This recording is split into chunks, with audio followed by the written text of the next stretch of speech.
resolution. Hugo, do you have any New Year's resolutions? Sort of. I've learned over time that I'm terrible with New Year's resolutions. So I've got resolutions for this year, but not calling them New Year's resolutions because most of the time they last until like January. So it'll be like, oh, let's stop doing this. And then we're like, right, January's over. That's enough of a year to thing. But I mean, this year, like the goal is to find my own place. Like small goal, but You mean yeah, like so move out. like As apartment, as an apartment, As in buy a house. not like your place in life. Oh no. I'm not quite that. I'm not aiming to reach Nirvana in 2022. Yes, my table is moving in the never know. background. Sorry. Never know. Maybe could reach Nirvana, but no, it's more finding a place to live that's not where I am currently. Nirvana, like- you say? Yeah, well, I mean, we're all searching for Nirvana, even though most people don't believe in Nirvana. But we're all searching for it. Do you know where it comes from, Nirvana?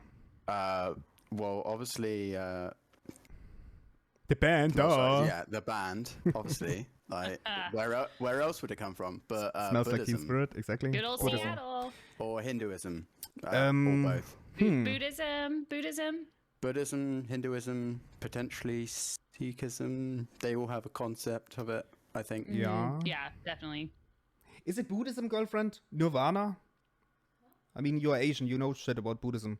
Is Nirvana part of Buddhism? It's definitely part of Buddhism.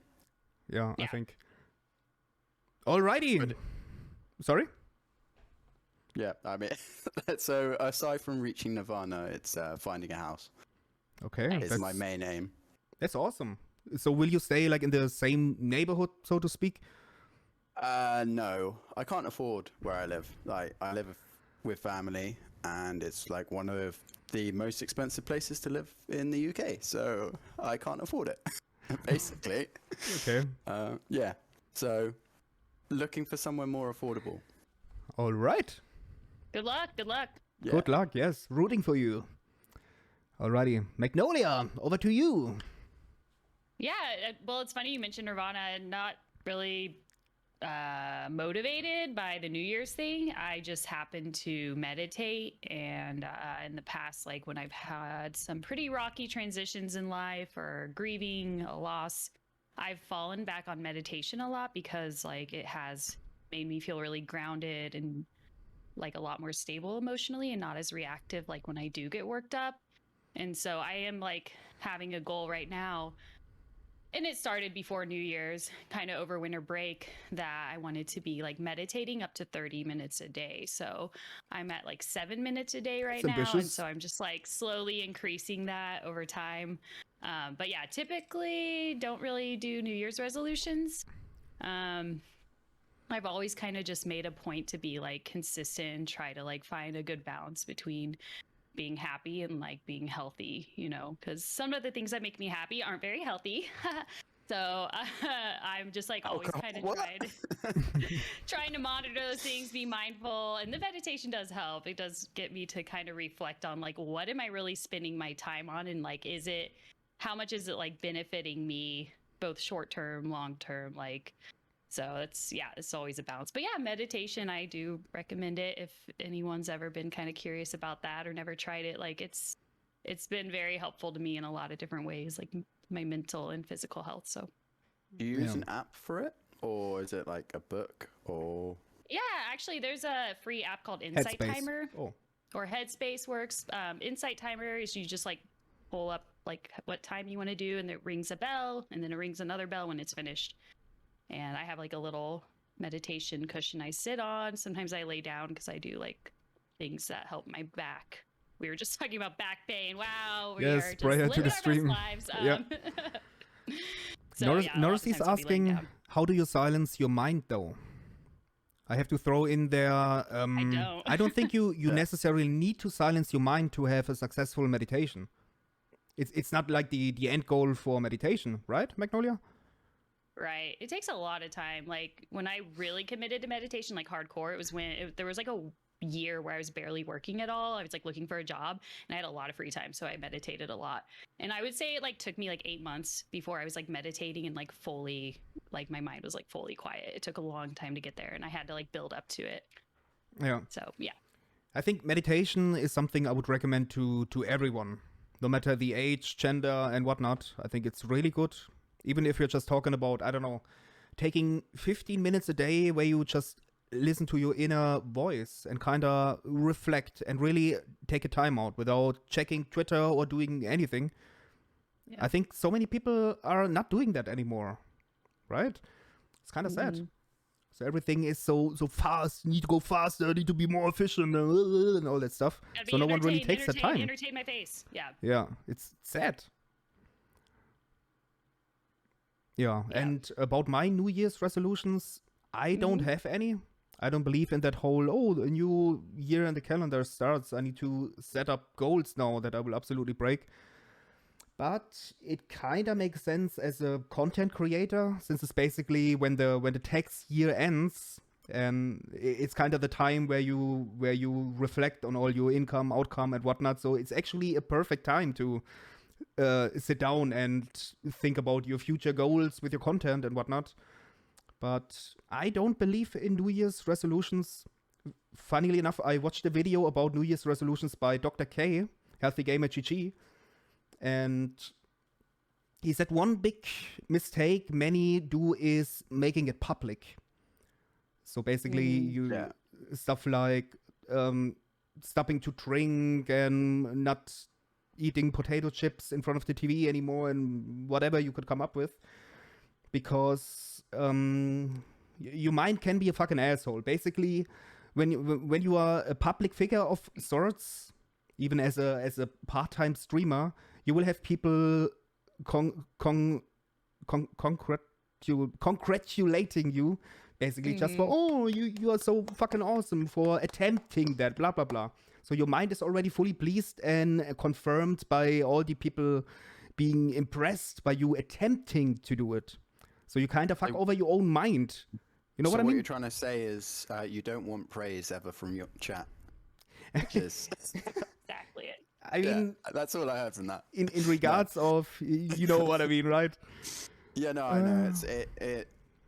When you're trying to stop something, when someone goes, "Oh, that's amazing that you're trying to stop it," you're kind of like, "Oh well, I guess I might not have to stop it now." I've Yeah, got that." your mind does that for you, and this is the tricky Yeah. thing about it, because we are all assholes in our minds. Legion of Loom 2022, we are all assholes in our minds. True. Yeah. Yeah, and that's a really hard time of year to set like high expectations for yourself, I feel like. I mean, personally, this time of year, not a good time for me. I don't want to give up eating my ice cream and drinking my wine and like whatever, because those are the fucking things. Who would stop eating ice cream? True. I mean, if you stop eating ice cream, Like, do you even why live? would you punish yourself this time of year? I mean, do Yeah. it in the summer when things are happier and nice out. Like, God forbid. I just never understood that when people are like, oh man, I hate myself so much. I'm just going to deprive myself of everything. There's no sun outside. Days are super short. We're just going to make ourselves miserable as possible. Yeah, For that's- my health. For my health. That's what I don't get with dry January. It's like it's the most miserable time of the year. It's like, right, Pretty I'm much. gonna quit drinking. It's like, I'll drink to as you that. say, the weather's awful. It's dark. It's like the start of the new year, so it's like new year, new me, that whole thing. And then it's like, I'm gonna quit drinking, and that's gonna make me happy. So, and then And then what it's no, happens? yeah, You drink twice as hard when you come out of it. yeah, Like, February feeling gets alive. mental. But it's it's like that's part of the reason of why I guess so many New Year's resolutions fail after like a month or 2 months is because people start it in like the worst time of the year to change yourself when Exactly. everything's pretty miserable. Right? There's Yep. not. Yeah, Doesn't make Fully sense. to me. agreed, yeah. it's like, oh well, like running or something. Like, oh, I'm gonna run twice a week. It's like you're running when it's wet, cold, It's like it's not the best incentive to start running in like April when the weather's getting nicer. Because weather is so Suddenly nice in April in the UK, right? a little It's bit beautiful. Well, yeah, but it's wet, like all year Yeah. round. So at least it's warm and wet. Right. Yeah. Makes a difference. But for better countries, weather-wise, that's what things are nicer than in general. So you can go out and you've got more incentive to do what you want to do. Mm-hmm. Exactly. Yeah. And I hate how people always judge others. Like when you hear of someone you know who just stops something and they act like on the high horse, like, oh my god, I can't believe that person ate chips in front of the TV every evening. Ooh. Like they are free of any vices, I think is what you call it in English, right? Yep. Yeah. So weird. People always on the high horse when they are judging others. Maybe they should reflect on their own stuff they are fucking up, so to speak. Oh well, yeah. It's the old Bible. Like, don't point out the speck in someone's eye when you've got a log in your eye.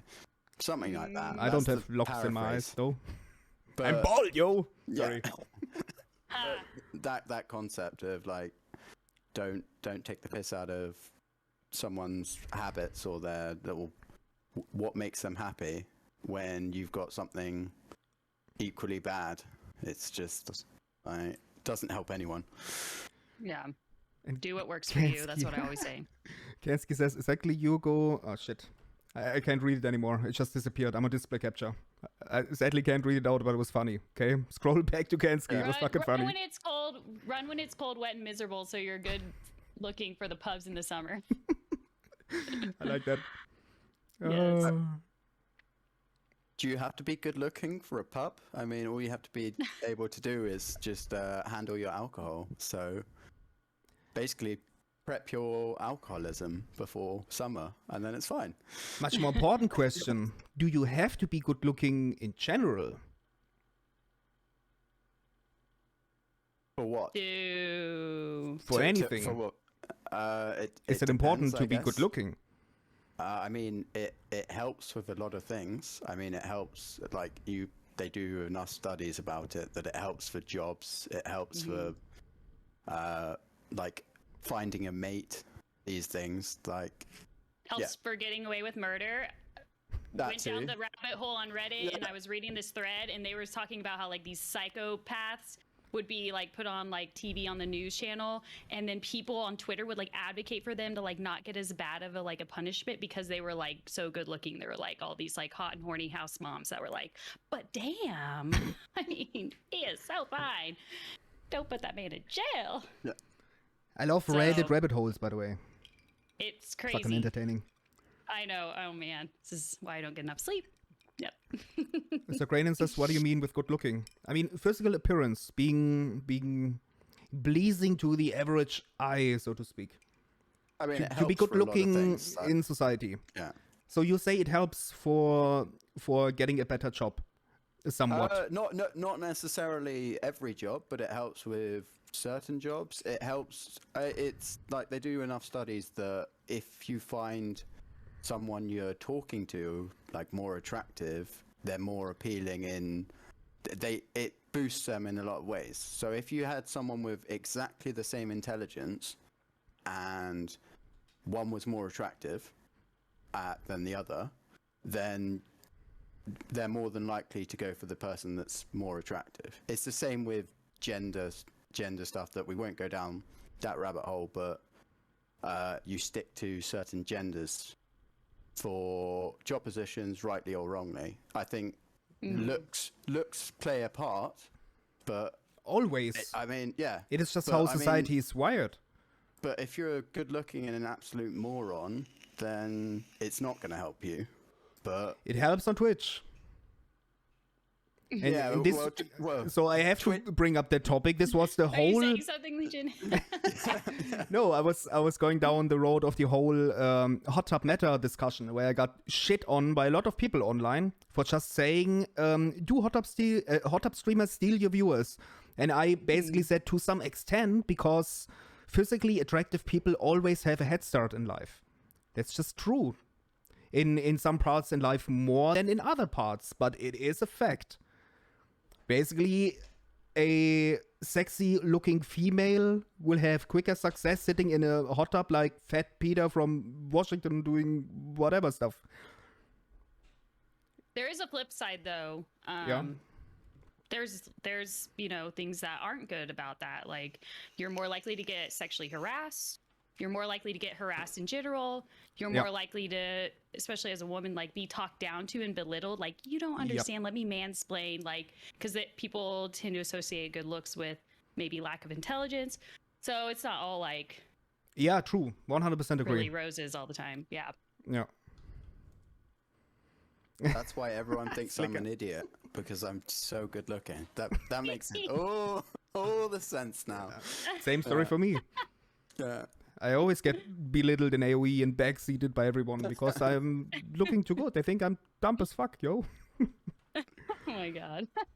So ridiculous. Yeah. Yeah, New Year's resolutions. Chat, what do you say about this? Any one of you fellas have New Year's resolutions going on? Having just said that we shouldn't say it in public, you're gonna say it in public now. Oh, right, yeah. Yeah, to put the pressure on. Yeah. We won't hold you to it. There's a stash, Loomy. All your power came from it. Sorry, it had to go. It was society's pressure that took it away from me. I wasn't allowed to have a stash, okay? Maybe replace society with girlfriend. He was not pleased with the stash. God damn it. I reduce the amount of alcohol I drink even more and reducing the intake of nicotine. Okay. It's not easy to do. And Booze wants to make more Welsh jokes. Okay. We'll take it. Trapsy. 2K and H. That's your goal for this year. Let's go. You say that kind of ski, and then you suddenly win one more, and then you win one more, and suddenly you're at like 110 wins. Bruce, I just don't want you to cut down on the French jokes. That's the thing. I mean, because if you do so many more Welsh jokes, the French jokes might slack. So I just want you to find the right national joke balance.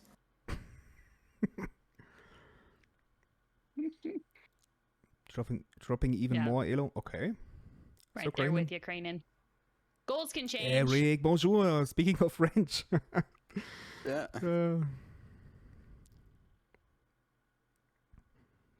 Yeah, so let us talk about maybe previous New Year resolutions you had in the past instead of just focusing on this year. Is there anything that comes to mind for you guys? Or where you absolutely fucked up maybe and realized, no, this is not the right approach? At some point you had to learn. I mean, the standard, like, I'm going to exercise more type thing, and then it's like, no, I'm not. Which isn't great, but that sort of thing. I think that's... Yeah. But I kind of... I quit, like, as a family, we kind of never did it. I was so used to my parents, I think, they would say, right, I'm not going to stop drinking alcohol. I'm going to stop drinking, like, gin. And then they would start drinking different alcohol. And you're like, mate, that is achieving nothing.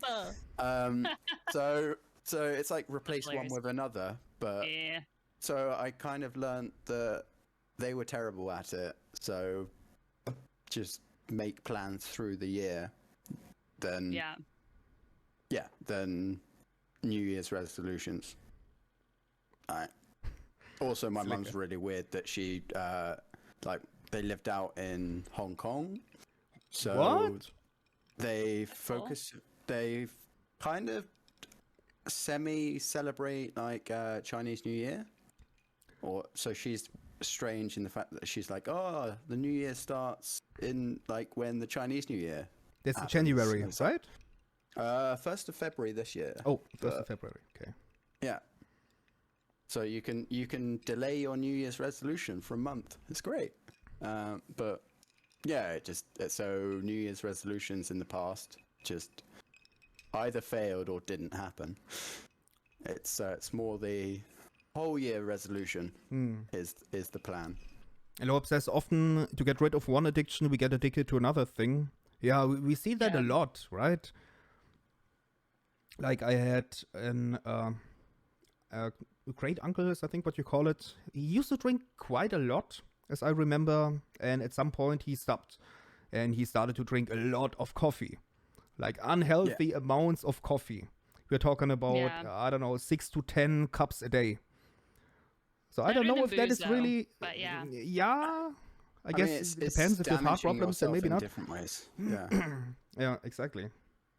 I had an uncle, and when he stopped drinking, he got really into narcotics. So we were like, this is actually going to be a step down right now. Like, please no. Yeah. So, yeah, exactly. Like, addictions can get easily replaced by other addictions. I have a friend who's in NA, and she said that some of the addicts ended up, like, being really into other stuff that's not so healthy.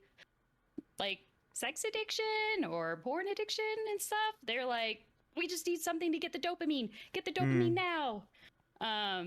Yeah, so that does happen. So you have to be like really aware when you're going through a process of weaning yourself and making sure you're not relying on something new that's like equally bad or worse. It's Yeah. I feel called out. I feel called out for those two addictions. Like, I'm like, I'm sweating right now. Like, what? These addictions? What? Let me really emphasize this, Huggy. Yeah. No. I'm just kidding. Fine, I'll go for a different harmful addiction. God. Dude, okay, but anyways, yeah, New Year's resolutions, like it's been so long since I've had one that I think the last one I had was like literally like, I'm gonna do my homework on time. And you failed, right? You failed. Like you absolutely failed. School, probably. Like I was never a try hard. I was never motivated. Still very much the same. Yeah. Good times. So what do you say is like the biggest advice you can give for someone who's struggling with addictions? Do you have anything? Find a community that relates to what you're going through, or even people who have been through what you're going through, like have a mentorship, like the NA thing I mentioned. My friend did that because she could connect with individuals who were like understanding what she was going through, and they kind of had their own suggestions, what worked for them. Like, I don't think she could have broken her addiction without that kind of support. And you're holding each other accountable too, because you are, you know, working together on your progress, and you feel not only like you're failing yourself, you start to feel like you're failing others. And I don't think this just works in like addiction. I think this like works in life. If you're trying to improve in certain things and like relationships or whatever, like just having like mutual accountability and stuff. So is it a thing actually in America that you have like a sponsor? Like I always see that in movies. That is like a common thing when people go to those, what's it called? Alcoholic Anonymous or whatever you call it. So is it like a common thing that you have like a sponsor that you call at night? Like, oh my God, I'm sweating like a motherfucker. I need a whiskey. Help me. Is it really common? Exactly. Is it a thing in the UK, Hugo? Because I don't think we have this kind of culture over here. The whole mental health thing in the UK is pretty much have a cup of tea. I'm not surprised. Sit in a bath, have a cup of tea, and that will cure all of your mental anguish. Yeah, I know, right? That thing. Now I understand the bath thing. Yeah, like that's pretty much. I mean, there are some things like this, but I don't think there's Alcoholics Anonymous and like rehab for drug addiction and stuff. But I don't think there's anything like sponsors or anything like that, as far as I know. But I just assumed that was everywhere. I think the UK is quite never seen that in real life. Far behind in a lot of things in regard to like mental health and addiction and stuff, because like there's the stereotype of the British of like a stiff upper lip, just that's kind of like deal with it, suck it up and deal with it. we're kind of like, you've got the man, like the men have to be emotionally strong, whereas we've dialed it up and gone, we as Brits have to be like emotionally strong and never complain about anything apart from like the weather and the French and each other. So you say toxic masculinity is still a thing Very in the UK? prominent. I mean, it's as it's toxic Britishness, Britishness. that we're it's not just toxic masculinity, like not being able to deal with your emotions. It's everyone has to, like, yeah. Okay. And what is usually the person you would pick as a sponsor? Is it like someone that's really close to you, or someone you meet in the circle, or what is usually the go-to move? Yeah, you meet in the circle, and So not like your bestie or anything. No. Definitely someone who's been already kind of through it, not someone who's still like really struggling through that process. So yeah, I hear ups and downs too, though. There are some religious affiliations with AA. Like they talk about this like godly force that's like helping you get through it. And like my friend was like, I don't buy that. Like she's super atheist. So that was like a struggle for her to like overlook. And the fact that, oh, like if you smoke marijuana, they consider that just as bad. The devil's lettuce! You can't do anything. Yeah. So yeah, it's interesting. Yeah, it's terrible. It's terrible. It is.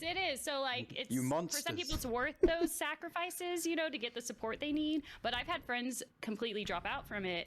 And by the way, the difference between NA and AA is Narcotics Anonymous, you know, Alcohol Anonymous. Ah, so, okay.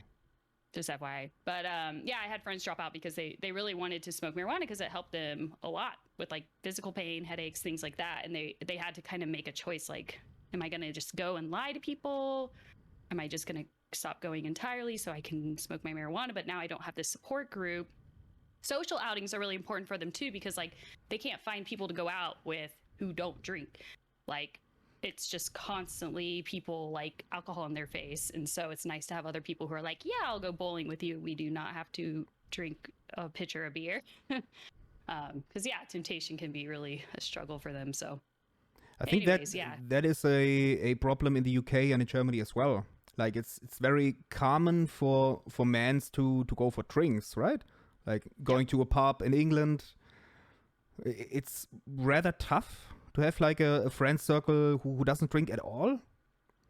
Or would you disagree, Hugo? I would agree. I mean, the fact is we've made stuff like, for example, bowling.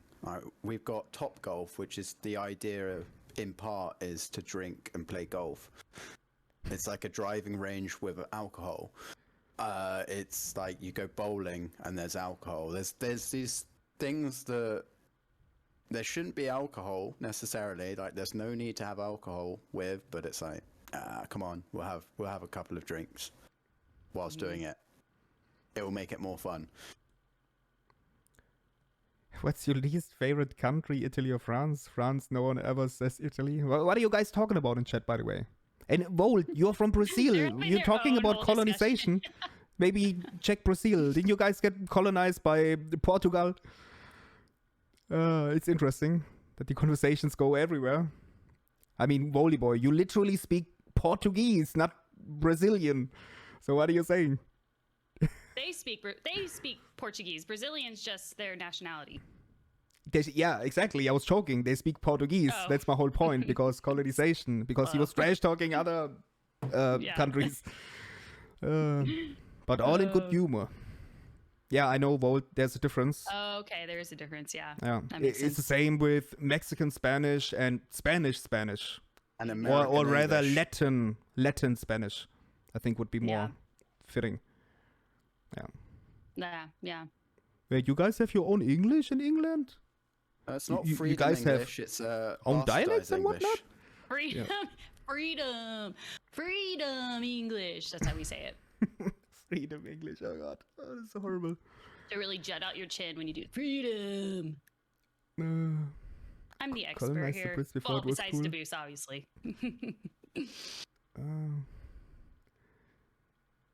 There's traditional English and simplified English. Yeah, that's true. Even Microsoft takes the piss out of themselves. I saw that meme just today with that whole traditional English and simplified English. Yeah. I saw it today, I think a 9gag or something like that. Boomer Book. Is any one of you guys still on Facebook? Active on Facebook? Not active, like I have an account, but don't use it a ton. Yeah. I basically only check out the AOE community group on Facebook and sometimes like sports results and stuff like that. Otherwise, I'm not posting anything anymore. I'm not really active anymore. It's literally became Boomer Book. I got rid of Facebook around the Brexit and Trump Clinton time, like when Brexit was being voted on and it was Clinton versus Trump. Like it was just, and I had quite a lot of American friends on it, and it was just like awful because it was, people were just going like, oh, you don't agree with my view, I hate you, I'm gonna unfriend you, this and this is why everything in my life, I'm right, you're wrong, and it's just like, cool, this is just not worthwhile being sat in, like for your mentality as well. Just like you go onto a social thing and it's just full of people going, I hate these people, or if you don't agree with me, you're wrong. And it's just like, yeah, right, cool, I don't need that. I don't know. Yeah, my So issue... Yeah, so I settle for Age of Empires where everyone tells me what's right and wrong, and if I disagree, I'm wrong. Way better. So much better. Yeah. Yeah, normally I would absolutely delete my account, but for nostalgic reasons, I can't. I'm just such a sucker for nostalgic things, and I see like, I don't know, timeline posts from 10 years ago, and it's kind of nice to dive into those memories and whatnot, but it's actually not giving me any new value anymore. And especially, I don't know about Americans and Brits, but German Facebook is like the cesspool of racism. It's disgusting. It's a cesspool of old white men telling everyone their view of life in disgusting manners. It's crazy. I don't know what happened, but it kind of shifted the last couple of years. It's really, really bad. Yeah, there's like a world on Facebook, like I associate it in America, I think of like soccer moms.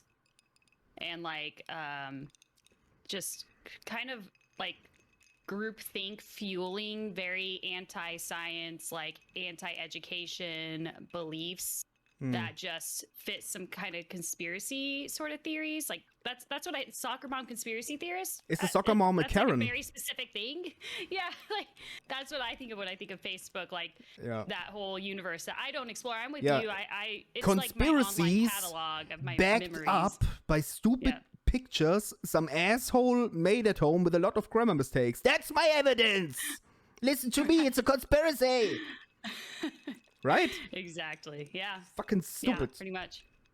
I mean, that is the thing of like Facebook is there are a lot of groups for like certain topics where it is just people filling in like a bubble of opinion. Yeah, and that is the issue. Be it about anything. So it can be like vaccines, and you'll join this bubble, and everyone will be saying like confirmation bias, basically. And so it's why it's just not nice. And then you get people spilling out. They're spilling out onto a timeline of like they've been fed by this group everything that's right and Funny. Post it. And it's not just like one way or the other. It's just it's not worth it. It's not worth spending a lot of time on. And it's actually quite sad. People who are in those bubbles with their opinions, you can't convince them anymore. I've seen that a lot. I mean, sometimes I like to follow online conversations of people and to see their way of arguing and whatnot. It's entertaining sometimes, okay? I get my popcorn and read that shit. And you really see that people are getting more and more extreme with their own opinions and bubbles. They do not accept any evidence that claims the different side of things.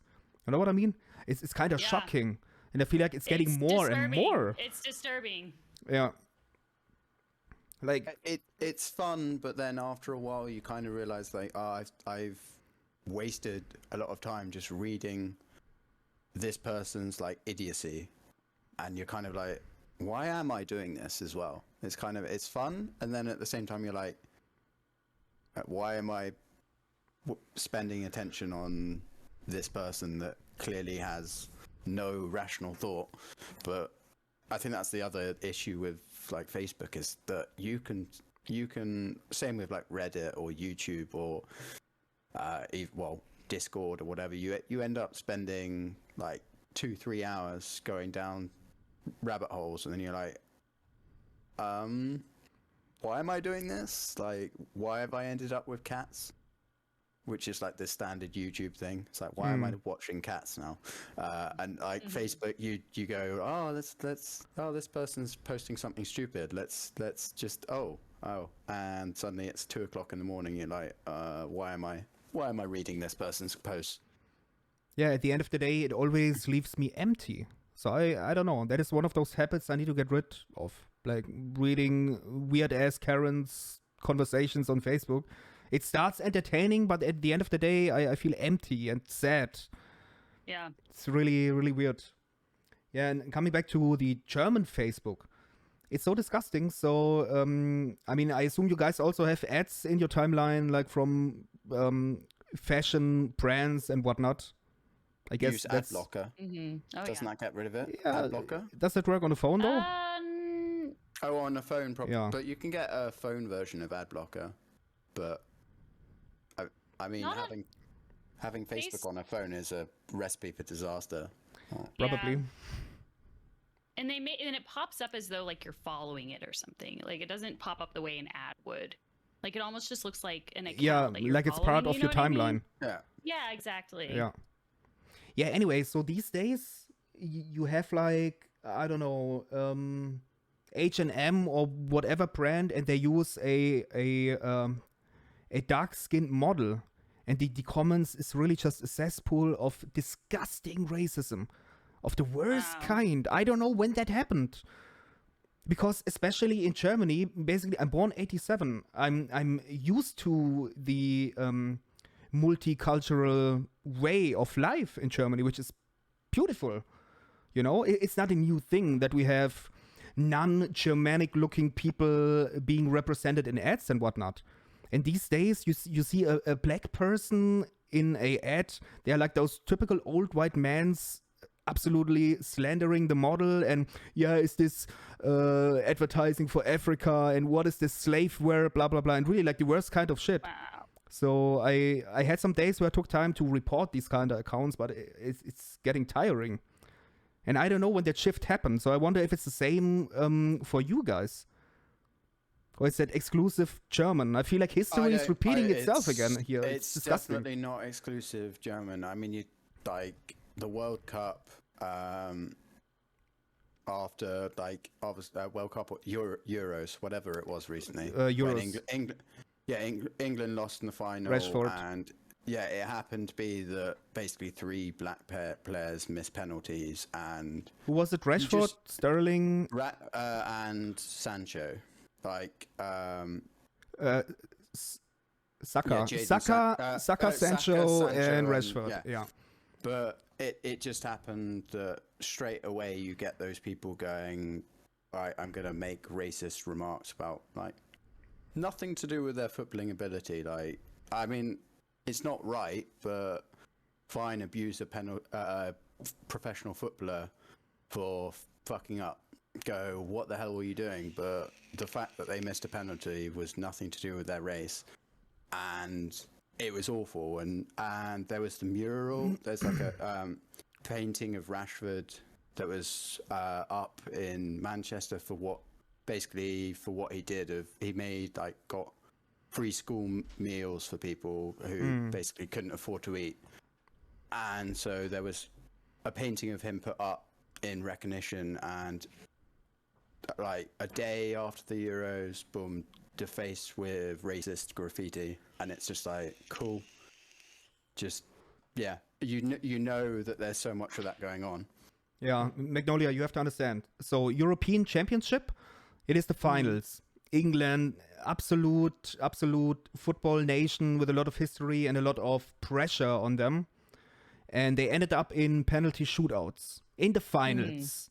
And the coach actually decided to substitute in 2 super young players just for the penalty shootout. So those guys were 18 and 19, and Rashford is like 21 or something like that. So like super young players who need to carry all the burden of shooting penalties in the fucking finals. Yeah. So, I mean, God forbid they are humans and they made a mistake. They crumbled under the pressure. It happens. But that was absolutely mismanaged by the coach, Gareth Southgate. That's horrible to throw those guys in. Any blame, or was everyone? Oh yeah, he did. He did, but the point is he's also white, so he gets blamed for it. But the reason that they missed was because of their race. Was kind of the attitude. Yeah, it was just like shameful. We're not going to abuse these players for missing. It's literally just we're going to racially abuse them, and it's like okay. Yeah. But yeah, that's the problem, particularly in the UK, of for sports especially, that if you are a minority, the reason and you mess up, it's not people criticizing you for messing up, it's people criticizing you for your race when you mess up, and it's like, well, what? Yeah, like this is ridiculous. Fucking ridiculous. Yeah. 2022. And we still have to face those issues. It's just, for me, I just can't believe it. I agree, Lohab. Abuse everyone. Yeah, I prefer abusing everyone equally. Yeah. That sounds like a good approach. Not sure if you're a cricket fan, Huggy, but the lack of outward abuse towards the cricket team for the current Ashes results really highlights the racism still inherent in UK. Where have you been looking that there hasn't been abuse? But I mean, like, the team is. We don't talk about the Ashes. We're just hoping that they got sent home. They got sent home like Djokovic. None of them were vaccinated. It's fine. The Ashes didn't happen. It's just we gloss over it. For people who don't know, Ashes is like England versus Australia, one of the biggest rivalries in cricket, and Australia absolutely humiliated England. You talking about cricket? I literally get cricket noises in my head. Yeah, sorry, cricket is that big here. Yeah, but it's basically utter humiliation, and Okay. But and then the captain's like, yeah, we're so shit, but I still want to be captain. Like, it's fine. But it's almost like Germany playing 5 games against the Dutch in football and losing like 5-0 in every game. That sort of humiliation. Yeah, there's a big rivalry. And you have to explain it for the non-Europeans as well, who maybe do not know about the football rivalries. Yeah. Or America losing to Canada in ice hockey in 5 games in a row, like 5-0. But it's a pretty common thing, right? I mean, Canada absolutely kicks ass in ice hockey, as far as I know. But it's like the biggest rivalry. I don't know what America's biggest sporting rivalry is. Like with a nation. Not the one to ask, probably. I feel like America has their own like internal Matt probably sports, knows. and that's what. Yeah, I can think of like American football teams that hate each other, but I can't think of.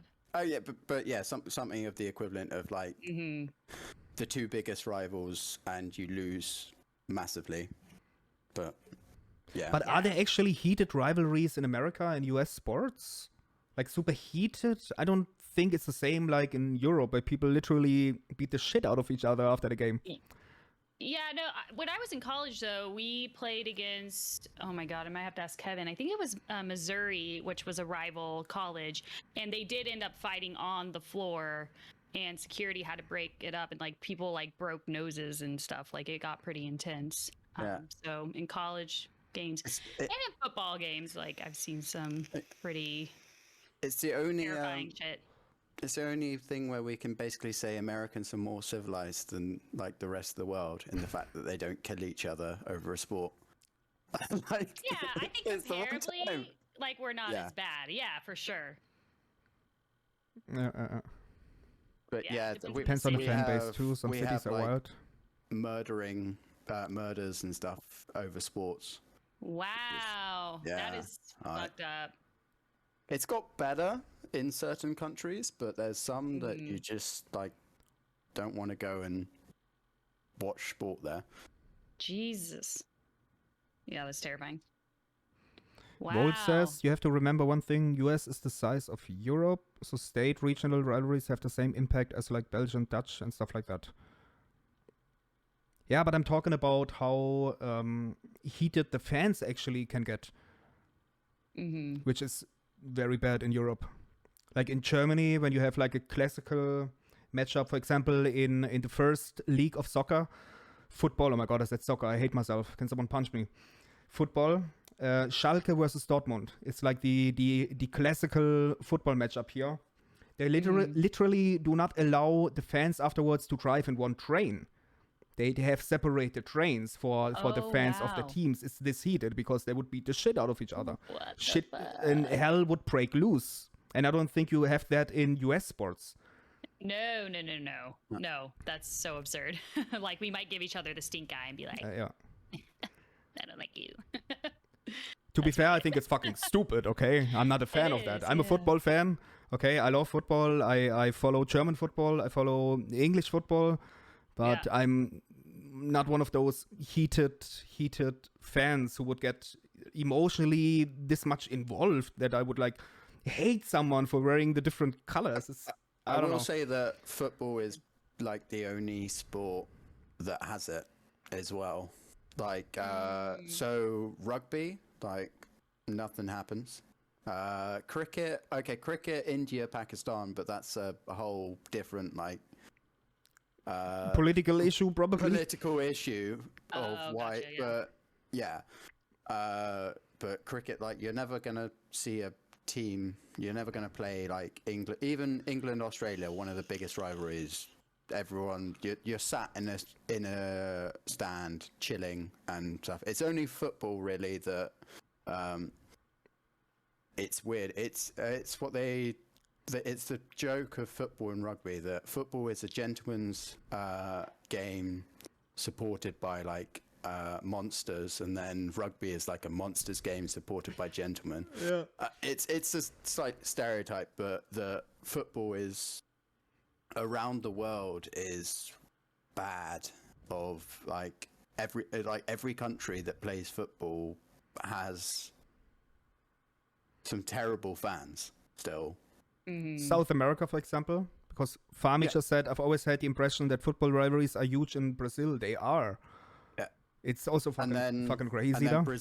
Brazil, Argentina, back. because they Yep. see you, because they have the like South American equivalent of the Champions League, and they're pretty bad. What is it with called? violence. Copa America, I think. No, Copa America is the Euros equivalent. It's the Copa de Libertadores or something like that. I think. Yeah. Something like that, yeah. Copa del Libertad or something like that. Yeah. I guess Volti knows. Volti, guide us on what the correct like champion. Yes, that one. Libertadores da America. Sorry. Apologies for my pronunciation. Libertadores de America. Pronunciation. Yeah. What is Libertadores? Like freedom fighters? I mean, Libertad comes from liberty, I assume. Libertadores, like freedom fighters, roughly. Not that it matters. Can you imagine hooligans in golf or something like that? Imagine that would be a thing. Like they're all dressed up in those pussy Have you sweaters. Never seen the Ryder Cup? You get all of the American fans like, get in the hole. Like, really? USA. They're toxic? USA. Really? That No, happens at the well, golf court? Or are you just messing with me now? Toxic. No, they are toxic, but they're not like violent. But Yeah, the US No. the USA fans are. Part of it is basically because we're European, so obviously Americans are like the worst, because we're not biased ever towards Americans. But yeah, it is properly like the fans can be so obnoxious in golf, which is weird because it is like it's not the most exciting sport ever. It's boring as fuck. And Okay. yeah, Not even the video game is fun. I tried. I thought maybe, it's like a relaxing counterweight, so to speak, to AoE, like playing golf. But it was so fucking boring. I deinstalled it after 10 minutes, I swear. Oh my god. It's like the worst. Golf. Not a fan. you can blame the Scots for that one, not the British. Just the Scots. That's definitely just their sport. Happy Gilmore, one of the 100%. greatest movies, Strepsy. Low-key, one of the greatest movies. I loved Great that one. when I was younger. Me too. Great Happy one. Gilmore was amazing. Like, Yes. like Adam Sandler, that and Billy Madison were like the two Adam Sandler movies that I used to love until he started making like 10 movies a year. What about where- Click, though? Got carried away. Is that in your top 5 Adam Sandler list? No, I didn't. Wedding singer. Wedding singer. Oh, I didn't watch that. Waterboy is I mean- another classic. Waterboy. A like, boy, you say? Waterboy. Wedding singer. Waterboy. Yeah. What was it? Big Daddy. Big Daddy was pretty good. Yeah. Happy Gilmore. Happy Gilmore on the best. Anger Management was alright as well with Jack Nicholson? Jack Nicholson. Yeah, But great one. It's more like I would want to say probably after Click. Click was like his. I'm not a massive fan of Click, but Click was considered to be like his last movie before he basically went. I can make the same movie. I'm gonna play. It was myself surprisingly and just, deep, like- actually. Like the whole message of the movie was surprisingly deep for Adam Sandler. I have to say. Click. Well, he's in a couple of movies where he actually plays a serious role, and he's actually like quite a good actor. It's just he basically typecast himself. He became like Very true. director, writer, main actor, and so many of them were awful. Like, yeah. Yeah. Whereas his earlier stuff there was a lot of difference. They were still ridiculous because that's what he plays, but they were different enough that you didn't feel like you're watching the same movie with different named characters. Speaking of movies, what is your favorite actor? We are going all over the place with this Legion of Yeah. Talk, and no regrets, okay? Ooh, that's hard. I really like Jake Gyllenhaal. I got super into like Donnie Darko. when Donnie I was going Darko, through one of my angsty favorites. Teenage years. Yeah. So something in my like hormonal brain wiring happened, and I was like, that motherfucker is a badass, and like any movie he's in, I'll watch. I have that same sentiment with that movie.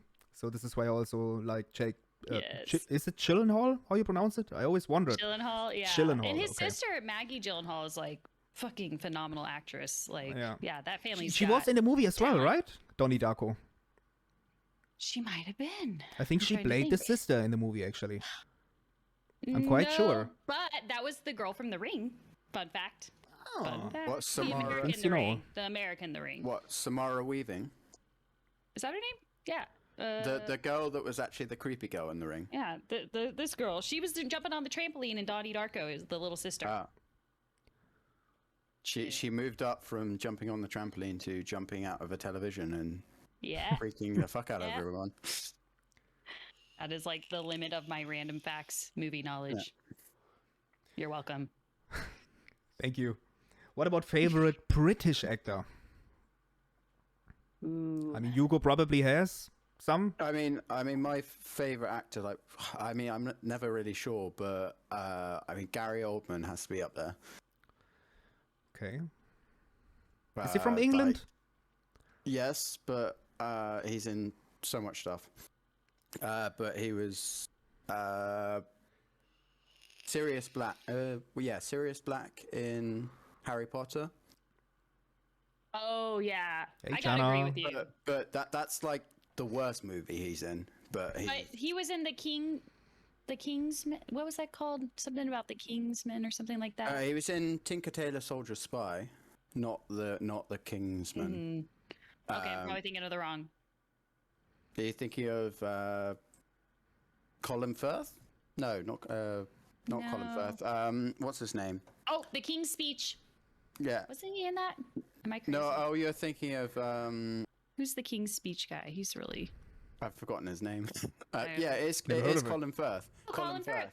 Yeah, Colin Firth Nailed it. is the Nice. one who he was also in Tinker Tailor Soldier Spy and loads of other things. Nice.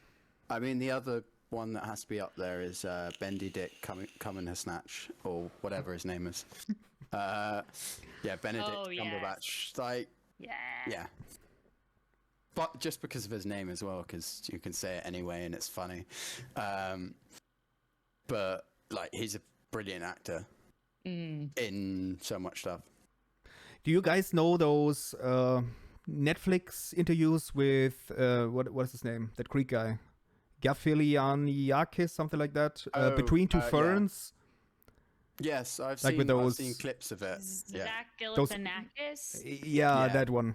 Okay. With those fake interviews, fucking funny. And Benedict Cumberbatch, Yes. you need to watch it. It's so fucking hilarious. Oh, I have not seen that. I need to watch that. It's so fucking good. I lost my shit when we watched that recently. The chubby guy from Hangover is like the easiest way to call him. His name is too complicated. But yeah, yes, odd it was. He did quite a few, and I've seen like the bloopers when they just can't hold it in as well. Yeah, and the bloopers are great. He's saying shit, and he's just there like, they're like just breaking down.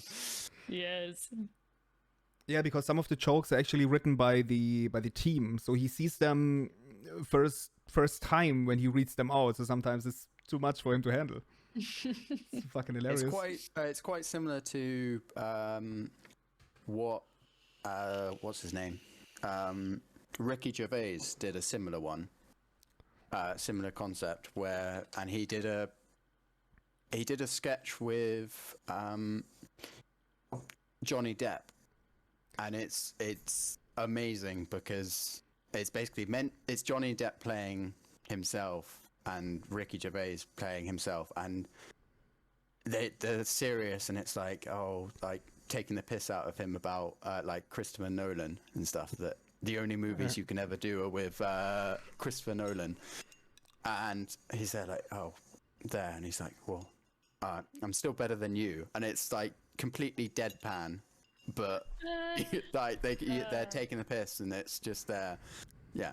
And he did one with like Liam Neeson, where it's like Liam Neeson is trying to do a comedy career, and he's just reading out terrible jokes, and it's because it's Liam Neeson, you're like, what is going on? And they're just like, what? This isn't funny. You can't tell these jokes, but it's worth watching. In a similar thing of like deadpan abusing each other, and you can tell like if there were bloopers, it would just be hilarious because like they would break. Well, I don't know how they do it in the same way as with the Zach complicated name guy. I don't know how they ever keep a straight face for any of it. It's just Well, funny actors, side note, by the way. As a German growing up, obviously we watch movies dubbed in German, so it's quite interesting when I started to watch the movies in English, like American and British and whatever movies. It was interesting to realize who actually was not American when you hear their accents and whatnot. Oh wait, this guy is not American. Good to know. It's quite a funny side effect of having everything dubbed, which is not a thing in all countries in Europe, by the way. It's very common in Germany, actually high quality dubbing. So we have like really, like we also have stars in that dubbing scene, basically. We always have the same voice for Leonardo DiCaprio and yada, yada, yada. Who do a really good job. And countries in Scandinavia, for example, they don't have that. This is why they're usually that good with English, because they start to watch stuff in their original languages early on. Like Sweden, for example, and Finland, if I'm not mistaken. Not sure about Denmark. Could be the same story. Yeah, German dubs are pretty dope. And then you have, as a negative example, Poland. you can literally look up movies dubbed with Polish on YouTube where there's just one voice actor, like one stoic man speaking every role, like from little girl to super tall guy, and you hear like this without any emotions. It's so fucking hilarious. That's amazing. That sounds really funny. Sadly, we can't say the same about gaming. We don't really have professional gaming voice actors for German dubs, so I hate to play games with German dubs because it's usually like a super bad carbon copy. It's really bad. Yeah, just wanted to throw that out there. Yeah. I mean, it's the perks of being English. I mean, there are English dubs of like Asian films that are often terrible. That I just find it's like movies in general are better watching with subtitles if it's a foreign language. It's Agreed. never as good. Jake, I'm not so sure It's about never as that. good. Agreed. Yeah. But I mean, and yeah, it just sounds better and everything. Just especially if I never know, because it's all out of sync as well, which pisses me off like the most. Like I hate when the worst is when there's subtitles and I still know the language. So if it's like English and there's subtitles and the subtitles are wrong or delayed and you can see them speaking and you're going, what, these subtitles like don't make sense for what they're saying. Piss off with these, like this isn't right. Like yeah, it's vexing. But yeah, or just learn every single language as well. Easy. Sounds good. Easy. Yeah. As an American, can attest. Easy. Sure. Yeah. And one good example for good German dubbing is The Simpsons. Simpsons are really like part of culture with their German voice actors. So it was like a really big deal in Germany when the voice actor for Homer died. He was like such a iconic voice. So it was really tough for me actually. I recently started to watch Simpsons in the original, with the original voices. It was really tough getting used to it. Because the German ones are really classic. I don't know if you have Germans in chat right now. They would absolutely agree. It's crazy what a good job they did. Another good example, Little Britain. We talked about Little Britain before. The actual German dubbing is so fucking good. Yeah. Hard to imagine because Little Britain obviously thrives with all the different accents and whatnot. Where you have like the Essex accent and all that stuff like overplayed and whatnot. Which is obviously completely missing with the German dubbing, but they did such a phenomenal job. They still do like the same jokes because obviously there's Hey, like tilted. German Homer, the sorry. computer says no, and then like the coughing. It's like when someone's speaking. Yeah. Is it like is it the same in German? Because I feel Absolutely like the some same. of the jokes. In German, it's literally Computer sagt nein. Yeah. which sounds better. But yeah, no, okay. Depends. I can imagine it's good. Yeah, I mean, obviously, characters like Victoria Pollard, they live from that, which I assume is Essex accent, right? What she's doing. More like a stereotypical, like, shabby accent. Rather than, it's yeah. Rather than specific to any area. Yeah, I mean, in German, obviously, you just have like normal high German, just a high-pitched voice, dude in a high-pitched voice, but it's really good. It's like a famous comedian in Germany, so they really did a good job. Magnolia, have you watched Little Britain? I absolutely recommend it. Missing out. I mean, before it was in the era of not being acceptable at all. Before it, before. What would you got compare cancelled. it to? What is the humor similar to? I mean, it's I think it's pretty unique in what it did. Oh, okay, yeah. But Is it like your guys' version of South Park or something? I'm trying to like no, put no. a So idea to this. it's a sketch show. So I don't know whether Oh, you've okay. seen like the Peep Show or. So it's similar to a lot of sketch shows. If you do sketch, it's comedy sketches. So like Monty Python. I watched the British Whose Line Is It Anyway for many, many years. I don't know if that counts as. But it's Karu! it's more like Thank you for scene getting the mustard sketches. out. Sorry, guys. Hey, Karu. Oh, kind of more like. Karu says Saturday hello. Night Live, like where you're doing. Okay. Yeah, Putting it together. but not like a live thing. It's more so there's characters. There's recurring characters. Exactly. So it's like a TV show, but sketches on a TV show. It's So basically it's like two comedy main sketches. characters. What are the name? Mark I Lucas? can't remember them. Mark Lucas and Matt Lucas And Mad Lucas, yeah. Something David Williams. Williams. Williams, yeah, Williams. Yeah. And what's so great about that, and where I think it's the British humor, you have like those subtle, tiny nuances of things they add. So basically, every character in every sketch they have like certain trademarks, like certain catchphrases and behaviors, and they add like in tiny nuances, new things, which it establishes after time. It's so fucking great. Yeah. So once you started to get familiar with the characters, you see those little nuances develop, and they do such a great job with it. Sakranen, take care. And Seavolt and Sakranen. I don't know what Holy I'm typing out boy. when I can just say goodbye. Yeah. But Auf Wiedersehen. yeah, no, it's the closest thing is probably Monty Python. Yeah, that's what I thought as well. Okay. But the humor is very different. But it's that thing of that you have sketches littered throughout, and there's recurring sketches. It's more recurring than Monty Python ever was, but it's that concept.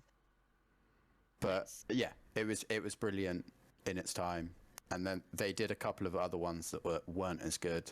So they did like an airport one, which They also did Little Britain USA, by the way, where they take jabs at the American culture. Yeah. Which was also good. I didn't like the airline one, to be fair. That was what came afterwards. Not sure if you watched the live show. Fucking hilarious. I didn't. I mean, yes. Or we've kind of derailed from Lifegoals. Did I miss Lifegoals? We talked about resolutions, but we're getting back on track. So we're gonna dive into the Lifegoals section. Okay. But I like that when we kind of go off trail and just talk whatever comes to mind, right? Yeah. The 30-second recap is none of us actually really believe Keep in drinking and taking New drugs, Year basically. resolutions.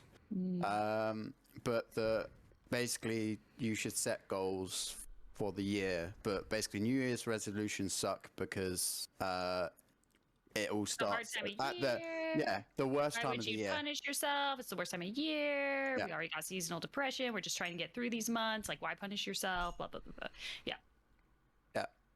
And then if you're addicted to anything, don't change addictions. That's bad.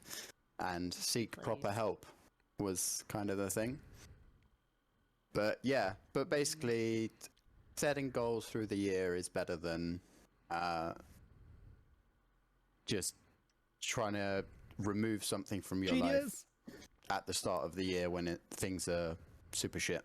Slotty Necky Boy is working. He's adulting. So he will drop in at some point. He didn't give us a time. To be fair, we also didn't ask, so we are as well prepared as we were for Legion of Languages. Yeah. But yeah, he will show up eventually. Okay. And then we'll judge him on his life goals and New Year's resolutions. Absolutely. Yeah. We're gonna sit on our high horses, right? Guys, I need a short pee break. You just keep it going, okay? I will listen on the phone. Okay. You keep it going. I will be back. What else? So now we get to our New Year resolution to criticize Loomy in every single way possible. Oh my god, the way he walks. Look at the Oh way my he gosh. walks. One of his socks is higher. One of his socks Oh, is higher on the ankle. God. Shame. Yikes. Shame. What is he Ooh, doing in football. that cupboard as well? Oh, oh, Yeah. and look how, I don't know, like, there's so many things in there. Man, get another cupboard. Jeez. He's going to come back and be God, like, what a wait, mess. what is happening? I mean, what is happening? I'm too invested in what Loom is doing now. I know, I'm actually like, oh, Eat it. Oh, gonna he's catch trying a to eat. ping Okay. pong. I mean, Hypers. this is Got a commentary on Loom now, rather than for some reason I don't think Loom's going to do fire ramen today though, Norson. Yeah. I mean, I ate some yesterday night watching American football at like 3:00 in the morning, and my body did Rebelled. It didn't like me today for some reason. That Yeah. happened to me last weekend. I had some Taco Bell. Usually Taco Bell and I were good. Everything's going great. And then last week I was like, I can't do this anymore. Apparently, my intestines are too old and I can't handle it. Which is sad. I like Taco Bell the way Loomy used to like his fire ramen. I kind of want to try Taco Bell. You've never had it? No. Do they have that in England? I think there's a few, but not many. But Makes like sense. the cuisine They're not isn't. everywhere. The cuisine isn't really yet. Yeah. Like, I think, I don't think there are. I'm not sure whether there are any. I guess that's my vice. So we were talking about vices earlier. Yeah. If I'm gonna eat fast food, like Taco Bell. I mean, mine is like McDonald's on occasion. Understandable. Like after I played sports as well, because then I feel like I earned it. But also because McDonald's tastes way better anywhere apart from America. It's great. That's what I hear. Yeah. But yeah, because like Americans are like, oh my god, why would you ever eat McDonald's? And then it's like, well, it's better here than over there. Like, we've made your food better. But ours is like the most possible processed version of that, and with the fattest, like just. How dare you, Lohab? How dare you? I mean, we have Toad in a Hole, and that is better than any other cuisine. Shit. I'm not gonna lie, I've never had like authentic British food before, really. We had a British restaurant in my college town, and like they had hush puppies and like, I don't know, bready stuff. And I was like, I feel like there should be more to this, right? Like there's sausage, that shit was good. But I feel like there's so much more I need to explore. I mean, it depends on whether you go for like the stereotypical cuisine, which like everyone just goes like boiled potatoes and some meat, and that's what British people eat. Oh, and then it's awesome. and it's like, British. But I mean, obviously, yeah, as chat is saying, British breakfast, full English breakfast is heaven, because it's like sausages, baked beans, fried eggs, tomatoes, mushrooms, like hash browns, black pudding, baked beans. What is black pudding? I don't know what black pudding is. Black pudding, this is going to sound... Is it blood pudding? Is it that blood shit? Yeah, blood pudding, but it's called black pudding. I mean, have you ever had it? If you haven't had it, you can't judge it. No. I mean, the fact that I will eat McDonald's chicken nuggets but won't eat black pudding says a lot. I mean, black pudding it's good. That shit's probably way grosser. Yeah. Wait, Loomy's vegetarian? Yeah, I mean, Loom would still like he would still like a full English breakfast, vegetarian style, because it's still. You guys do veggie meat out there? Like, do you do the plant-based meat? Okay, cool. Yeah, that stuff's good. And we do like, I think there's vegan bacon, which makes no sense to me, but there's vegan bacon because like bacon is a cut of meat, so it's kind of like it's a cut of pork. It's like, and it has such a distinct flavor. Like you can't really capture that. Like I feel like some of the plant-based burgers I've had and stuff actually kind of like have that broiled, like charred flavor, and I'm like, this actually works. But yeah, bacon, it's hard to achieve that. I mean, my issue with like vegetarian I'm stuff back. is I heard vegan bacon. I'm interested. yeah. Sign You me up. just eat it to fit in. We were just saying how you eat it to fit in. You're like, Yeah. look at this bacon. I also eat bacon. Ha ha ha ha. Yeah, Yum. that's the thing. That's always the argument by people who eat meat. Like, oh, why you call it sausages? Why you call it... Is Neki here? I heard a hello, motherfucker. Neki is here. Hop in here. We were waiting Yeah. for you. The thing is, you have to understand, some people made that decision out of moral reasons. Because Yeah. Oh, animal yeah, protection, totally yada, yada, understandable. yada. So they still might Yes. like the taste of sausages and whatnot. And so they retreat to the fake meat, basically. But I just always find it's not as like I really like vegetarian dishes when it's like specifically designed with the idea of being a vegetarian dish. I find that a lot of the time like vegetarian burgers or vegetarian sausages Like substitutes. aren't necessarily that good. But like you can I have to interrupt. you Dude, I don't know about England, but we have so many great brands that were developed these last years that really you can taste the difference. My girlfriend is the best example. She's like a what is the word? Vivid meat eater, I think that is the term. As Korean, naturally, they love their Korean barbecue and whatnot, and she almost exclusively eats vegetarian here. She's not missing any meat because we have so many great nuggets, the burger Yeah. patties. They taste. I even scammed my grandma with it. I told her, yeah, this is real chicken.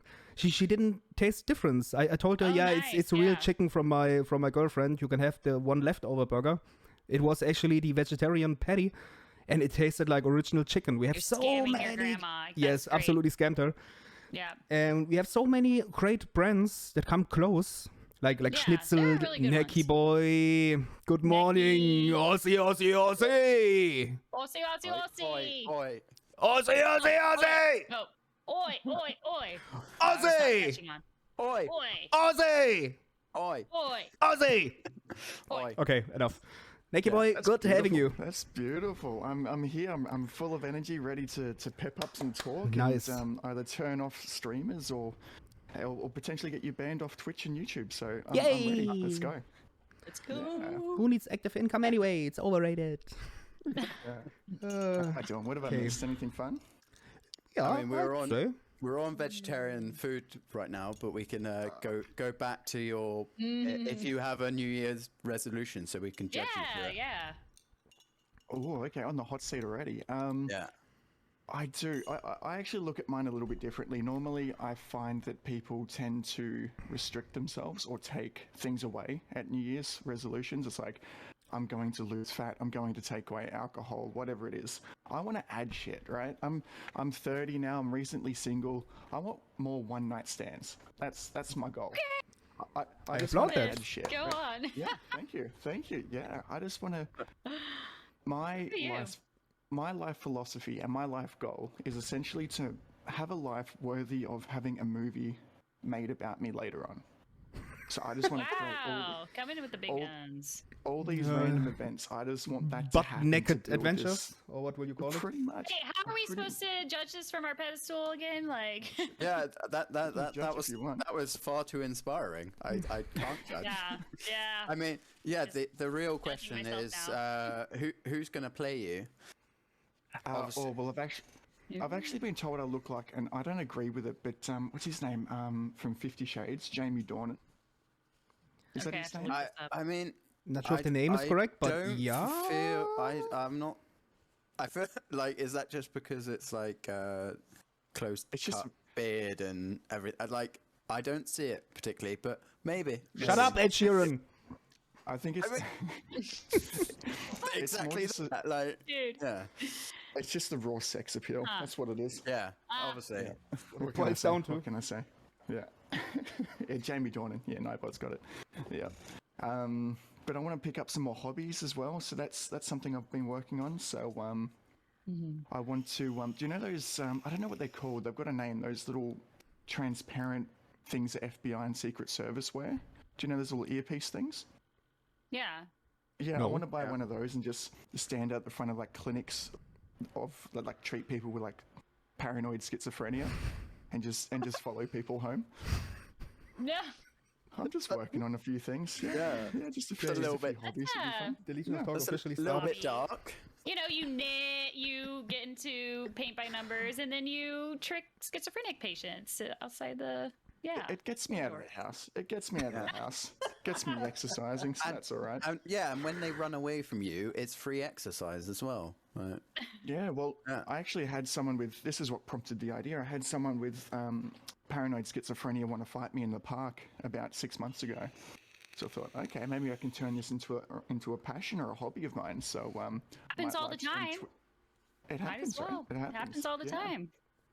So I might do one of those live Twitch feed things where you just go like in my pocket, just follow my adventures of following people home. So if anyone's got any advice, please let me know. I'm happy to improve my skills.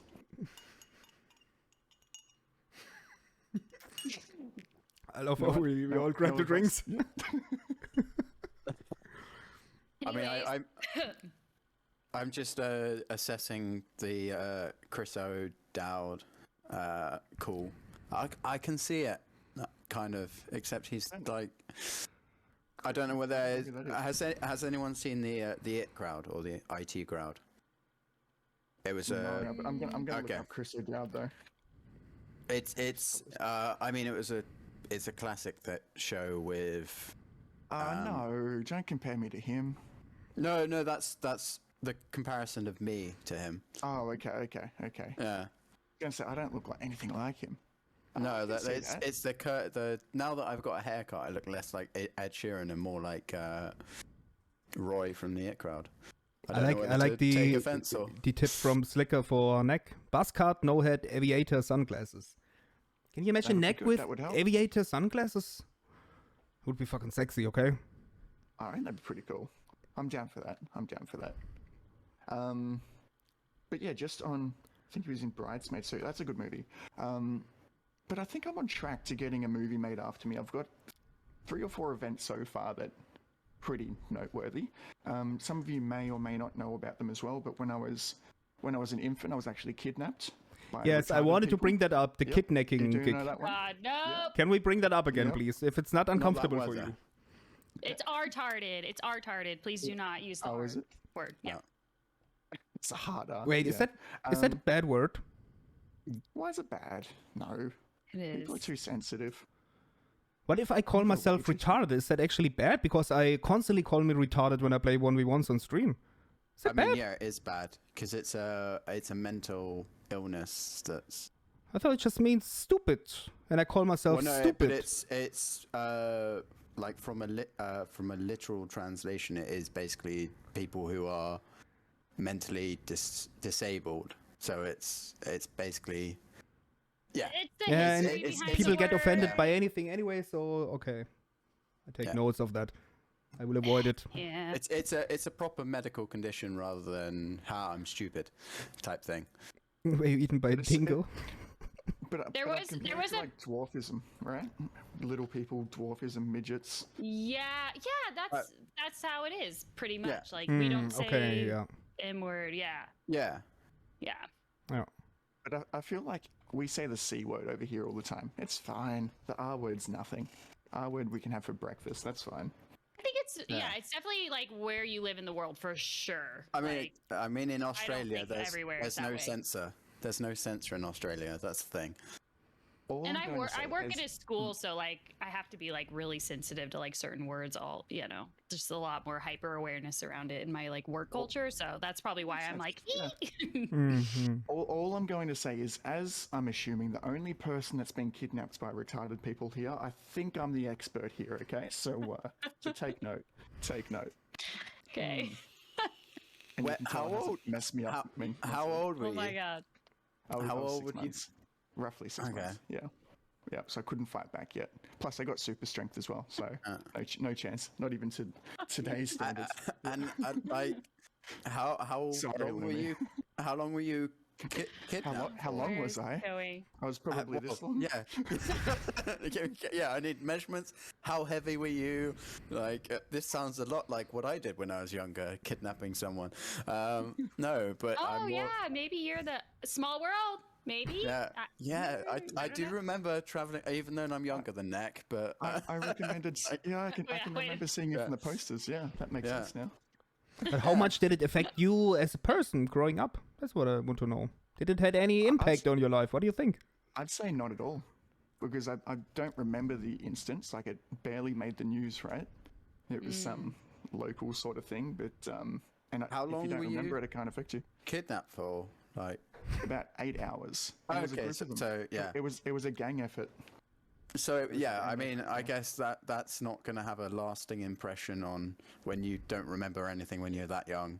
It's if it was for like a couple of months or something, it might have more of an effect, I guess. I can't tell if you guys are being serious. I've lost everything. I'm assuming that Nick is being serious. If he's not, At being least he told the I story didn't wanna before. joke. I was like, we were talking about improv earlier. I was like, we're doing it. We're improving. This is great. And then all of a sudden it hit me and Yes, I was and like, yeah. I don't know. I don't know. Are we? And to answer Zloty as well, it was in Tasmania, so not up here. Okay, we're improving. Got it. Okay. Haha. No, we're not. We're, Right there with you. no, we're being Keep it going. serious. It's fun. I love theater. I did You're improv. making light of Tasmania is a Ryan's real very place, by the serious way. situation. American in the panel. Tasmania is actually a place. No, let me get back into character. So tell us, how did it affect This you as an adult? Tasmania and that kidnapping. Maybe it has affected me more, and Mags is just bringing it up now. Maybe. I just trying to get to your heart and understand you better as a person. Well, that's nice. I appreciate that. That's good. Yes. That's good. We're all bonding here. We're all bonding. Yeah. But yeah, Loomy, Tasmania is a very good place in general. So I heard, yeah. Sounds Yeah, like the painful for The cricket as well. mainlanders kind of, yeah, the mainlanders kind of look down on Tasmanians a little bit. Yeah. I blame Taz. The most unoriginal name for a character, Taz the Tasmanian Devil. Right. Yeah. Yeah, that was marketing Yeah. genius. Yeah. Yeah. One of the best characters though. Yeah, I mean, but he was kind of like crazy, a little bit stupid type thing. It was kind of like way to make Tasmania seem bad as a place to have Taz the like stupid Tasmanian devil. Yeah. But Well, here's a fun fact for you. I know it's a little bit off topic, but just in regards to Tasmania, it's a tiny little island at the bottom of Tasmania, in case anyone doesn't know. And then we have the mainland as well. In Tasmania, there's only venomous snakes. And in mainland Australia, you have venomous and non-venomous python type things. So every time... It's a lie. There's Tasma- nothing non-venomous in the mainland. Don't lie. they all kill you. They're just big for enough. this Yeah, they're species big that- enough. Yeah, big enough to crush you. So basically anyone that's from Tasmania, and I was born in Tasmania, that comes to the mainland and they see a snake, their instinct is to kill it straight away because they assume that all of them are venomous and all of them are deadly, which isn't the case. I mean, I'm all for animal welfare, but I feel like viewing a snake, maybe not killing it, but viewing a snake as a threat, like guaranteed, is probably a sensible approach to snakes. Of just being In like, Australia, well, we I have think, a lot of snakes, yeah. but they're all harmless. Oh, except for Exactly, except for the one that But ends they're up killing obvious. you. They're really obvious. Rattlesnakes. Yeah. You know a rattlesnake. But all the rest Yeah. are corn snakes. They're little garden Oh, yeah. snakes. Babe. Yeah. What But do you have the still, like- elusive trouser snake? There are any small ones from what I hear. They exist. We all know. They sneak up on you too.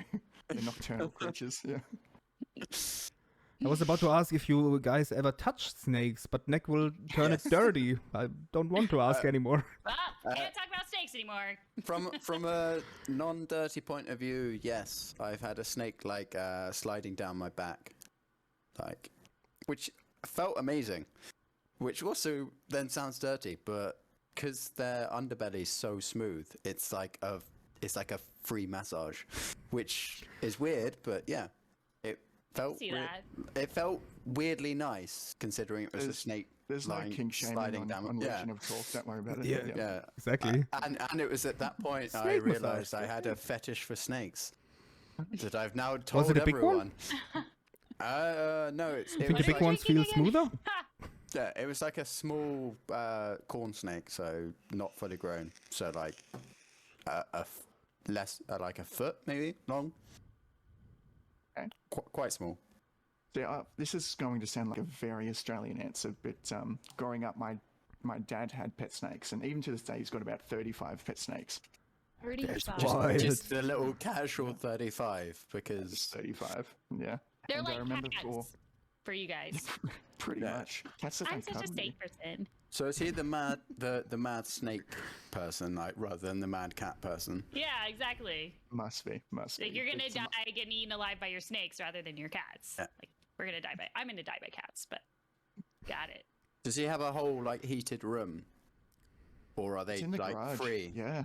So it's in the like a garage. I'll- properly set up for like. Yeah, I'll post Well, they're in a photo Australia. in Isn't it Discord always later on. warm?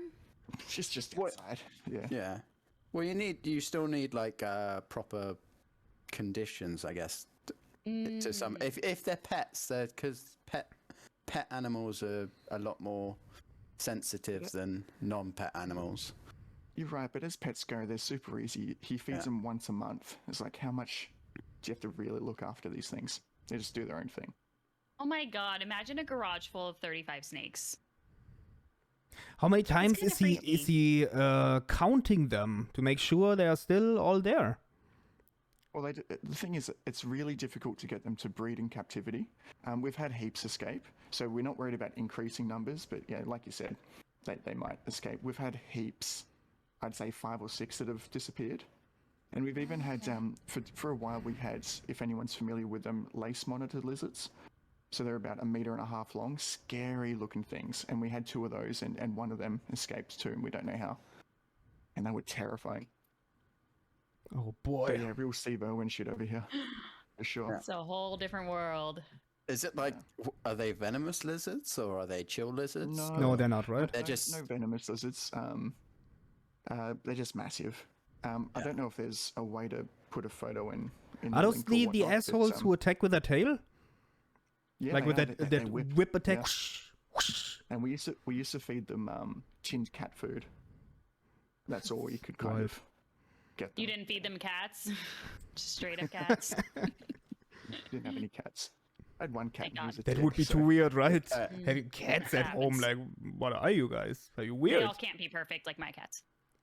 No, not at all. It's unfortunate. Different standards. Yeah. Sorry, I kind of took us off the topic of goals and. Oh no, it's all right. We've gone through favorite actors.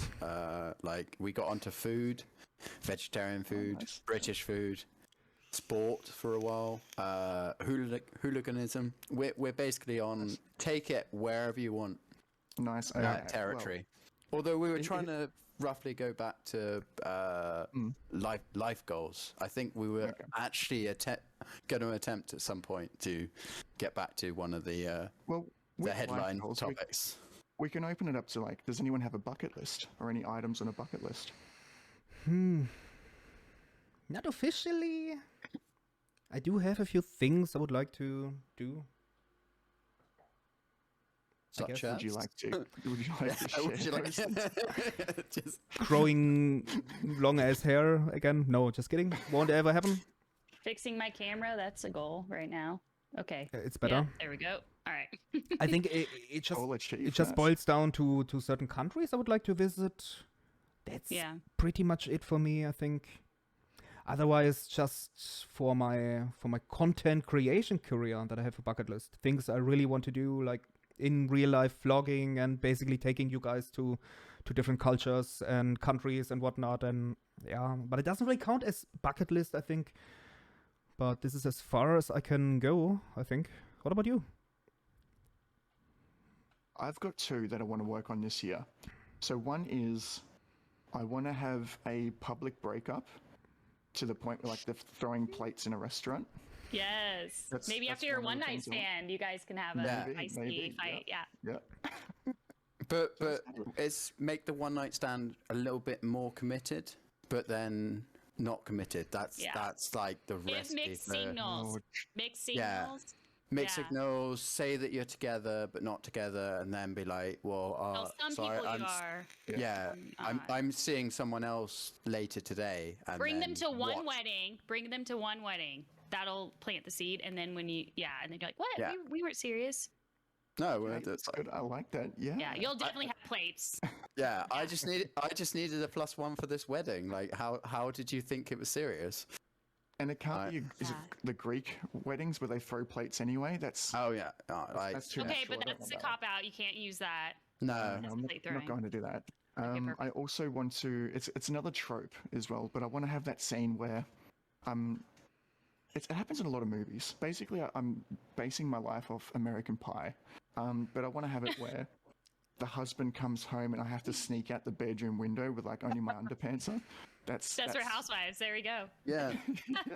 Yeah, those are my next that two scene. goals. I think those are my achievable ones for this year. I hope, but we'll see. I mean, Rooting you for can you. basically combine like the desire for more one-night stands with a very public breakup with a married woman, where a couple of times you had to sneak out of the window. Maybe Like, you should just become an actor Yeah, merge them all. and do those scenes in all the movies and shows. I think you'd nail it. The only acting I do is in the bedroom. So it kind Okay. of fits in. Yeah, I'm a the faker. pie I see what on the can I say? counter. Yeah. Do guys actually fake it? Is that a thing? I don't know if it is. They would have to be like in a certain position for it to not be obvious. Obviously. Do you, Yeah. No, please explain. I'm interested. you wouldn't have to see it Yeah, to of course. not know. So yeah, I think it's possible As from my Slicker Joe limited says, knowledge. certainly a condom would have to be involved, for sure. I would think. You'd just be like, I mean, I mean, "Nut, confession time. I have faked it with a condom, but you have? yeah, but What yes. did you do? Or you just like, Oh, over here, don't look. Pew, it's done." I totally came in the condom and I had to dispose of it. Totally Wait, came. Did you just say it so deadpan as well? got it. It was like, Said what it was, exactly like that. well, yeah, I was like, did you finish? Like, yeah, it was great. How was it for you? No, I didn't. I was. Can I a ask little bit why? more- Was it that bad? But still exciting I enough mean- to keep you going? I mean, there are certain Was there a things. lot of whiskey involved? I mean, no, there Or was was there it, was there you- was. you I only mean, paid real for an hour talk, and you had to need get to out be of it. hard to still be in the process, right? So it was a I little mean, bit exciting. It was like, honestly, I can't remember that much of it. It was quite a while ago, but I'm more mature now. I know that you can't fake it to make it. You got to go all in. But no, it just wasn't that great at the time, and All in is so Yeah. fitting for what we're talking about. Yeah. Yeah. and so yeah, it needed a quick out. And But it's did you quite go to easy- the bathroom to finish off alone? That's what I want to know. No, I mean, it reached a point where I wasn't really in the mood. Was the thing, happens. so that you can finish and not finish, and yeah, I know what you mean. Like yeah. after about 4 minutes, I'm just over it. I just want a nap. I'm done. So it's when you get tired and you start cramping up and you're like, I'm done. Like, I can't do this. I've lasted longer than 30 seconds. This is a PB. We're having the Like, real conversations here. This is a PB. Be gratified. I'm having to tap out. No, it was just the mood at the That's time everyone's wasn't hang out, right. yeah. Yeah. That's a totally different thing. Yeah. I was all in. I was all in feudal. Couldn't make it to Castle Age, so I resigned. Was the, as Borland said. And was it the you were just most horrible thing you did in regards of a date, or do you have something else? That would be a great thing to cover. What, is this like terrible date stories? I've got. Yeah, I mean, Ooh, I I got one too. Yeah, just Oh, I want to hear the it. floor is yours. Yeah. yeah, I did. I ran into the car I backed out into the car of my date, and I No. almost totaled it. Like, he had to take it in, and like for weeks it had to get repaired. First date That's together bad. too, and I offered to drive. yeah, I was 16. Was there a learning? I was learning. Yeah. No, there was not. And he would still, and then he would get it, like, before he took it in to get repaired, he was still driving it. And so we were like awkwardly like climbing in, and like had this giant dent into the back seat, and we were like, fine. And like everyone knew I did it, but like no one would talk about it. So it was really awkward. So yeah, that's mine. That's a Who's good next? story. That's awesome.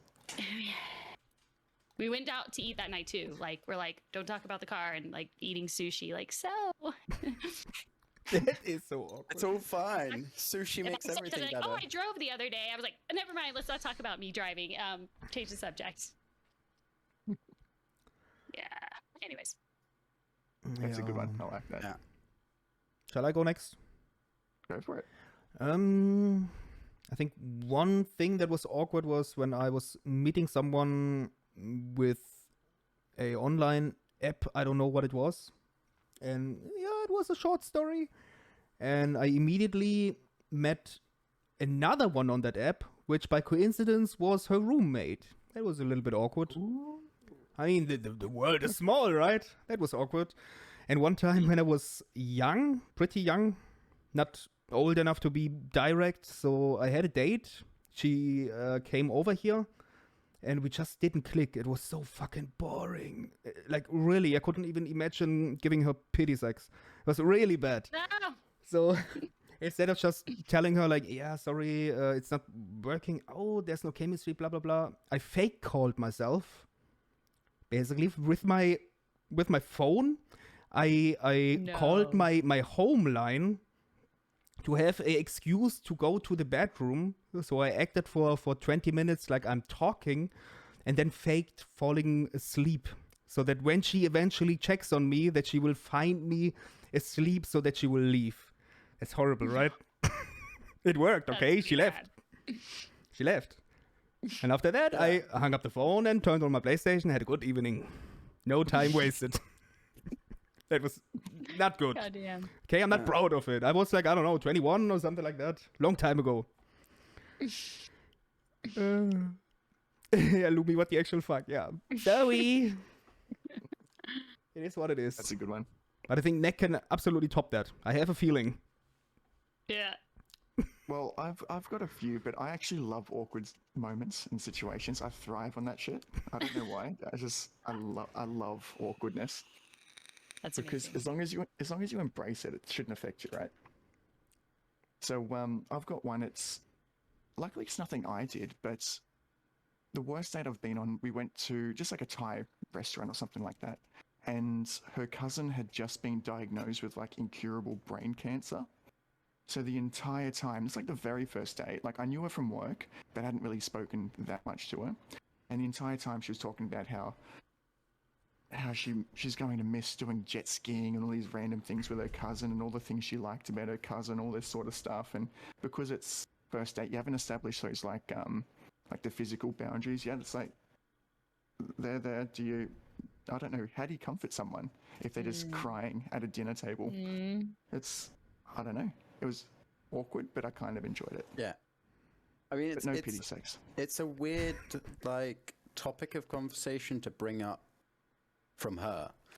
Yeah, that Like, would actually be I a don't- red flag for On the me in first next date. position. Yeah. That's Because weird. I don't know how I would react either. I'd just be like, okay, like, Yeah, that's like deeply, deeply personal. And to be on the first date, like, I don't know, like, I would imagine if I was going through that, it would maybe be the 10th date that I'm like, Yeah. hey, we've really developed these feelings for each other. And like, you should probably just know that I'm going through this because we're spending a lot of time together. But it's like, you're on the first date.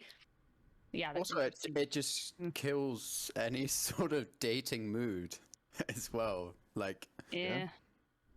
it's like, I'm not actually here to have a good time because I'm feeling miserable because my cousin's about to die. And you're like, well, I'm not having a good time now either because it's like you've set this shitty tone for this date right now.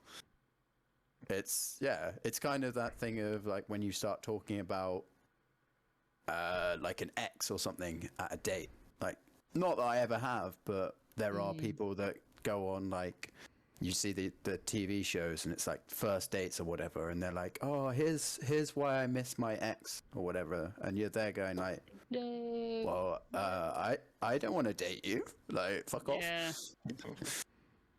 The free Just like meal you- acquired, says Strepsy.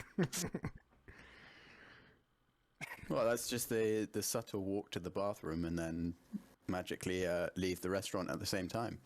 Free meal. Without nice, I like it. What about you? Yeah. You go. I mean, I haven't had too many like awkward dates. There was one when I just happened, like at university, went out with my housemates, and this girl was hitting on me and stuff, and because it's the Netherlands, there's canals everywhere, and she was like, oh, and it was January, so there was snow outside. She was like, let's go jump in the canal. I was drunk enough, and it was like, okay, fine. I was like, I don't really want to, but I will if you do it. And she was like, yeah, sure. Like, fine, let's do it. So jumped in the canal, and it was like, okay, this is thing.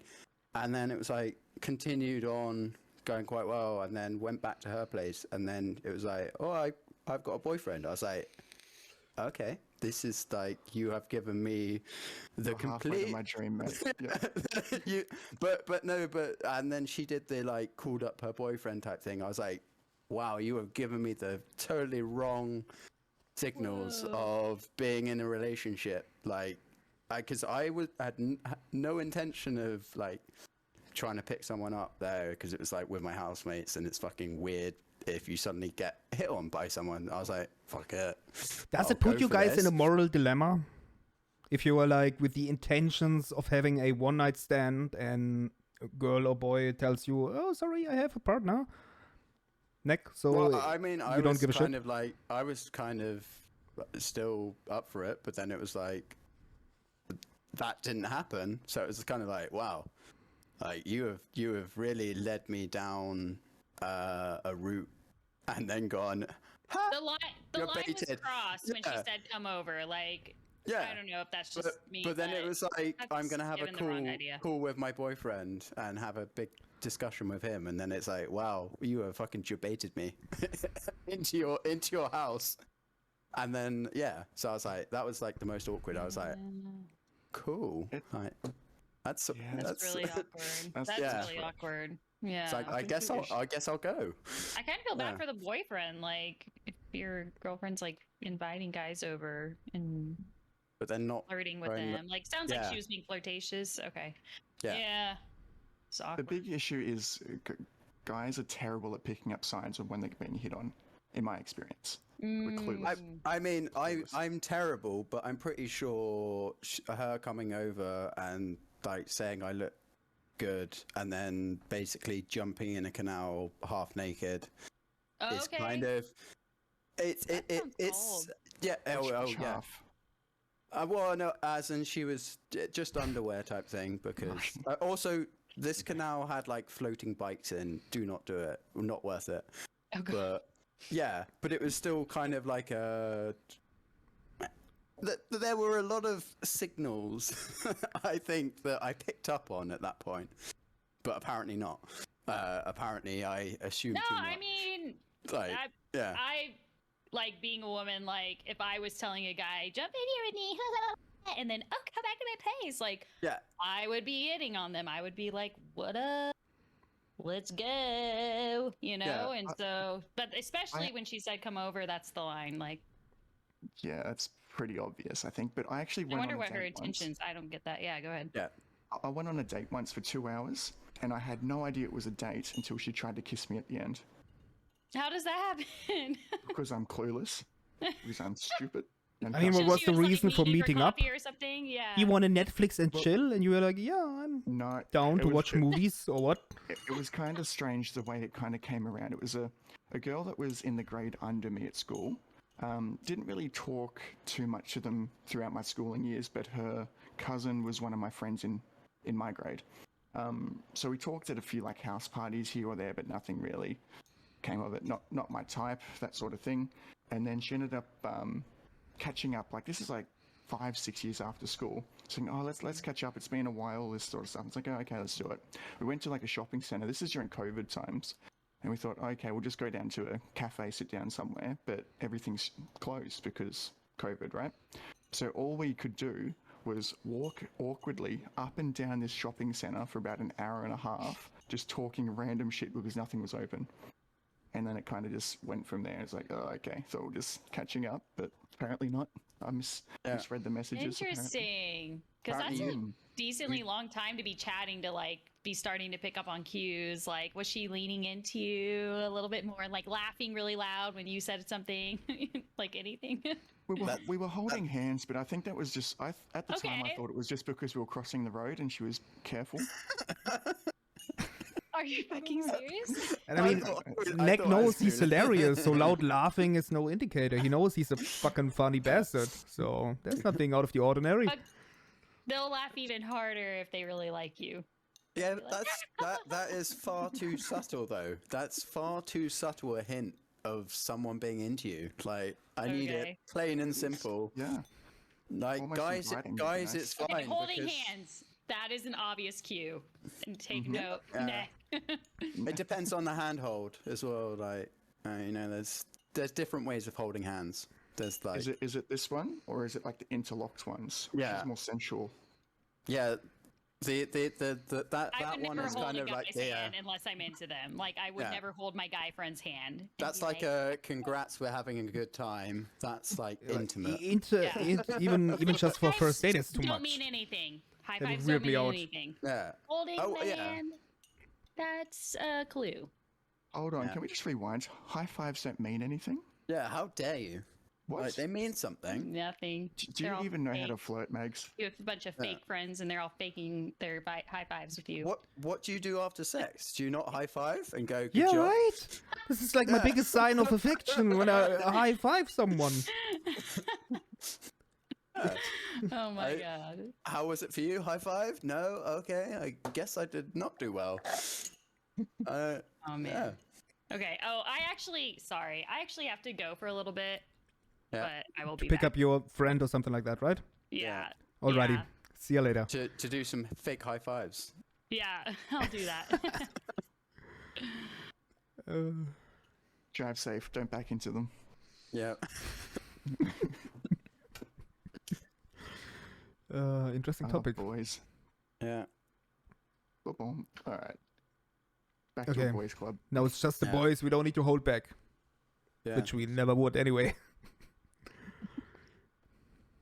But I need to be careful what I tell about one-night stands, because my girlfriend is sitting 1 meter away and she might not be pleased if she hears a story about that. Hey, it's a long time ago! Chill out! Or maybe don't listen at all. Okay, she just flipped me the bird. She's got the stream going like, I've learned so many bad things about you right now. Yeah, that's kind of what I have in the back of my head. Yeah, she's like, oh, that's why you randomly take calls when we're trying to have a romantic night. Oh, it's all coming out now. I mean, what a great romantic movie. I never claimed that I saved myself for marriage all my life until she came along. It's not like that I claim such a thing. It's just those awkward phone calls when you're getting a nice romantic night, movies going on, and you're like, I hate this movie. Quick, someone call me. Like, I mean, I don't have a home line anymore, so that trick doesn't work anymore. I can't call myself anymore. Need to Discord do Discord things. Call. Yeah. I really have to take this. I would like to open a situation to the floor to get advice and recommendations, please. Quite often, I've gone for the Netflix and chill approach with people I've been dating. And I find that it's a similar sort of approach, like when you're in the movie cinemas, you can do the old arm reach around, right? But I find it's more difficult. Netflix and chill, how do you progress it? Do you have any go-to sayings, any tactics, slight hand movements? What's the go-to? How do we escalate?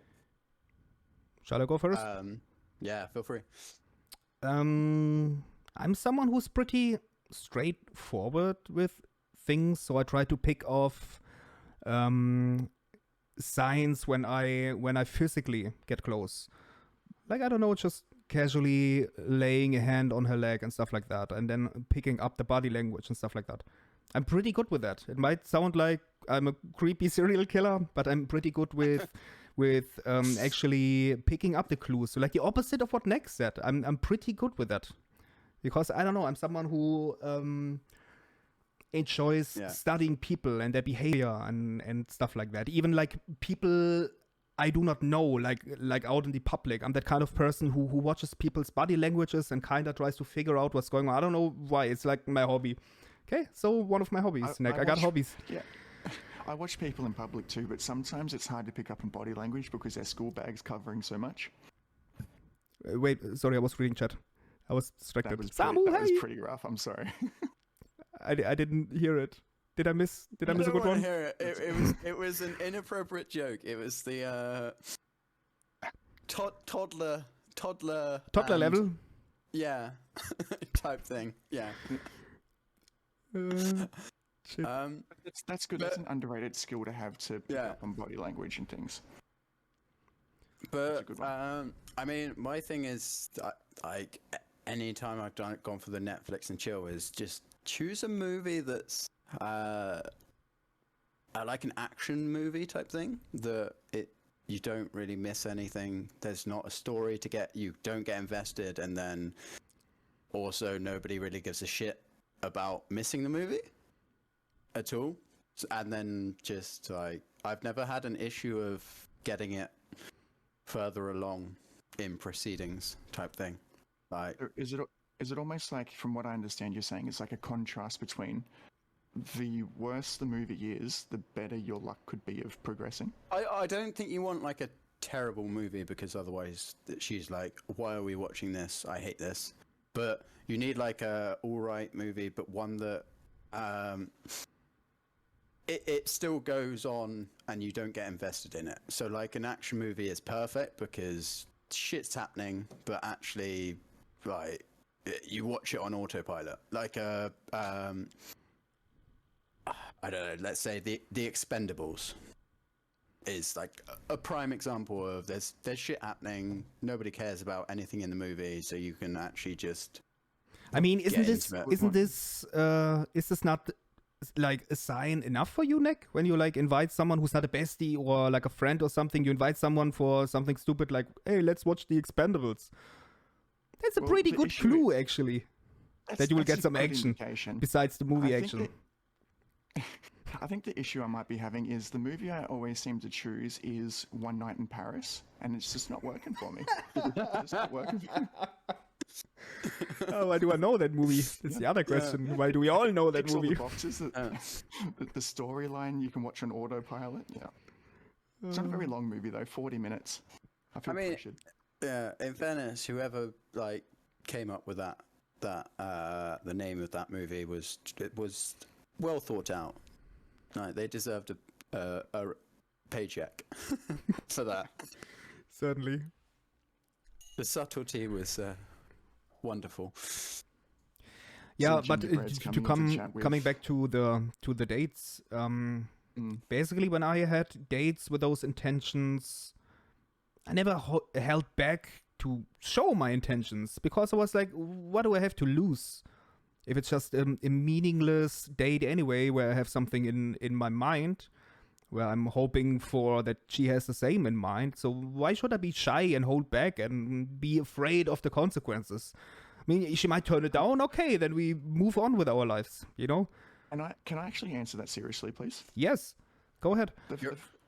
I almost set myself a rule. I don't verbalize this in any way, but I almost set myself a rule that I try not to sleep with them or even kiss them on the first date.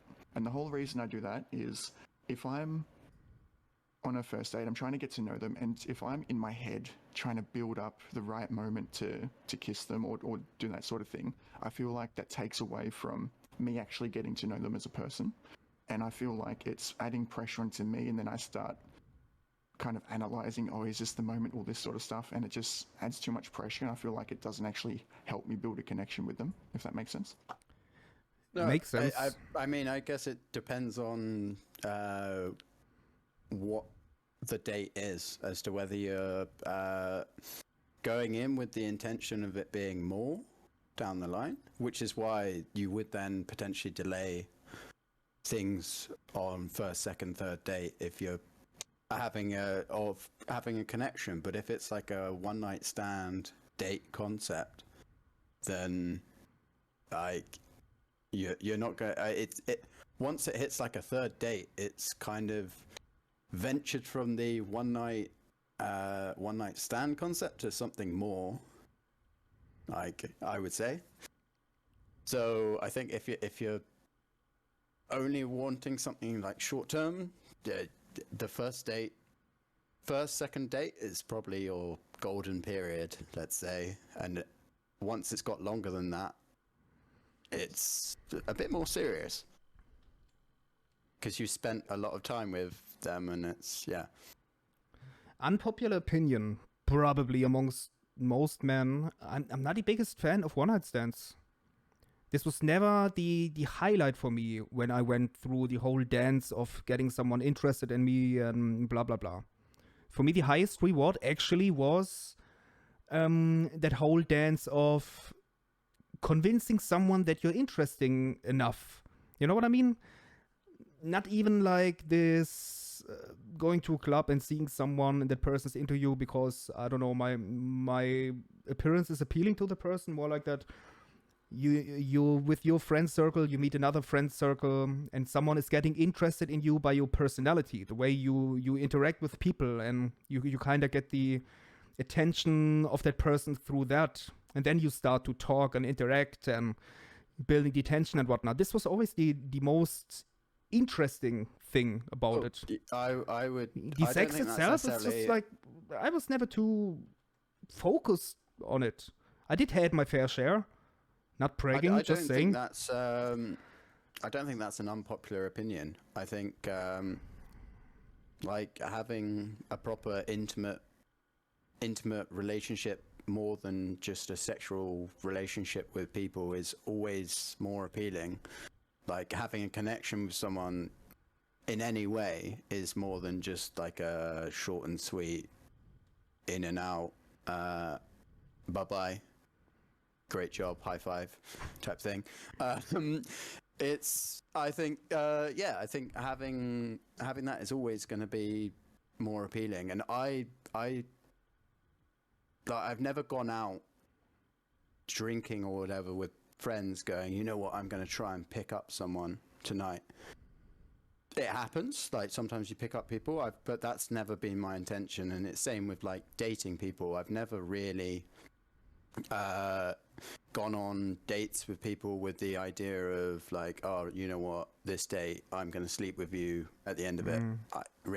Like sometimes it happens, but then it happens. But I think longevity in the like idea of wanting to have more with someone is always going to make it better than short and sweet, nothing but sex concept. But I think we have to also point out one thing. It's not making you less of a good person if you just enjoy a one-night stand, no matter if you are boy or girl, right? I think that's important to point out. Oh, definitely. I mean, sex is fun. Like, sex is fun and absolutely fine to have for women as well.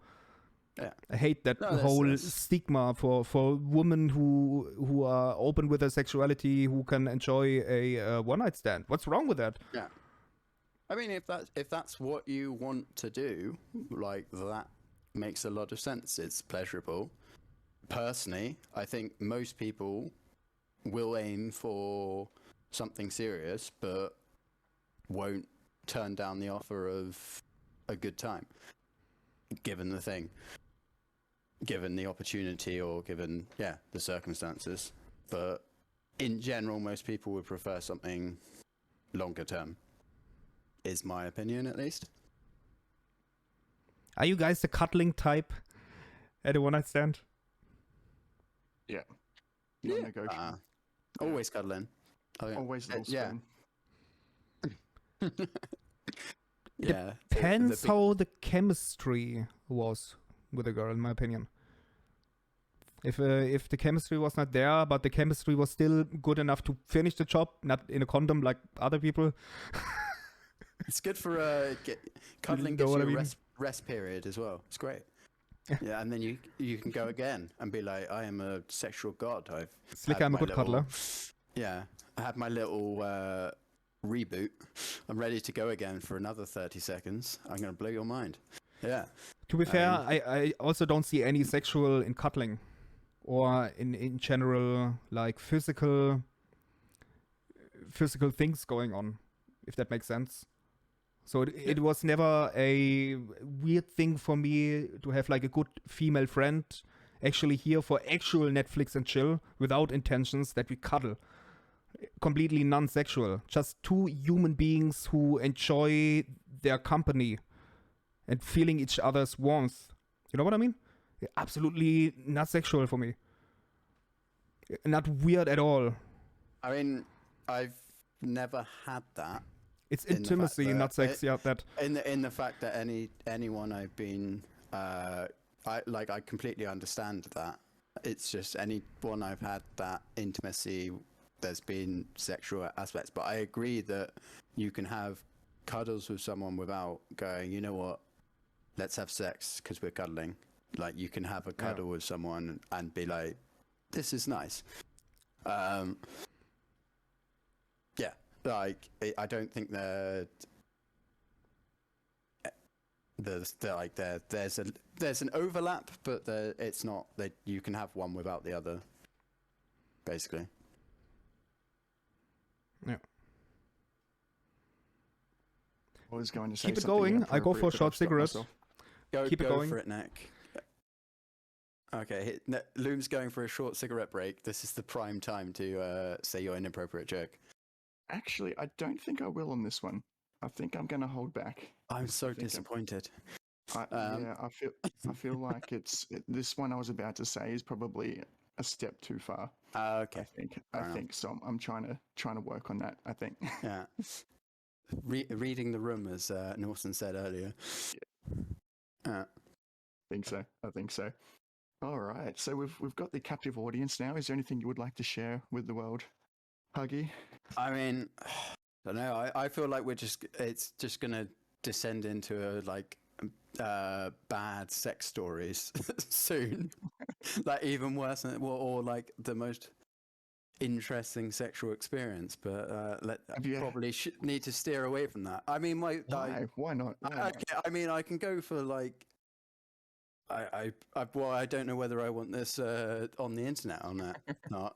But I mean, my first time was at a New Year's party, and the girl I ended up sleeping with, it was me, a guy, and the guy's sister was the one I ended up sleeping with, and then a couple of her friends. And I ended up sleeping with this girl in the same room as her brother. Ooh. As in, he kind Ooh. of saw it / watched it briefly type thing. And that was like my first time. And it was kind of like Wow, what a way to start, hey? yeah, well, and it was great because she was a model as well. But it was like the most brag right there. awkward thing. But I mean, everyone was pretty drunk, so I don't know how coherent anyone's memory was. But it was kind of like, yeah, just the fact that was one, like a sexual experience of any sort, and two, my first time was like sleeping with someone whose brother happened to be in the same room. It was that kind of that's odd. That is yeah. odd. But it actually reminds me of a news article I read yesterday about Angelina Jolie's first time. I don't know where I find these things. Yeah. And how her and her boyfriend were getting intimate, and essentially the physical, just normal acts weren't enough for her, so they started introducing knife play. So he would cut her a little bit, and then she would cut him a little bit, and apparently at the end they were all just like covered in blood. Yeah. Like, that's a slippery slope to start with. Yeah, I feel like as a first time, that's a bit more like kind of extreme for a first time. Like, that's like when you've got intimate knowledge of people's limits, then you can get something in there, like not like, hey, this is my first time, cover me in blood. Is it normal? Yeah. First time, there's normally a little bit of blood. Yeah. Where do you go from that situation? Do you go like, knife play wasn't enough, let's play with some guns or something? Like autoerotic asphyxiation. Right. But I can talk about autoerotic asphyxiation until I'm blue in the face. Yeah. Can I just go back to Slicker Joe's comment? Once I was getting it on with a girl I put on Spotify for the mood, but I was too cheap to subscribe, so every 2 songs there was a loud as fuck ad killing the mood. Yeah, that's not... The worst thing is now, it like would be YouTube, trying to get in the mood with YouTube, and it's like, not only is there one advert every 2 songs, there's like 2 adverts at the start of the song and at the end of the song, and then it won't even autoplay the next one. You're just there like, this is a nice advert little thing. Yeah. And then it's like, and then it will start advertising like Viagra, and you'll be like, thanks for this. I was doing so well. Like, what are you trying to say? At the end of lovemaking, you end up buying insurance for who knows why. Yeah. Welcome back, Loomy. Hey, Joe. I'm back and I brought drinks. So, where were we? First sex experience?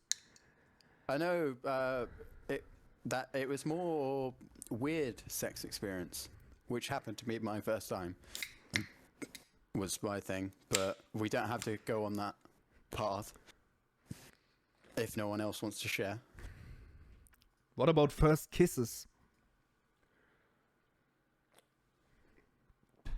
Who would like to go first? On a bus playing like Truth or Dare with a girl when I was like 10 or something. That's like, that was the first one with, because kids will be kids. The craziest No, I just saw Loom's look at when I said that. He was kind of 10? Okay. yeah, but it's one of those like little means nothing, hey, this is fun thing. That's the biggest coincidence. Is my first kiss was also on a bus. Were you wearing drag? I was going to say, I'm not allowed to be a teacher anymore. Yeah, really ruined the school trip. How old are you, and where was this bus? I feel like this Truth or Dare thing just got...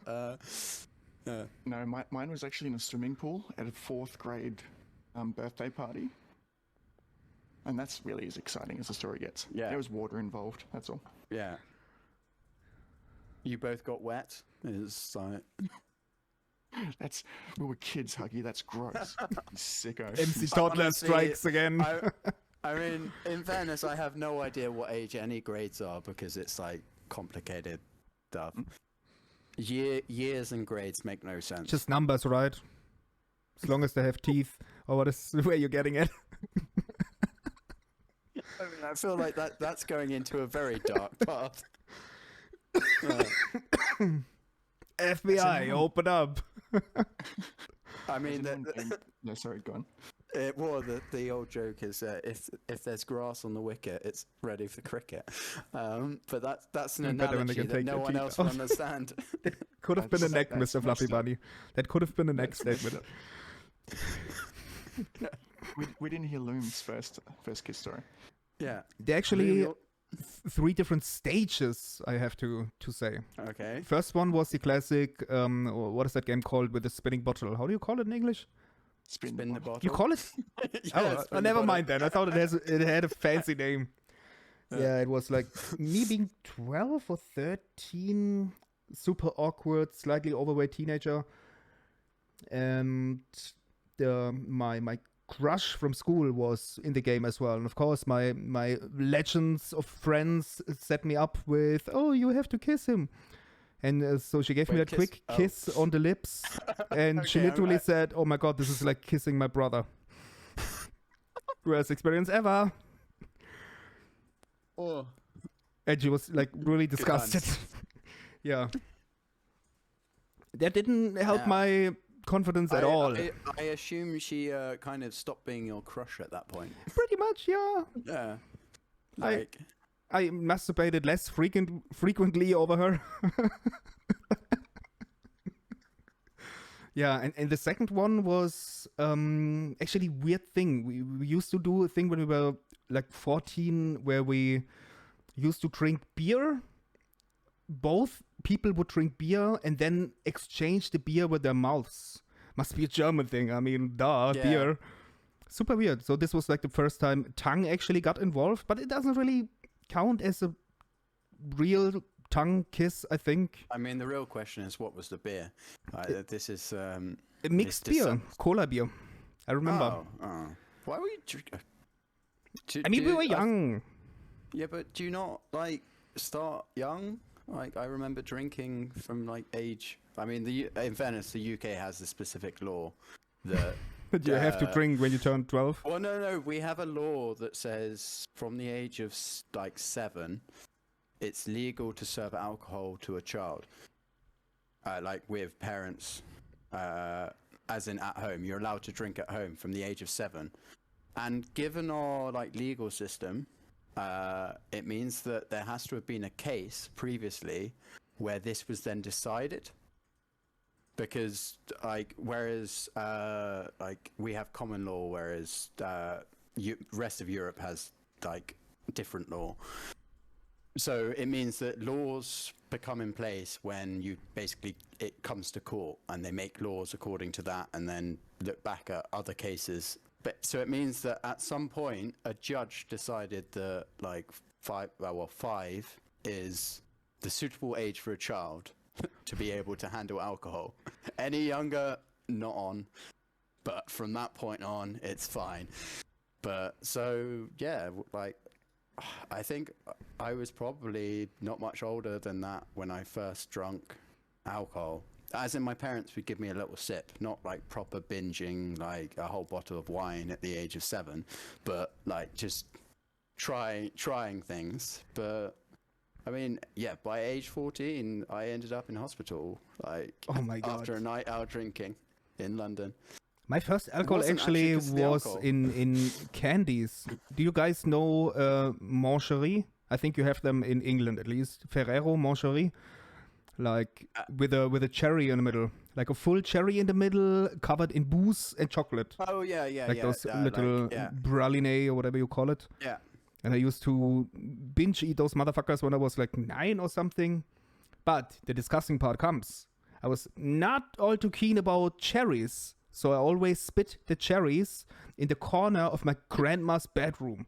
So there was literally a rotting pile of cherries in the edge of the corner in that fucking room. Yeah, good times. Grandma was not pleased. She didn't even say anything about the alcohol or anything. She was just pissed because there were cherries rotting in the corner of the room. I'm pretty That's good. disgusting. Welcome to my TED Talk. I'm disgusting. Yeah. Yeah, like all I cherry- see in do you chat is like Loomy. What the cherries fuck? now? Yeah, I'm kind of okay with them now. I still don't like the texture of it when you have like a full cherry or those cherry pieces in yogurt and you have the weird texture on your teeth. I'm still can not we the biggest just- fan. Appreciate how French Eric's like comment was. That was- That's like the most French thing. The most possible. French thing ever. I was given champagne by the spoon for the Christmas when I was a baby. Oh, wee wee. Yeah, here we gotta celebrate with the child. Let's Wash it put down with champagne on a cheese. spoon. Like that is like, yeah, Spoon-fed that's the champagne. most French thing I could. That's also ever quite the see humble written. brag, right? Okay, we get it. Your family had champagne. Ooh. I mean, in France, I'm sure champagne in France is a lot cheaper than like the same bottle anywhere else in the world because the French want French to drink French wine, And they get it whereas cheap. they don't want anyone else to drink it. Like this is just for us. Fluffy Bunny, I'm from Liverpool and I feel clean compared to Loomy. Hey, but my first real kiss was romantic, okay? Because what I really Because it was love, your crush. it different crush. I mean, later on, I okay. was 15, and I had a crush on someone. I always saw her in school, so every time we were on lunch break, she was walking rounds basically. So always my heart was jumping when she passed my classroom, because we were in the last what do you call it? The last grade. We were allowed to stay in the classroom. Usually you are not allowed to stay in the classroom in Germany. I don't know why, it's weird. So I was literally waiting at the window every time until she passes and looks at me. Super cute. And then we had like a local festivity here where I actually met her by coincidence. We met and she suddenly sat beside me and we started talking. And we were both goth kids, as we figured out then. I was really heavy into the goth scene back then. She was as well, and we started talking about music. And it's actually quite innocent, because I literally invited her to come to my home, which was only 10 minutes away, to show her music. Nothing else. I said, oh my God, because I felt so relieved having someone that I can share music with. I was like, I got the most amazing bands. Walkman and chill. Walkman and chill. I mean, I'm not that old, dude. Come on. We had Discmans already when I had that kiss. The Walkmans were not up to the thing, state of the art or whatever you call it anymore. And anyway, we literally walked to my home just to listen to music. But then somehow the chemistry was there, and boom, and then suddenly it was like, oh, if I weren't too shy, I would kiss you now. And then it just happened. And I had no intentions, nothing. It was just so innocent. Music. The power of music. What was the song you seduced her with? Like, Fuck Her A Gently song by, called Gateway to Tenacious Hell. D? No, a song called Gateway to Hell by Mechanical Moth. Okay. Okay. Actually, the song's only that's an Gateway, but the lyrics are interesting- yeah. Gateway to Hell, and like distorted voices and creepy shit. Yeah. Good times. Sounds like she was a religious child, suppressed, and that kissing you was taking her down a dark path. Yeah, she was already. We were goth kids, okay? We also listened to a song afterwards that was called I Wanna Burn. Ich will brennen. German song. Good times. Yeah. Anyway, And have you- yeah? I was just going to say, I'm sure we've all had crushes throughout our lifetime, all that sort of thing. Do you ever keep tabs on them? Like, are they married with kids now? Are they living under a bridge? Do you know what happened to them? Yeah, pretty much. I'm still in contact with that girl. I mean, not actively. Ooh, Not red actively flag. at all. It's been Red years flag. since we talked, but we always kept Facebook friends and whatnot. She's in a different country these days, and she recently married, so I know that. Still sharing But I'm not music? stalking it. Yeah. No. Yeah. I mean, when she was still living in Germany, but that's also at least 8 years ago, we were meeting again. But nothing with intentions. Really just meeting. I got rid of Facebook, so it's super hard to stalk crushes anymore. Like, how the fuck am I meant to find what the crush is doing? Now Like, I have to I can't- actually yeah. leave the apartment. Yeah. Yeah. Isn't it so awkward when you stalk those crushes from 10 years ago and you accidentally like a picture and you're like, oh my god, panicking, unliking, and hoping there was no Oh, notification? You've just fucking got to weird. live with the like at that point, because it still shows up even if you unlike. It's more suspicious. Really? If, you unlike. Well, it will give them a notification. So it's more suspicious if you then they're like, oh, he's liked it, and then look at, and it's like they've unliked it, and it's like, what were you doing there that you liked my? And as long as it's within like the last 2 months, 3 months probably, it's kind of acceptable. It's like, I don't really check your profile. Oh, this is It quite was cool. 4 years ago. And as long as they're not like scantily clad either, like if it's a bikini pic from like 3 months ago, like that's stalker vibes. And like later than that, if it's like 4 years ago, you're like, why were you scrolling back? Like, just wanted to see how you changed since you broke my heart. I don't way think back that's when. stalking, by the way. I think So people it's- these it's days not- tend it's not to stalking, have it's a just, inflated weird. use of words. I think it's very human to kind of check on people you used to hang out with or be in a relationship with or whatever. I mean, it depends on how regularly. I mean, if checking their you're profile. obsessing over someone and check it every day and wherever she checks in and whatnot, that's creepy, yeah. But just checking out. So also, is my friend from kindergarten, is he actually married and stuff like that? I don't think that's creepy. Or am I creepy? Am I exposing myself as creepy here?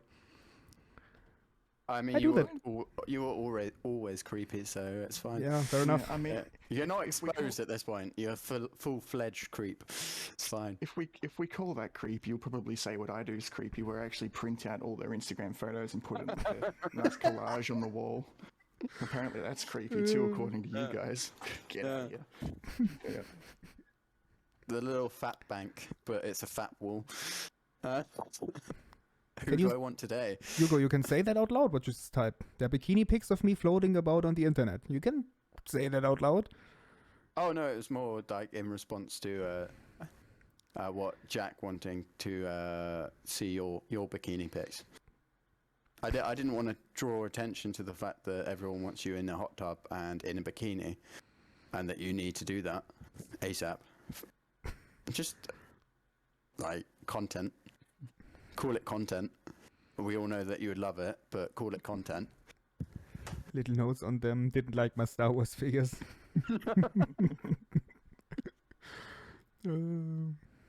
Kissed me and said she thought I was kissed like a brother. Slightly sweet. I have a Alabama mental note of response. that I can't get rid Yeah. of.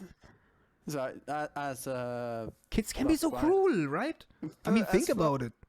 But How can you Fluffy say Bunny something said like it that? Right. Fluffy Bunny said it right. Like, how does she know what it's like to kiss her brother? Oh my god, I didn't even think of that. Yeah. So she is Sweet Home Alabama. So Probably. yeah. I mean, you dodged a bullet. I was too hurt and crushed to even think about that. Yeah, unless she said, "I love you like my brother," and then you're kind of like, "I mean, I'm in with a chance, but also that's creepy." But okay, you're my crush. I'll go with this. It's like a show. What are we I feel talking about? scared to introduce topics because I'm always worried that I kind of derail things. I mean, So I'm currently, being reserved. I mean, we could try and go back to life goals. We never actually touched on. No one else touched on life goals aside from you, with wanting to be have a movie made of you, and to It's talking and about to Loomer, right? subtly follow around psychedelic people and just make their life hell by pretending to be stalking them, but actually just standing by them. It's an honourable cause. So, Loom, life goal. Life Let's- goal. As I said before, I haven't sat down and think about stuff prior to the show because I like to think about it and kind of speak out of my heart instead of prepare anything. So let me think. Do I have life goals? I mean, obviously, being successful with content creation, since it kind of became my job. Obviously, I want to not worry about money anymore. Never fully focused on getting rich or anything.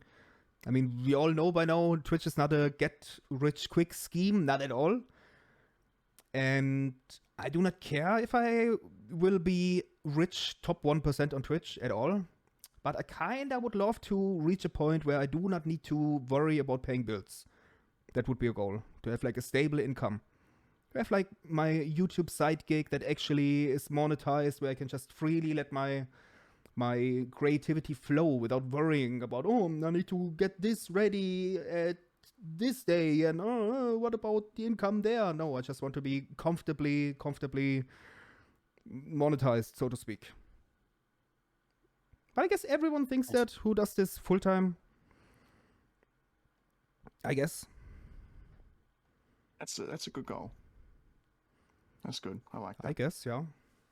Hmm. Yeah, and getting a dog was a life goal. But Have it you took thought of a name me... yet? Yeah, he will be Little Loki. Ooh, Fun like fact, that. so the family who raises the dog actually named the dog Odin because they have to put a name in the vaccine pass. So what a coincidence. Little Odin, Little Loki, so maybe we even keep the name Odin. Well, but you've adopted the dog, so it fits even better for Loki. Right. True, Yeah. true. Makes sense. Yeah, that was kind of a life goal. it took me a long time to kind of process losing my first real own dog. It took me 6 years, basically. It's been 6 years now, and now I'm finally in a position where I can say, okay, it's time to start over, letting a dog come to my family and all that stuff. I was really heartbroken, to say the least, when I lost my dog. So it was kind of a life goal, so to speak, to raise a dog again. Yeah, I'm boring. Sorry. Not boring at all. It's a solid life goal of rather than everything far-fetched and impossible and going like, hey, I want to be like the richest man in the world. It's like, cool, it's a life goal, but is there any opportunity to ever achieve it? Yeah, I think it's all my life goals. They revolve around the streaming career and content creation career. So I don't know if it will be too boring, but it will be very centered on that, obviously. You know, like my goal with this channel and stuff like that, having more and more reach to affect people in a positive way, if that makes sense. I mean, that's kind of a goal I set for the channel, to reach as many people as I can in a positive way by talking about serious topics, like when we open about mental health and all those things, to kind of give a home to people who struggle with the same things and who kind of don't have a place to be, to express themselves. I kind of want to be that safe haven for people. The more, the better. This is kind of a goal I set for my channel. Not about my ego, about me being important, whatnot. No, about having enough influence to reach as many people as possible. What are you grinning at, Hugo? What did I miss? No, I was about to undo my button, and then I kind of realized that I was doing that on camera. I was like, let's not do that. That's gonna be really weird. So yeah, I was just laughing at myself. Check, I appreciate that. Are we taking clothes off now? I was like, wait, let's not strip on cam. Shark says reaching Australia already, mate. Yeah. Yeah, the thing is, if you talk about these kind of goals with your channel and whatnot, it always sounds corny and cheesy. But maybe I'm wrong. Does it sound corny and cheesy? Yours sounds I a lot don't. less cheesy than my reason, I would say. Because at least yours is noble. You've got that aspect of like you genuinely want to help people, right? Like, Yeah, whereas actually, Neck I won't go into it yet. Neck genuinely wants to make people's life hell. It's like the polar opposite. But no, I don't think it's corny though. Like it's an aspiration of like you've taken the step into full-time streaming, so it's a rational life goal to basically want what you're doing to be feasible down the line and be more than just more than just Age of Empires, like as these types of things are. Yeah. Be more than just a gamer Yeah, channel. the thing is, Like, that's not cheesy. That's like yeah. Makes sense. It's I mean, you also have to keep in mind, I didn't start my channel with like those big goals and corny set goals. Not at all. It was for me, when I started streaming, just to have something to connect with people and to give my life a little bit of meaning besides my stupid grinding in my job. That was very horrible. To kind of give myself a little bit of meaning. And then things took off basically. Or let me put it this way, the biggest turning point for me, where I realized I could turn this into a career and fully feel fulfilled, not even talking about having enough money to make it through the months. I don't know how long I can make it through the months, but feeling like I will feel fulfilled enough doing it. Was basically when we talked about the whole depression issue the first time. This was the big turning point. It was right after that one streamer took us live and we had that serious talk that I initiated on stream. You were not part of the community yet, Hugo. So you were not around back then. It was simpler times. Yeah, so where we opened about that and where I got a lot of positive feedback and messages from people who said, thank you for kind of being a figurehead for this topic, if that is the right term. Because thanks to society's rules and stigmas, we don't dare to come forward like that. So thank you for having the fucking balls to come forward and talk about certain things. And this was the first time where I realized I have an impact to other people's lives in a positive way, doing something great. And this was kind of the turning point. This is where I realized, oh, this actually could be a fulfilling career, because it gave my life meaning. Stupid as it sounds. Yeah. I don't think that's stupid at all. It's yeah, and it's a nice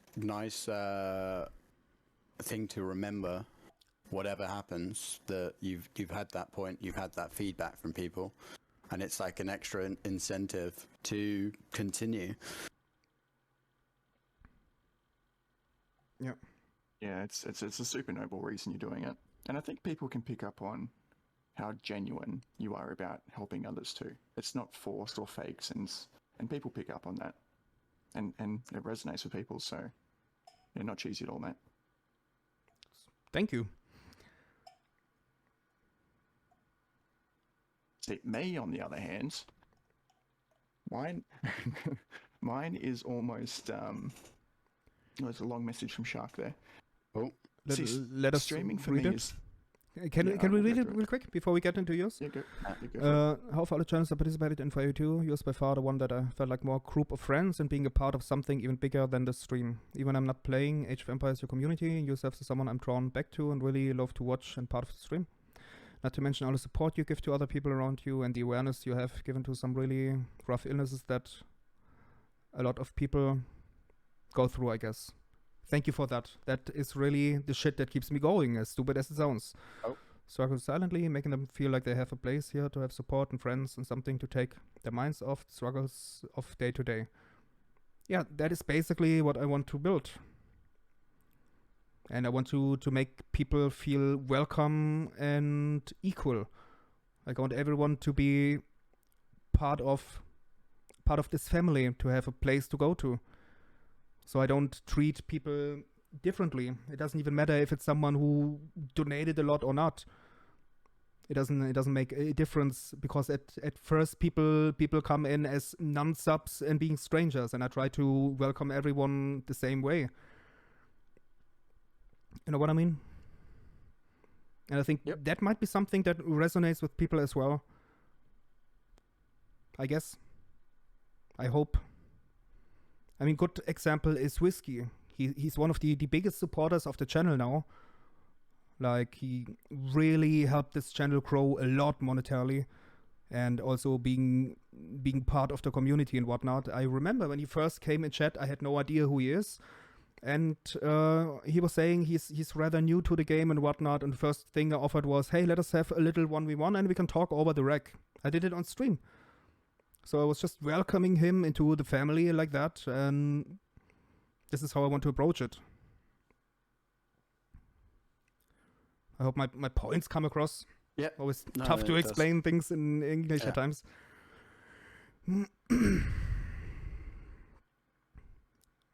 And yeah, Jordan, I fully appreciate that. I'm reading chat, guys. I'm not always answering to chat because I don't want to interrupt you guys all the time. I think that is something I can improve with the whole Legion of Talk. I feel like I interrupted my guests too much in the past. It's kind of this fine line between not neglecting chat and not neglecting my guests. So I decided to read chat, but not answering to anything. But I see you guys, okay? I read everything.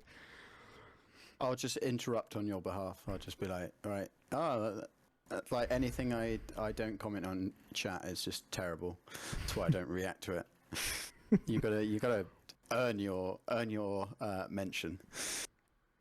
That's why. It's only high quality stuff. Yeah. Okay. To Nick now. You wanted to say something. Oh well. Feel free. That's an A+ effort there, Huggy. Yeah. Interruption skills are on point. Sorry, wait. Let me just interrupt you some more. Thanks. I was just going to say that in regards to my motivation behind streaming as well, was Loomy mentioned a whole lot of great points and that sort of thing about helping others, that sort of thing. I've been a little more so in recent times. I've been a little bit more vocal after like my discovery of like my mental health battles and issues and all that sort of stuff. And I've only really realized it probably in the last 3-4 months, I would say, even just before Christmas, even sooner, really. And I've been doing like a lot of thinking and all this sort of stuff, and like I've always kind of been the black sheep in my family, right? So everyone would say, look at my brother, who's like the academically inclined one. He got like the highest grades in school, he's a surgeon now, all this sort of stuff. And I never felt like I had the smarts to kind of back up with that. So I do what the younger brother normally does and tries to find another vice to try and get value, right? So it was either sporting ambitions or something like that, or humor and jokes. So quite often I kind of lean on a sense of humor as a way of like validation, and that's kind of like my motivation behind streaming as well. So Loomy does it to help other people, but mine more selfishly is to help myself, I think, because it helps me validate that people, I don't know if enjoy spending time with you is the right word, but the fact that they're happy to give you moments of their time, it just like helps like in here, if that makes sense. I don't know if what I'm saying helps or makes sense to anybody else, but it's almost like a self-validation sort of technique that I've kind of employed. I don't think that's a bad thing. I mean, I can partly see myself there as well. So for me, sometimes coming online actually helps me at least as much as it might help someone else who, I don't know, had a shitty day and gets a good time with a stream. So I can almost say I equally also need the people in the community. Like some might need the entertainment through the stream. I don't know if that makes sense. So I kind of get your point. Yeah, thank you.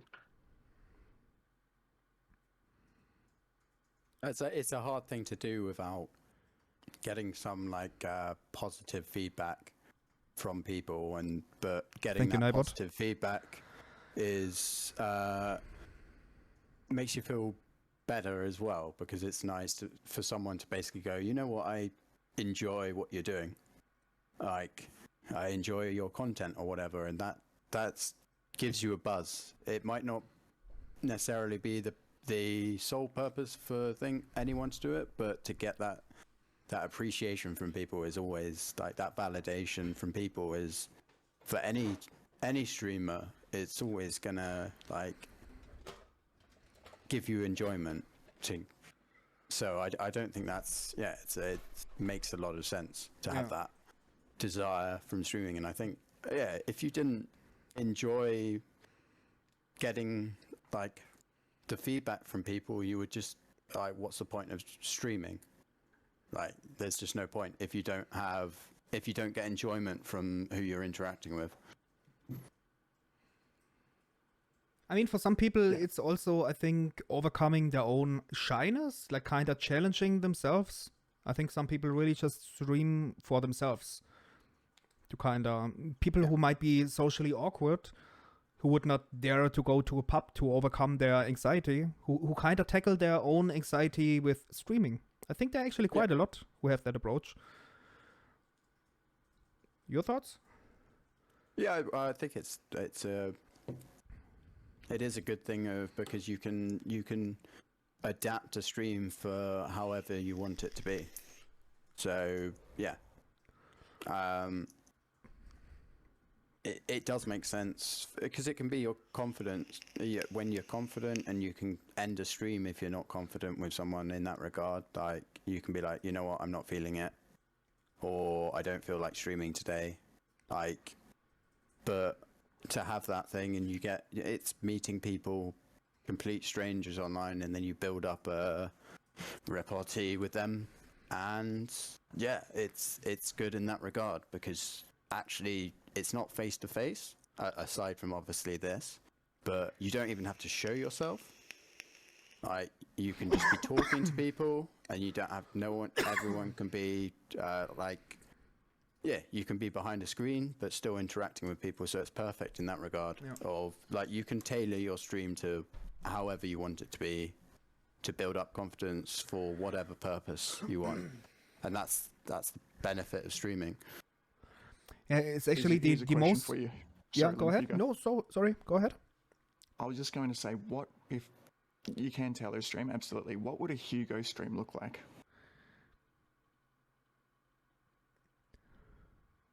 What is that asking me, or what people Yep. think a Hugo stream would No, be like? I'm mean- asking you, man. I mean, I would just it would just be having a fun time. I mean, I would focus on probably Age of Empires as a thing, just playing that, but community stuff, team stuff, 1v1, playing dumbass games, doing dumbass things, just having fun. I feel like he has the all it would perfect be. basics Yeah. to start it. All it would be would my just opinion. be like fun. Like there wouldn't be a purpose. I don't have. I would play like for Age of Empires. I play occasional 1v1s, but I don't religiously play them. So it would kind of just be random commie shit, probably. Like in the community shit, not communist shit. Like just in case someone clips it, and suddenly like the Hugo stream is the red stream, the socialist stream. That's what it's going to be. No, I just think in much the same way as I've seen both of your streams, of just like relying on interaction with stream more than like being the best at the game or anything, because I'm not going to be the best at Age of Empires ever, which means Even though you are fucking tryhard. obviously I'm a tryhard, like the biggest tryhard ever. I mean, I learned hotkeys like 2 months ago, but yes, the biggest tryhard ever. But no, I think it would just be just having fun with whoever's there on the stream, and that's what it would be. Like that's I don't think it's a stream like for myself would work if it didn't have interaction with people, because it would just be like, well, why am I streaming? I might as well just sit and play this game anyway. I mean, we can boil it down to two great qualities you have. It's, for one, you are not socially awkward. You're good around people, at least to my judgment. Yeah. And you have a nice voice to listen to.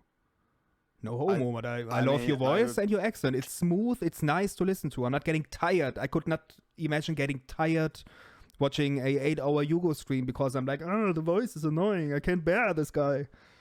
You know what I mean? I feel Those like are it's, two I great feel base like you were gonna qualities for say streaming.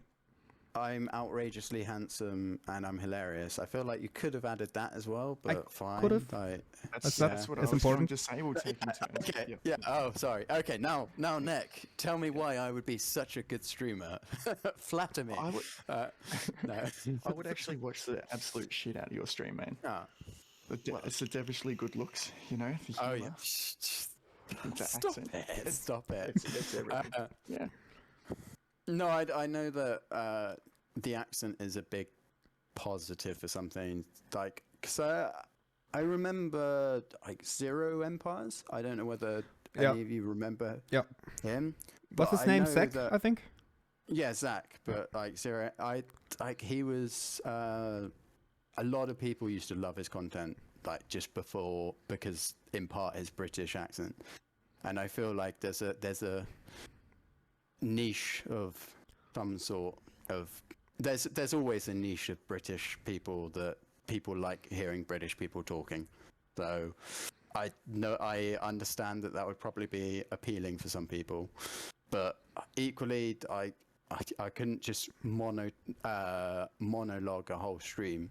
Like I can chat a lot of shit, but I chat a lot of shit in an environment like this. Have we brought up the ashes yet? I mentioned it and squashed it quickly. Like no, but I think just being able to talk through something or discussing a game just on my own, I don't think I could do it. I would need feedback from people, whatever it would be, even if it's people hurling abuse, as you often get, Loom, of people going like, "Oh, you're playing so shit. Like, why are you not doing this 2K pro strat?" But even having that sort of feedback where you can go, shut the fuck up, like, you know nothing. You're like a 800 elo. I'll clap you. Don't tell me what to do.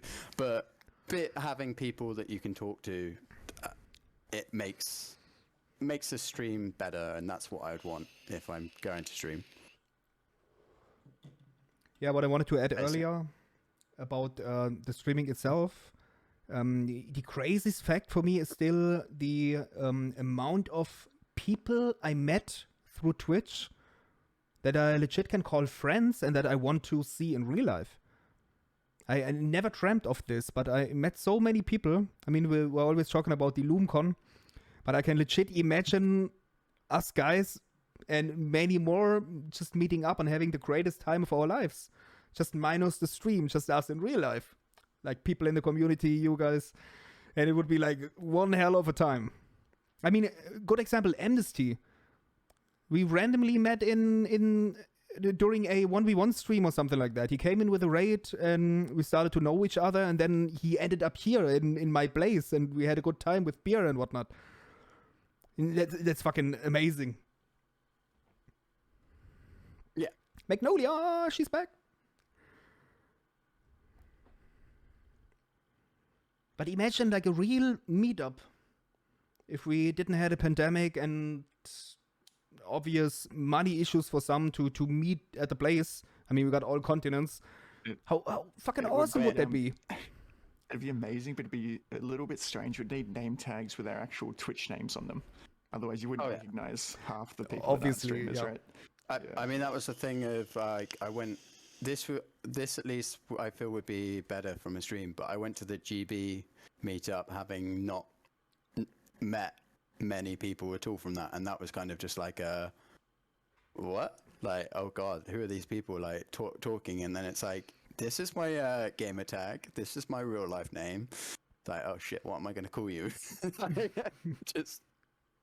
But I mean, there is. I can do a little plug that there might be a LAN meetup this year in the UK, potentially in July. But if there were people able to come along to that, but that's in the works. That's one of my New Year's life goals type thing, is helping out with that. But I mean, yeah, there are that can also be like a life goal of meeting a lot of people from Twitch, like Age of Empires, seeing people, like, because I've met some people. Like I was at university playing stupid scenario games on like Age of Empires HD back in the day, and someone I played like thousands of hours with, he was like, "Oh yeah, like what are you doing?" Like I'm studying in the Netherlands. He was like, "Oh, where are you studying?" And like studied at the same university. So like met up, became good friends with him. But just to have like the option to meet more people in real life through Age of Empires, like of course this is real life, but like in person would be amazing in whatever situation, like be it going out for a drink or at some of the con or whatever, like because there's the Amsterdam one whenever that's happening. It's just to have that is an amazing thing. Magnolia, you ready to hop back in before we continue? Since she's in chat. I'm gonna disappear for like 2 minutes. Please forgive me. Have fun pooing. He's gonna come back and we're gonna have to high five him. It's gonna be awkward. Yeah. Oh, the high five. Coming full circle. That'd be 30 seconds.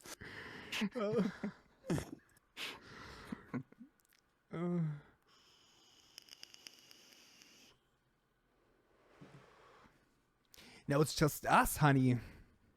Oh, I like it. I like it. Well, how long have we known each other for? It must be. I'm just trying to think what my last sub anniversary would have been.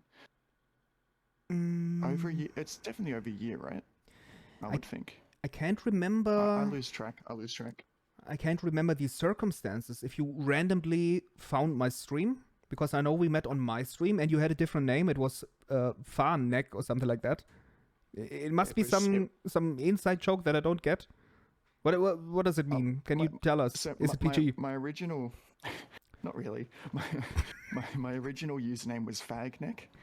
Oh, And okay. yeah, and the story, the story behind that was me and my high school group of friends. After high school, we've remained close friends throughout the years. We were thinking it was like university type age. We were just at one of their apartments one night, or out and about somewhere, and we were talking about how we never gave anyone within our group nicknames. And I was like, I want a nickname. Like, everyone's got cool nicknames. Australians are kind of renowned for having cool nicknames. I was saying, I really want a nickname. And You then were a I heavy can't remember what smoker, it so was. it just naturally came, right? And then someone in the background just yelled out, "What about Fagneck?" And it just stuck. Like, it doesn't make any sense.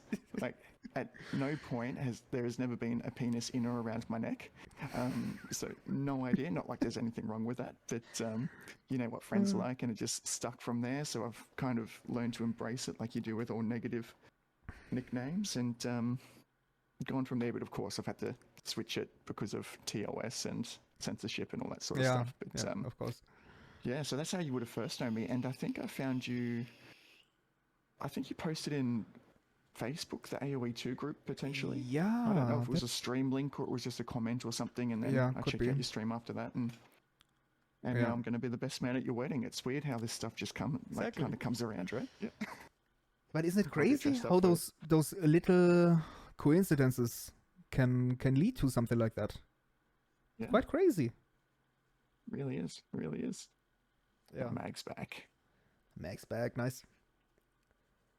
Yeah, that was I would sometime be the best 2020.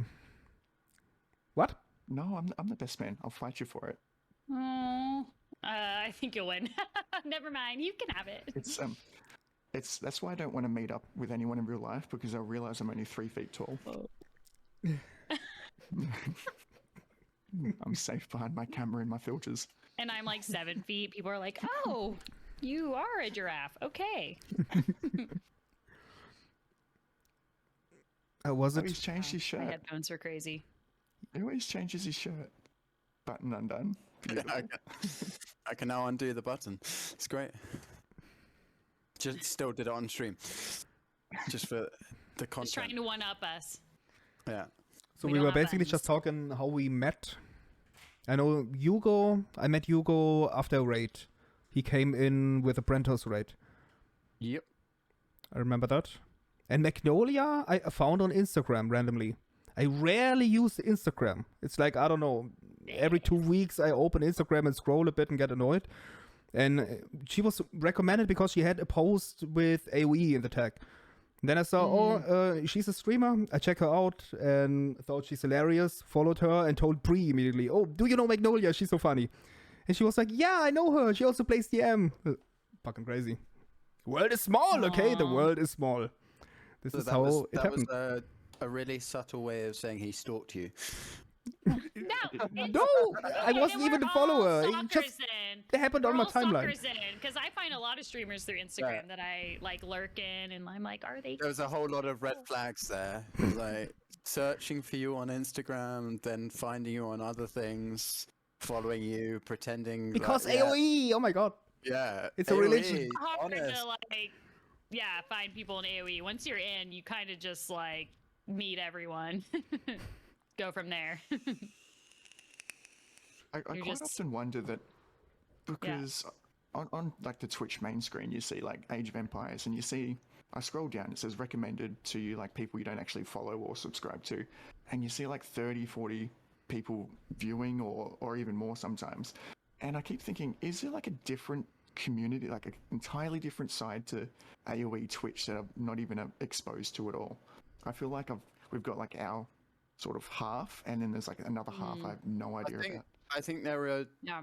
definitely communities that like, so like Boost, I've known Boost for 3-4 years, through a completely different, like an American streamer back in the day, and like that's how, and Ray, just as Ray appears, but like playing with Ray and Boost from ages ago, and then there's like an overlap. There's certain overlaps, but a lot of the people from other streamers, like you will not see them around on the streams, and I think a lot of it is probably time zone stuff that there's people that start streaming in like an hour, and for European people it's like 2-3 in the morning. You're going like, no, I need sleep. I've got work or something.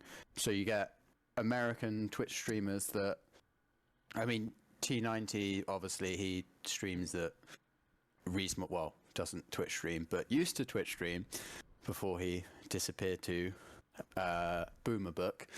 But that he streamed at like a good time for Europeans, whereas I think a lot of Americans, if they've got a different job, you're starting streaming after work, like so it becomes late for most people. But and I think there are definitely like you get overlaps of people in communities, and then you get completely separate communities. And I think languages too. Like there's some streamers, like I watch them play, but I can't participate in the chat because they're speaking an entirely different language. And so I think that, What draws you to watch that though? Is it amazing gameplay, or is it just flashing lights and colors? I just really like watching 1v1s. I don't care who it is playing. If they are higher level than me, that's nice. Or if they're even around my level, that's nice, just because I can like relate to it. Yeah, I actually spectate lobby games a ton and eat dinner. Like I don't talk to anyone, I just watch. And sometimes I'm in the mood to chat. In that case, I'm going to very specifically find like a streamer I know who knows me, and I'll chat with people. And then sometimes I find one like, I don't want to know you. I don't want to know anyone. I just literally want to watch you play. And in that case, I don't care what language they're speaking. I just want to watch you play. Yeah. I also lurk a lot in streams. I don't always want to interact. And sometimes it's in different languages. I do follow some AoE streamers who do not stream in English. Or mostly, like Valeria and Gabby, I think also only in Portuguese. But I'm sometimes lurking, enjoying the gameplay. But I usually try not to engage in chat when I don't want to come in with English when everyone is speaking a different language. Right. Always makes me feel awkward.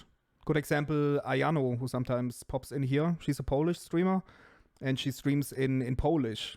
So it always makes me hesitant to say hello, because then she has to switch to English and acknowledge me, and I don't want that attention. Right. But I want to be nice and say hello. You know, I'm here. Hey, I enjoy what you're doing. Go on. But I hate to interrupt the flow of the language, basically. This is why I hate when people come in here and exclusively speak German. Everyone is speaking English, motherfucker. I get it. You can absolutely tell I'm German by my shitty accent, but come on, bro. Everyone is speaking English, so can you. You don't see that as like a fun wink of like, hey, bro, like, we speak German. I feel like I Not would at like, all. appreciate that. Fuck Germans. Really? That's so Hate them. interesting. Oh my gosh. No, but there is some truth to that statement just now. I do not like the German AoE scene. There are people I like. We have a lot of awesome German people in the community here. Yeah. But I don't like the overall vibe of the German AoE community. It's a bunch of pretentious fucking assholes, the majority. Oh, wow. Really, Okay. To my experience, horrible. Absolutely horrible. Yeah. It's interesting. So I don't think the Australian scene's massive. Like I only started following one of like Australia's top players, Soxy, like last night. Like top 100 player in the world, whatever it is. And he was streaming last night to like 4 viewers. It's like, I just don't understand what's going on. Like some of the best gameplay in the world. Lil Trouble's like the biggest Australian streamer, probably.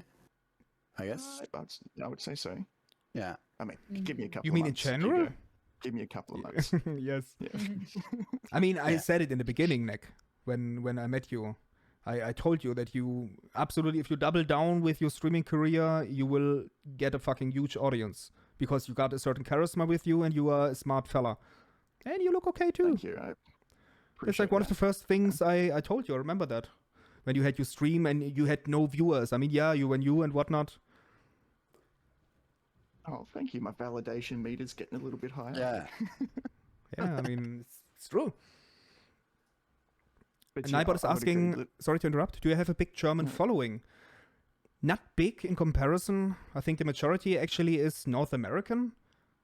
I mean, it happened naturally due to my streaming times. When I was still working full-time, I exclusively streamed at night, starting at 10 p.m. German time, also during the week. And since I had a job where Yeah. I sometimes worked on the weekend, then it meant that I could stream during the week because I had off days during the week. So it was not the right time for Germans or Europeans in general.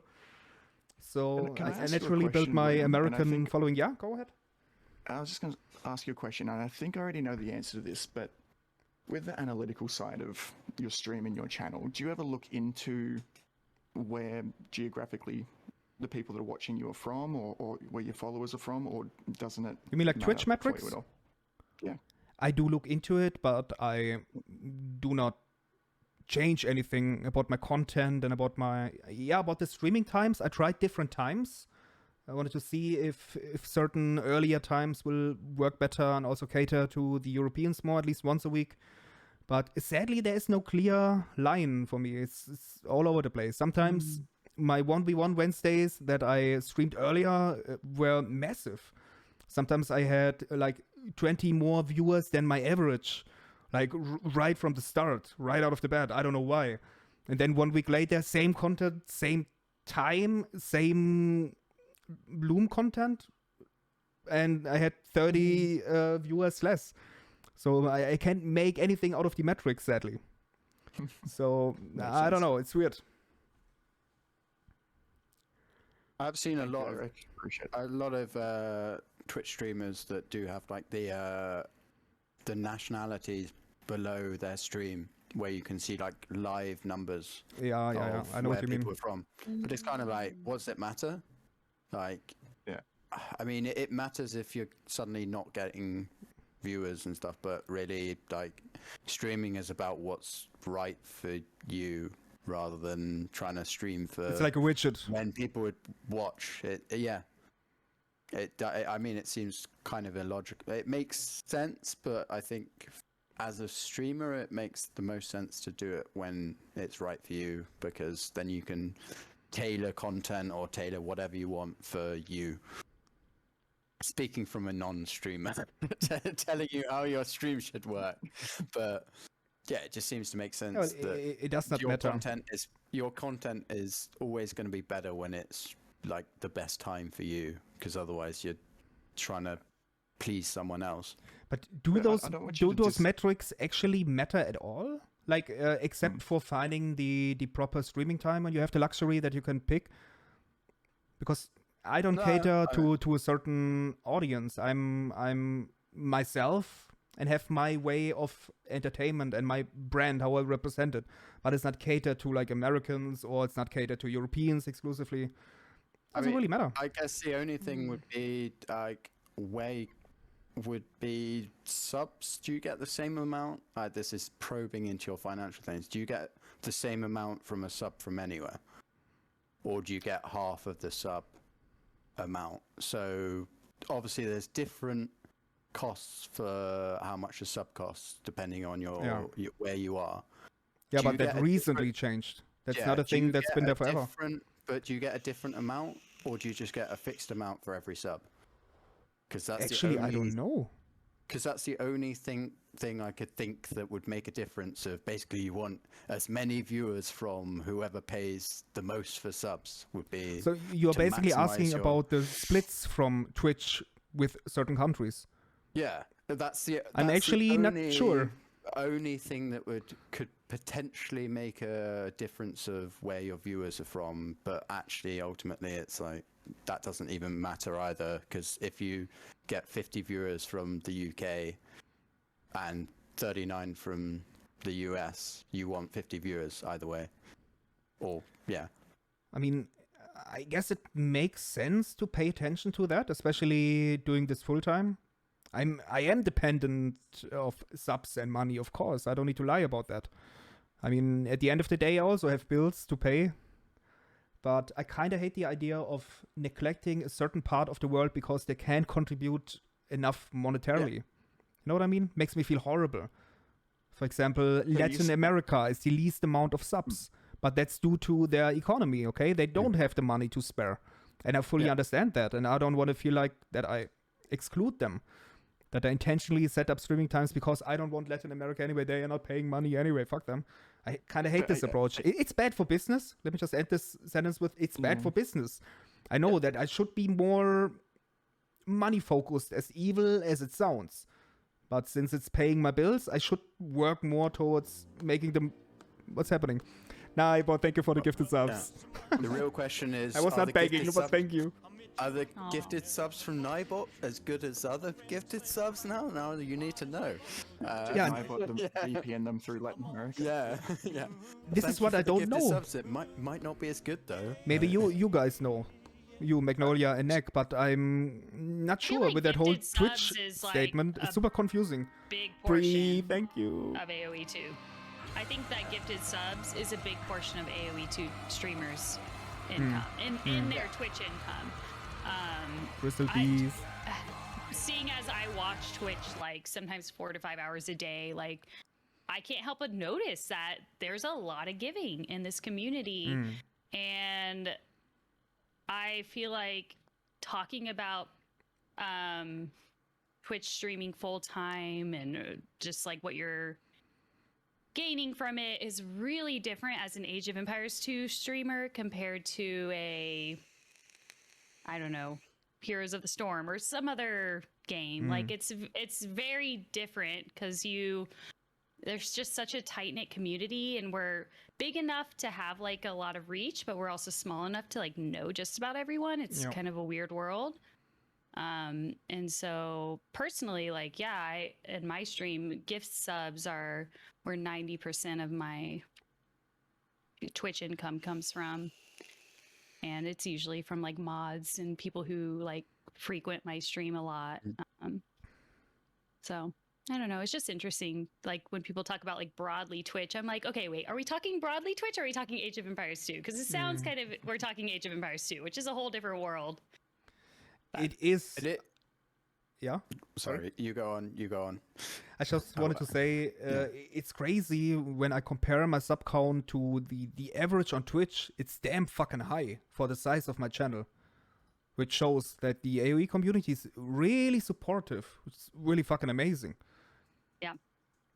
And you see that support on many channels, and it's fucking amazing. I really hate that I'm not in the position to give back monetarily. I really hate that. That I can't sub to you, Mac, that I can't sub to you, Neck, these days. But you can give back in other ways. Like, you can give back in so many other ways, just by being an enjoyable person to be around. Like, I need more people around me that are enjoyable and authentic, and I'm grateful when I meet a person like that. Like, that's what keeps me going. Like, the people that I meet through this community who are just, like, fucking honest and good people and like have good hearts. Like, thank you. Oh, thank God there are good people out there still. Thank you. Yeah. We initiated the hype train, by the way. So I have loud alerts on my ears, sorry. On that as well is I could not care less how many subs I have. I'm not in it for money, right? I'm in it for this exact reason. This human interaction, getting to know everybody, that sort of thing. Same. And just creating a good environment as well during the stream. So, I mean, yeah. You don't need a sub to me, Loom. All good. Yeah. You can dom to me, though. That's fine. I will. Yeah. But I think that's also, like, you tend to get more subs, gift subs and stuff when, like, you don't mention subs or anything. Like, apart from saying thanks, and obviously, but I do know that there are a lot of people that go, subs get something, or like a specific selling out for. I mean, obviously, has fire ramen, but that's like mutually assured destruction that we get to see you suffer. So but I see it a little bit differently.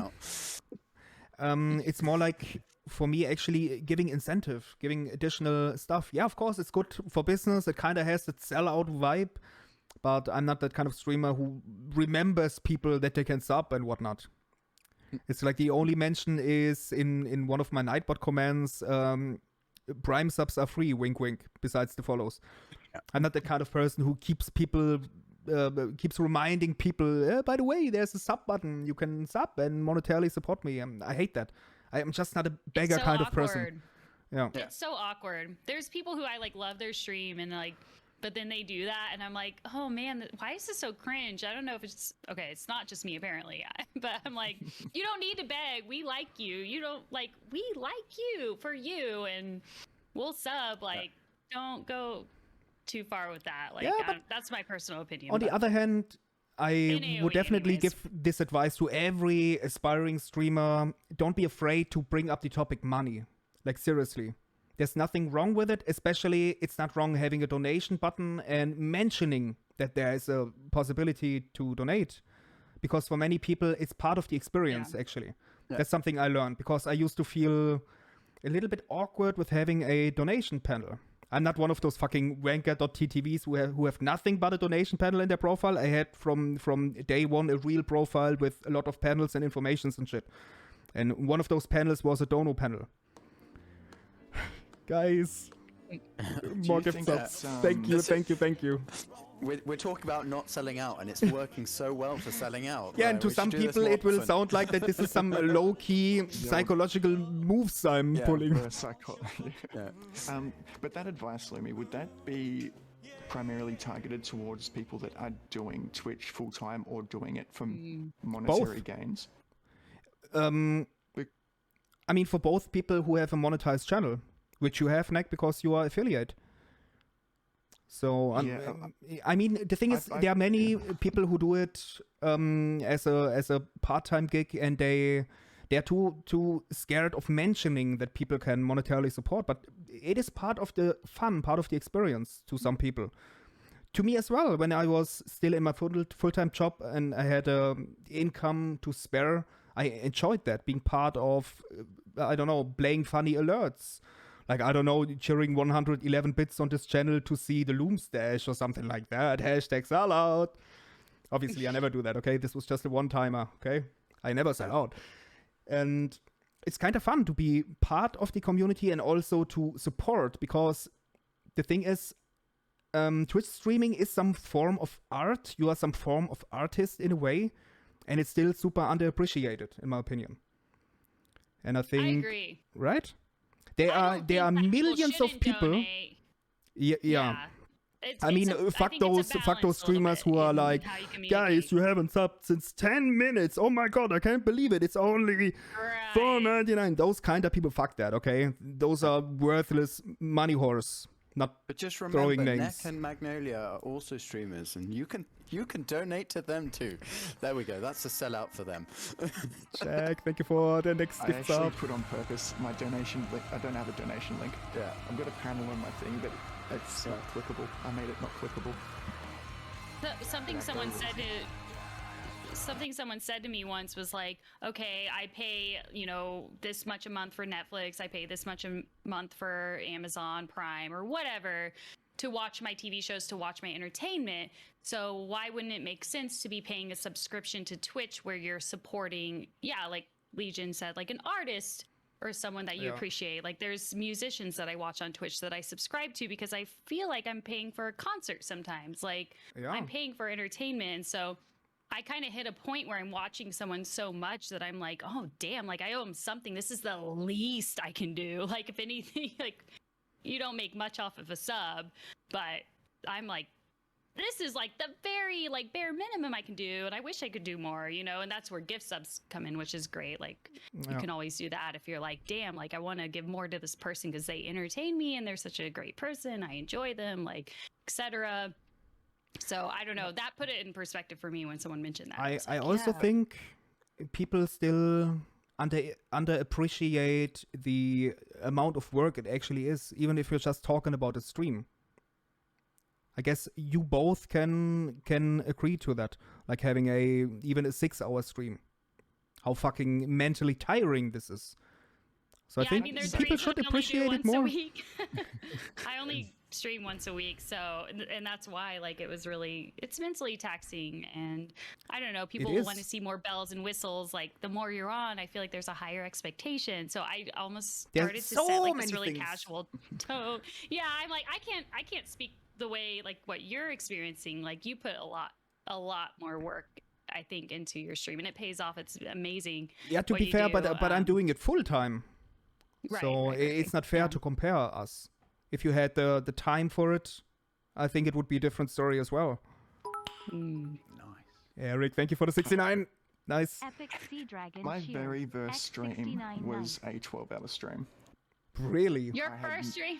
My very first one, and I had no idea Keep what I was Doing it getting hot. into. Yeah. Wow. And I didn't even make up scenes saying I'll be back or anything like this. I just had to sit there for 12 hours just playing. It was the biggest mistake. That's so regret that. hardcore. It's character building, yeah. Yeah, there you go. Naibot dropping another 2 gifted. Thank you, thank you, thank you, thank you. Thank you, mate. Sorry to interrupt you, but I have the alerts and I don't know if someone is speaking or not. I hear alerts. I'm all shook up! So Mags and Loom, what do you prefer? Would you prefer a donation of X amount, or would you prefer gift subs of the same value? Norton Wells, cheers. 300. Um, Let's see what That's make a difference. interesting topic, because on one side, donations at the end of the day give me more money, because Twitch doesn't take a cut, obviously. Donation is the best way to ensure the streamer gets the most out of the money. But on the other hand, when we are talking brand and growing your brand, subs help much more. Because the more People will subs you come have, the by, more yeah. legit you are. This is just a natural They'll come thing. in. They'll be like, I'm here because I got a gift sub. Hi. And then they'll spam emotes. And yeah. Also that, yeah, so that people get access to the emotes and contribute to the community feeling and whatnot. So from a business standpoint, the subs are actually the most important thing. Even though the cut is shitty, okay? 50-50 cut, fuck that. Many are very upset with that and are kind of asking Twitch to kindly change that. It's too greedy. It's not the same cut for higher tiers, by the way. For tier 2 and tier 3 subs, the cut for streamers is actually better. I don't know if you guys were aware. It's only the tier I actually 1s that are didn't even know that. 50-50 cutted. Yeah. So yeah, from a business standpoint, it's much better to have high sub accounts and people giving bits, because everyone sees it, because it is a business of comparing yourself. And if you are the one with 0 subs and 0 bits, you will have a tougher time versus someone who already has bits and whatnot. It's just like that. People always compare. It's a business of numbers, and people need to be aware of that if they want to get into that business. It can be fucking tiring. Yeah, and Joe says tier 3 gets about 350 of the $5. Yeah. Hey, XSR Telomate. Tier 3 is like 20 euro per month. Used to be 25. They lowered the price. And Jan says very big streamers get better cuts, to which makes sense for Twitch. It depends. It's not like, oh, once you hit 5,000 concurrent viewers, your cut will be 70-30. No, you have to apply for that.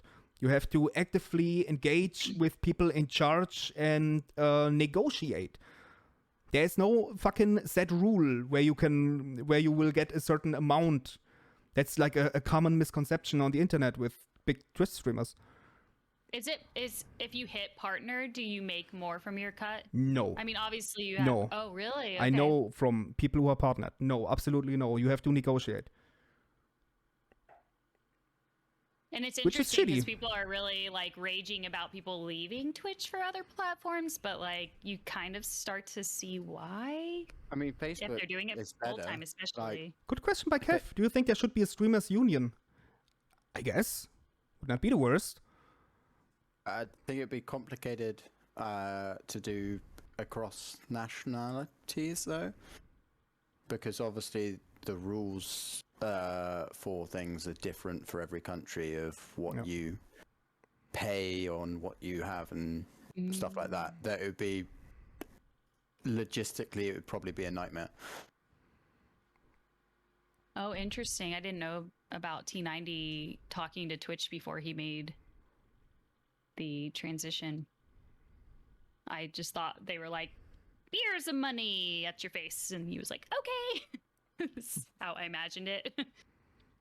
Do you think there should be a union? Loom's last day on Twitch. Yeah. Yeah. Yeah, I mean, I get that. The website needs to earn money too. But people always claim, yeah, Twitch is barely making any money anyway. They can't afford that and Oh. blah, blah, blah. I mean, the thing is, the fact that they give a free sub on Twitch for having Amazon Prime is kind of like, well, you're clearly making enough money, otherwise you wouldn't have that offer. Yeah. To some extent, you would have it separated completely, because, yeah. And I mean, but you can also look at how much, like when the Twitch leak was of the amount of subs people got and how much money they were earning from that. If you double what all of those people earned, at least, that's what Twitch has got from, like, or Twitch has got from subs, just from those viewers as well. So the amount some people are earning, Twitch has earned that amount as well themselves. So it's kind of like, Yeah, they're not, they're doing fine. yeah. They're doing If someone, yeah, if someone can make $1 million off Twitch, or whatever some crazy amount people are making, Twitch is also making that off one streamer. One, yeah. Think how Which many is- there yeah. are out there. Yeah.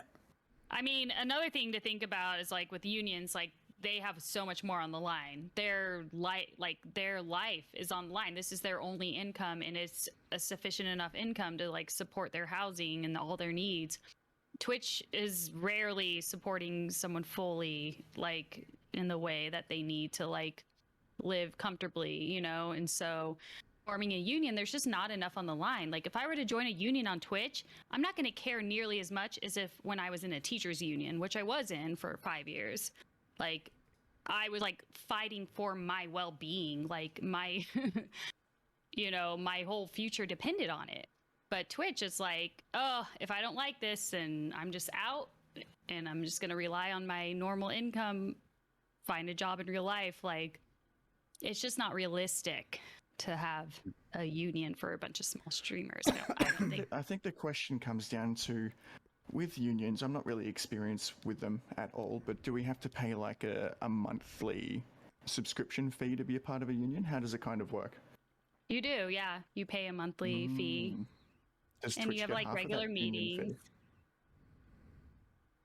Well, Hopefully the union not. would be, the union in theory should guess- be independent of Twitch, Yeah. but being Yeah. able to have the capacity to hold Twitch to ransom, which it becomes a risk of smaller streamers compared to larger streamers of like what you can actually do.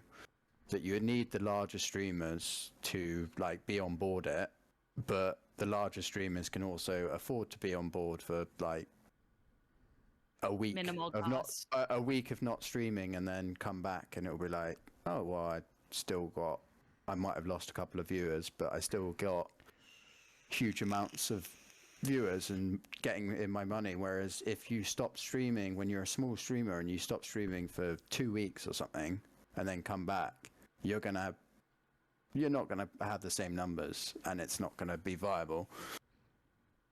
I would say to strike like that, unless it actually had success, then maybe. But it for a smaller streamer, I think it's kind of action like that would be shooting yourself in the foot, at least in the short term. But Mhm.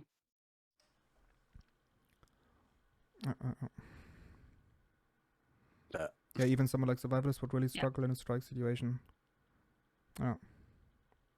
Those are all really good points. Like Chrissy, good it's morning. hardly comparable. Like you can't even like create like a union in nearly the same like the same impact as you would in a real life job where so many people have families and they're depending on this income, and it's an everyday thing that they're doing 8 hours a day. Whereas Twitch, like I Twitch stream once a week for 4 hours. Like it's not like my livelihood depends on it. And I think the majority of Twitch streamers, that's the case. So it'd be really hard to like find like a community that's like so consistent and like bound by that like necessity of like just being able to like survive, that they could like dedicate themselves full-heartedly to that. And like Jan said, like about it being you're an independent contractor in a way or whatever. Yep. I don't know how to phrase it, but when you're employed by the government or something, like that's way more serious. People are going to respect that and take that more seriously than you being a Twitch streamer in terms of legalities and so forth. I mean, yeah, it's just not doable, I don't think. Not to be Nancy. The other thing with unions are the vast majority of the time everyone's on like the same level. Okay, there's subtle differences, but let's say a teacher in the north of Germany is probably earning almost the same as a teacher in the south of Germany. So you can have your unions, or in the same areas or states or whatever, you're earning similar amounts, whereas the difference between the most popular streamers and your average thing of what they're earning and stuff and the incentives, they're very different. For obviously people on Twitch want to earn as much as they can from the work that they're doing of streaming, but yeah, the difference in paycheck for a top, like the most popular and someone else is huge, whereas a teachers unions, you're earning, it's subtle differences, but you're going in the same playing field, basically. Yeah. So that's another issue for a union concept of basically you've got very different. Exactly. Yeah, you're in a very different situation, streamer to streamer, and as you said, whether it's full time or not will also change your perception of like how invested what you are want. in it. Yeah, like, what you want from Twitch. So it's hard, and as Jan said, Twitch is part of Amazon, and how important is Twitch to Amazon is the other issue of like they could probably get rid of Twitch and it wouldn't, it's not the biggest part of Amazon, so they could be like, well, fuck off Twitch then, like we'll get rid of this platform, and it will affect them negatively, but it won't destroy their company. Whereas there are other streaming platforms, so like the Chinese ones, it probably would be, except for the fact that they're state owned, but your Huya and your Duyus are specifically like streaming platforms. That is their company. But the issue with Twitch is it's not a streaming company. It's an arm of one of the biggest companies in the entire world. So it's hard to try and get change out of Amazon, because welcome to capitalism. Like, you're coming up against a big dog. Yep. I guess one important general point is also the public perception of the job live streamer. It's, for the majority, still not perceived as a real job. Something that really gets me angry. People think I basically don't work anymore. Like, oh, so you play video games and you talk a bit here and there. Yeah. I mean, I wonder, do those people say the same about a radio moderator? Like someone who does a radio show and stuff like that? Who gets paid monthly? Only talking a little bit into the radio, hosting a show? I wonder if they have the same opinion about that as well. I think it's just the media platform that you're using, that gaming will always forever have a stigma of it's a pastime, it's not a job. And I think there are certain other things that you look at, like of Instagram models or whatever, like I think it's a stupid thing that people can make a livelihood out of it, but it's still a job. What they do and stuff is still a job.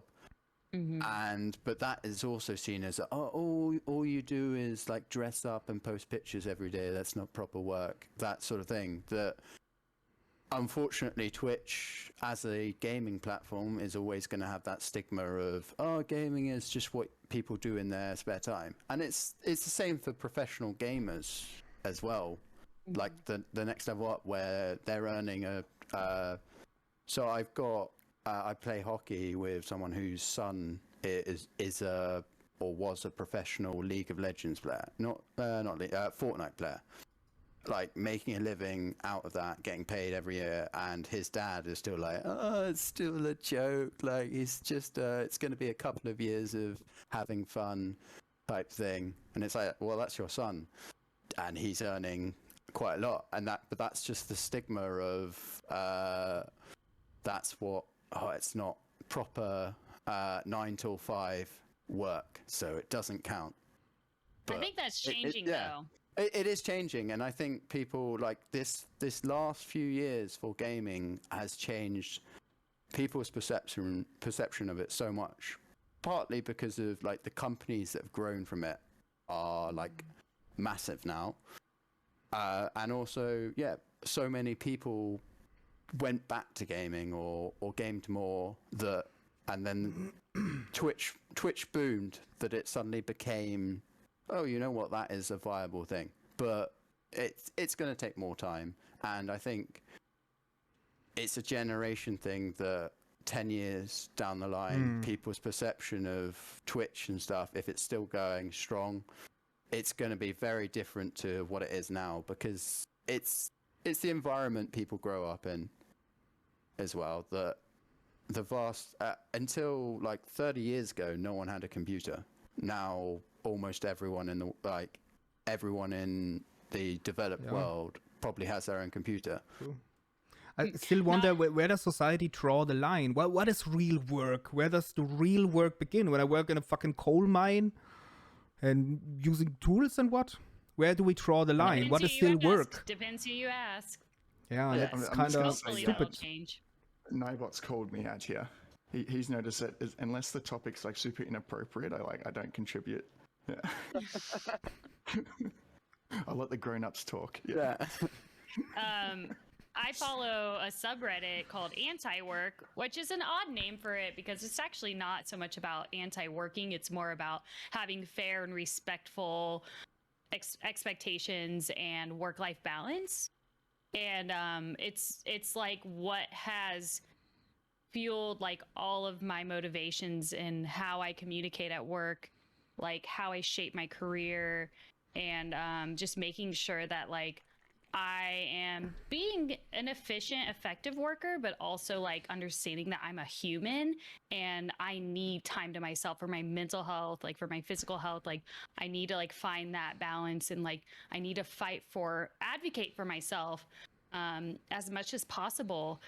And that subreddit has blown up over the pandemic. It's like tripled in size, and I think it's because people were having like aha moments when they were working from home of like, I don't need to be shoved in a corner in an office in like a little tiny box, like I'm in a fucking cage for 8 hours when I'm only doing work for 3 and the rest is just like faking it and like just like busy work or whatever. It's just people are starting to realize like what their limits are, like how far they can go within an amount of time and still have that extra time to take care of themselves and be a better worker because of it, because they like appreciate that extra time to themselves to take care of themselves.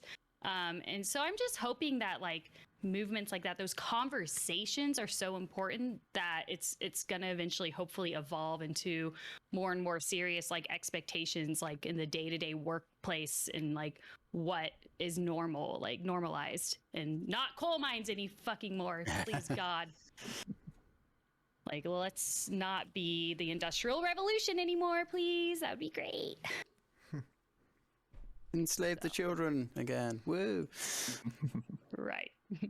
At least we're not doing that anymore for the most part. Although I did go to a store, like a local little like boutique, and I was buying Christmas gifts, and there was a 8-year-old girl like hanging up the clothes, and she's like, "Ma'am, can I please hang that up for you?" And I was like, is this legal? Like, what are you, like, she was working. Anyway, Alright, so this it is where I still can enter the happens. chat again. Like, do I go on a report short this pee-pee to the break, state? but I don't know what to do. Anyways, go on. I keep listening, okay? I will be on a short pee break, but I will listen. Okay? Yeah. Keep it clean or not. Yeah. So, Nick, your time to jump in and be super It is. serious. Now we've talked about 8-year-olds again. I'm ready to chime in with my Straight in. opinion. The 8-year-olds should be working 24 hours a day. They've got more energy. Gives them character. Yeah. Yeah. That's it. It's always it's always an interesting sort of concept between reality and what people actually portray themselves as. Like I resonated with a lot of what you were saying, Mags, about I used to work a corporate job, and I would probably do 2 hours out of 6 hours, well, out of 8 hours each day of actual work, and the rest was kind of faking it, right? And then when you were saying that, I just kept thinking of, now I can picture Huggy faking it in his personal life and his work life as well. It was like, oh. Then his We're deadpan faking voice it came in over. all the ways. Oh, Yeah. Yeah. this is why I shouldn't say things on on the internet. It's gonna stay forever. Mags, would you ever consider going full-time streamer? No. Well, if I lived in like bumfuck nowhere where my rent was super cheap or something, yeah, but I live somewhere where it is expensive. It is costly to live here. And I've done the math, trust me, because I hate my job right now. And I am like considering everything under the sun to get out of here. And that's crossed my mind. And I've done the math, and I'm like, damn, it would actually be a harder job to be a full-time streamer to make the same wage. And I don't even make that much. It'd be way too hard. But again, I live somewhere that's like very expensive to live. Like I live near, if anyone doesn't know, I live near Denver, Colorado. And if you look up the income, like the average income there and the cost of living and stuff, like you can put together pretty quick that like it's rough. Like, yeah, I don't ever see that happening for me, unfortunately. If I was really good at Age of Empires, and maybe I have both like the following of like people who just I get along with, but also the fact that like I'm able to teach about it like Survivalist does, maybe I could consider a little more, but I'm like pretty low ELO pleb, so can't even really like use that to my advantage. So What if I pivot the question slightly? What if you could earn the exact same amount doing what you're doing now, but streaming? Would that appeal to you? yes. Or is it the workload or the type of work that's kind of deterring you? Because I can imagine streaming isn't for everybody. I guess it depends how many hours it would require to like sustain. If I had to like work the same amount of hours, maybe not, because I can kind of check out at work. I can like loiter around the office, drink some tea, like bullshit with some people. Whereas if I was streaming 8 hours a day, every day, 5 days a week, oh God, that'd be exhausting. I don't know if I could do that. No. Not 8 hours a day. That's just, ooh. And playing Age of Empires, the grind. I mean, you all know the grind. You're all out there. Like, it's hard 4 hours a day. You're like, like, I'm traumatized some nights after I've played for 4 hours. Like, I go to bed having nightmares about my games. Like, I can't. For my mental health, I don't know if I could do it. So, respect to those who do. If it was That's like a 4 or 5 hour a day expectation, maybe we could work with that. That's doable. I'm sure it's doable. Yeah. I mean, I see you getting some. Grathrang Sorry, does keep it. going. Grathrang does like the 8 hours a day. Crazy. I think to some level you have to be a little crazy to do that. Like a certain level of crazy, a certain unique type of crazy. I don't know how to describe it, but like you have to have like Dedication, right- like, yeah. dedication and just like mindset for it and be able to handle a lot and be able to like put up with some, you know, unexpected things that probably happen day to day, you know, when you're exposing yourself to the world on Twitch, you know, like I feel I very do that too. Yeah. Right. Different ways, I'm sure. You know, but yeah, I'm in a very like small, like niche bubble of people that like I always know Okay, who's back. going to turn up. I know what kind of conversations we're gonna have. It's very rare I get a toxic troll in my chat, and if I do, I have a lot of friends around like shut it down. But if I was like a full-time streamer, I imagine you come across way more toxicity and bullshit that like you can't always like immediately get a handle on, or have like your mods right there at the right second to handle it. You know what I mean? And you kind of have to navigate that. You know what about the trolls? Aspects. I worry Among a lot of more things, yeah. about people who are like backdoor trolling you and being shitty. Not those obvious ones who come in and fuck your mama, fuck your mama, fuck your mom, tits, ass, and those kind of people. It's just like, yeah, internet is a weird place. But people who kind of present themselves to everyone low-key, that they're smarter than you, that they're a better person than you, and kind of have that vibe around them constantly. Those are the people that trigger me, what I hate about live streaming. You know what kind of person I'm talking about? Those people are the worst humans, in my opinion. Those 12-year-old virgins who throw slurs into chat, yeah, okay, ban and goodbye. I don't think about it anymore. Can I just point out, 12-year-old virgins shouldn't be a derogatory term in that sense, should it? Like, they should still be virgins at 12. That's the thing I keep saying since I started playing COD, and every time I get owned by someone, I'm yelling to my girlfriend, oh, another fucking 12-year-old virgin. And she was like, wait, isn't that completely normal? And I was like, no, times are changing, grandma. And we had a good laugh about it. It is an important detail to add, because they have what he's saying is, I think, and tell me if I'm wrong, they have a lot of pent up frustrations. Yeah. And it can come out in ways that are unsettling. And so saying that, I'm like, oh, that's like a short way of saying like they have pent up sexual frustrations and they're taking it out on you in unnecessary ways. But yeah, it's easier just to say important thing that I virgin. always mention when I use the term virgin, like, oh, look at the way he's typing, basement dwelling virgin. I'm not saying that it's a negative thing to be virgin, or that you need to have sex to have a certain status in life. Not at all. But like you said, I'm talking about certain people who have sexual frustrations and try to and puberty live it out in chat. Yeah. Yeah. And there was one thing I wanted to say, since Nick asked you, would you do full-time streaming, blah, blah, blah. I can speak of experience. It actually makes a huge difference when you can stream every now and then as your side gig, to when you actually have to, when you have the obligation to work, that you have the obligation to push the button, you are entertainer now. Get your fucking ass in front of the camera, you have to do that now. It's your job. It's crazy. It's a completely different mindset. And this is something where a lot of people struggle with. I mean, streamer burnout is real because it is mentally taxing, and I feel that too. Like, I know, for example, it's Monday. It is my stream day. I have to function, and I have to be entertaining, at least to the same level I used to be last week. And this is really, really, really tiring. It's like a pressure you put on yourself, which comes with that kind of job. But it's not easy. It's not easy to deal with. It's like a different kind of pressure I have than I used to have in my other jobs I had in my life. So this I can add to this conversation. And this is why I also have a lot of respect for every entertainer or whatever podcaster who does this, who has to function on a push of a button, basically. Mm-hmm. I respect so that a what lot. Do you do from there? Do you feel like you can, if you're not feeling it, you wake up in a bad mood or whatever? Not like you'd ever do that. But do you just stream in a bad mood and try and put a face on? Or do you let everyone know, hey guys, I'm in a shitty mood.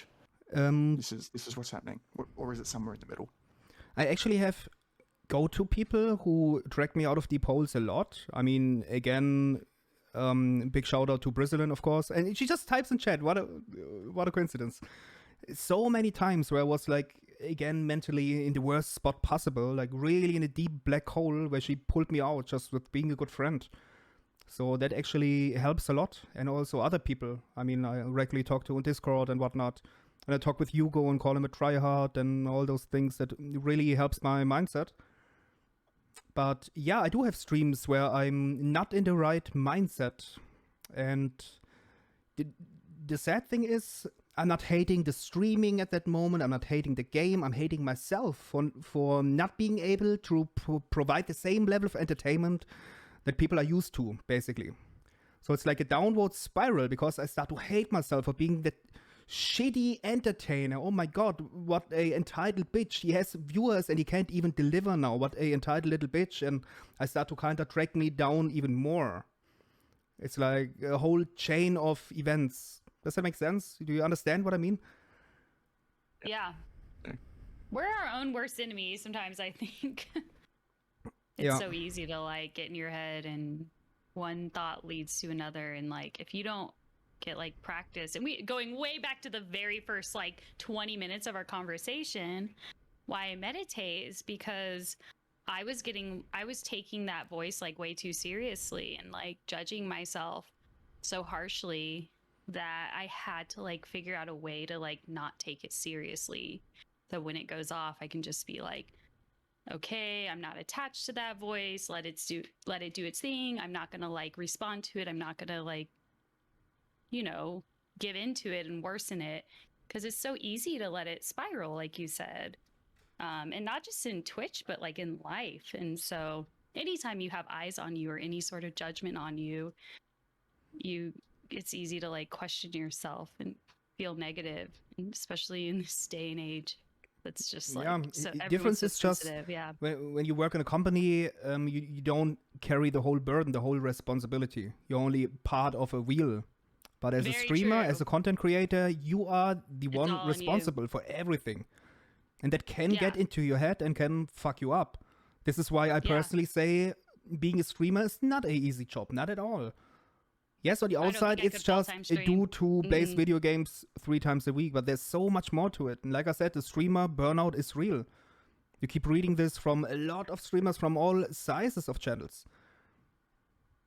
And Yeah. people look up to you too. You become like a figure that they like rely on and expect you to give them advice and like things that you weren't prepared for. And the and parasocial relationships come into play there as well. Yeah. Nick, you I wanted was to say just going something? to say, do you know what I feel like the scene's missing? The AoE 2 scene's missing. It's missing a good old-fashioned rivalry. There's no two, as far as I'm aware, streamers that just hate each other, and then it divides. I the hate quite a community, lot and in then this everyone gets- community. Should we start one? Yeah. Yeah, I think we should. I think we should form like a little posse. We'll get a group color scheme going on, and then we'll kind of divide the community, and then we'll end up selling merch and bandanas. We'll get, Oh, I we're want the going all bandana. in. Okay. Neck gang. yeah, we'll get the whole Bloods vs Crips type thing going on, And then uh, there'll be a big like LAN meetup of everyone, but you'll have to separate the entire like building for just like one side. You should, Yeah, yeah. it's- And even like you should have like change your Steam name to have like whoever streamer you follow on top of it. So when you beat someone else's streamer, it's kind of like a little turf war victory. Makes sense. Yeah, yeah. And then you have casters, but one caster can only like favor one team and the other, like one person and the other, and you have to have them combined together so it's fair. But Yep. they'd be going, "Oh, this guy's playing so shit," and he'd be like, "No, that was a great play. What are you talking about? Just get it intent." Yeah. Oh, he got so lucky with that mangonel shot. Like, oh, We're going to so be an nice. AoE hooligans. I guess. Yeah. Yeah. Basically, this. you have comes back to this the sports fights, but instead of like bottling someone, you come up suited in armor, and you someone fights it out properly in a suit of armor, and that's how you win the hooligan wars as well. Yeah, I mean, it kind of works. Like it's like the old boxing tactic. They always have like these promos, and they hate each other. They verbal joust, all this sort of shit. And it just builds hype for it, right? It draws attention to the streams, and I feel like there's no big. No, as far as I'm aware, I know there's people who have personal opinions, but I don't think many of it's been made public on like this streamer does not like this streamer. As far as I'm aware publicly. I may be wrong. I'm only got so many hours to watch Twitch, but I think I You might can be vaguely wrong. say that there are posses in Age of Empires. I mean, I thought that's you were not about bad to, out there. I thought you were about to come out and say like, can I just say I don't actually like Legion of Loom? And be like, oh, and the rivalry is born. No, but there's posses. There's people who stick together and they jump from stream to stream, and I'm part of a posse. Like I definitely have I follow the same people who follow other streamers. You know what I mean? And when I show up in a chat, like I kind of know who's gonna be there. And I think there's different posses, and they're I not demand Loom rivals, hooligans. No bandanas. I want no Loom bandanas, hooligans. Unfortunately. But And we're yes, gonna bring the bandanas. We're No gonna shirt. do Imagine that. hooligans. No shirt, bandanas, and like Simba tattoos and shit like that. And using my catchphrases like "Let's go" and shit like that, and beating up Yeah. others. Loomigans. Loomigans. Yeah, let's I start think- a beef with someone. Let's find a streamer and let's Yeah. isolate them. Whoever's online, just come in and be like, we don't like you. Like, why not? Just, we don't like you. Just We find no a streamer reason. with like Just- one viewer. Yeah, Yeah. Oh no. DDoS them. Yeah. Yeah. Legion of Loom sends his regards and then just spam like- shit. That is Playing- actually they're, like, already a thing, playing guys. campaigns. There are like streamers who just stream to spread hate and whatnot. Like organized hate race and shit like that. It's not only a bot exclusive thing. That actually is a thing where people I'm- just purposefully antagonize other people. But Just we're come in to tailoring harass this- as a community. We're tailoring this for Age of Empires, and we'll come in and be like, you suck at this game. Like, our guy could beat you 1v1 any day. You suck. You should stop streaming because you can't play the game. No. We love raid. We like raid like random people who don't get raids often, and then we're all like, follow, love what Yeah. you're doing.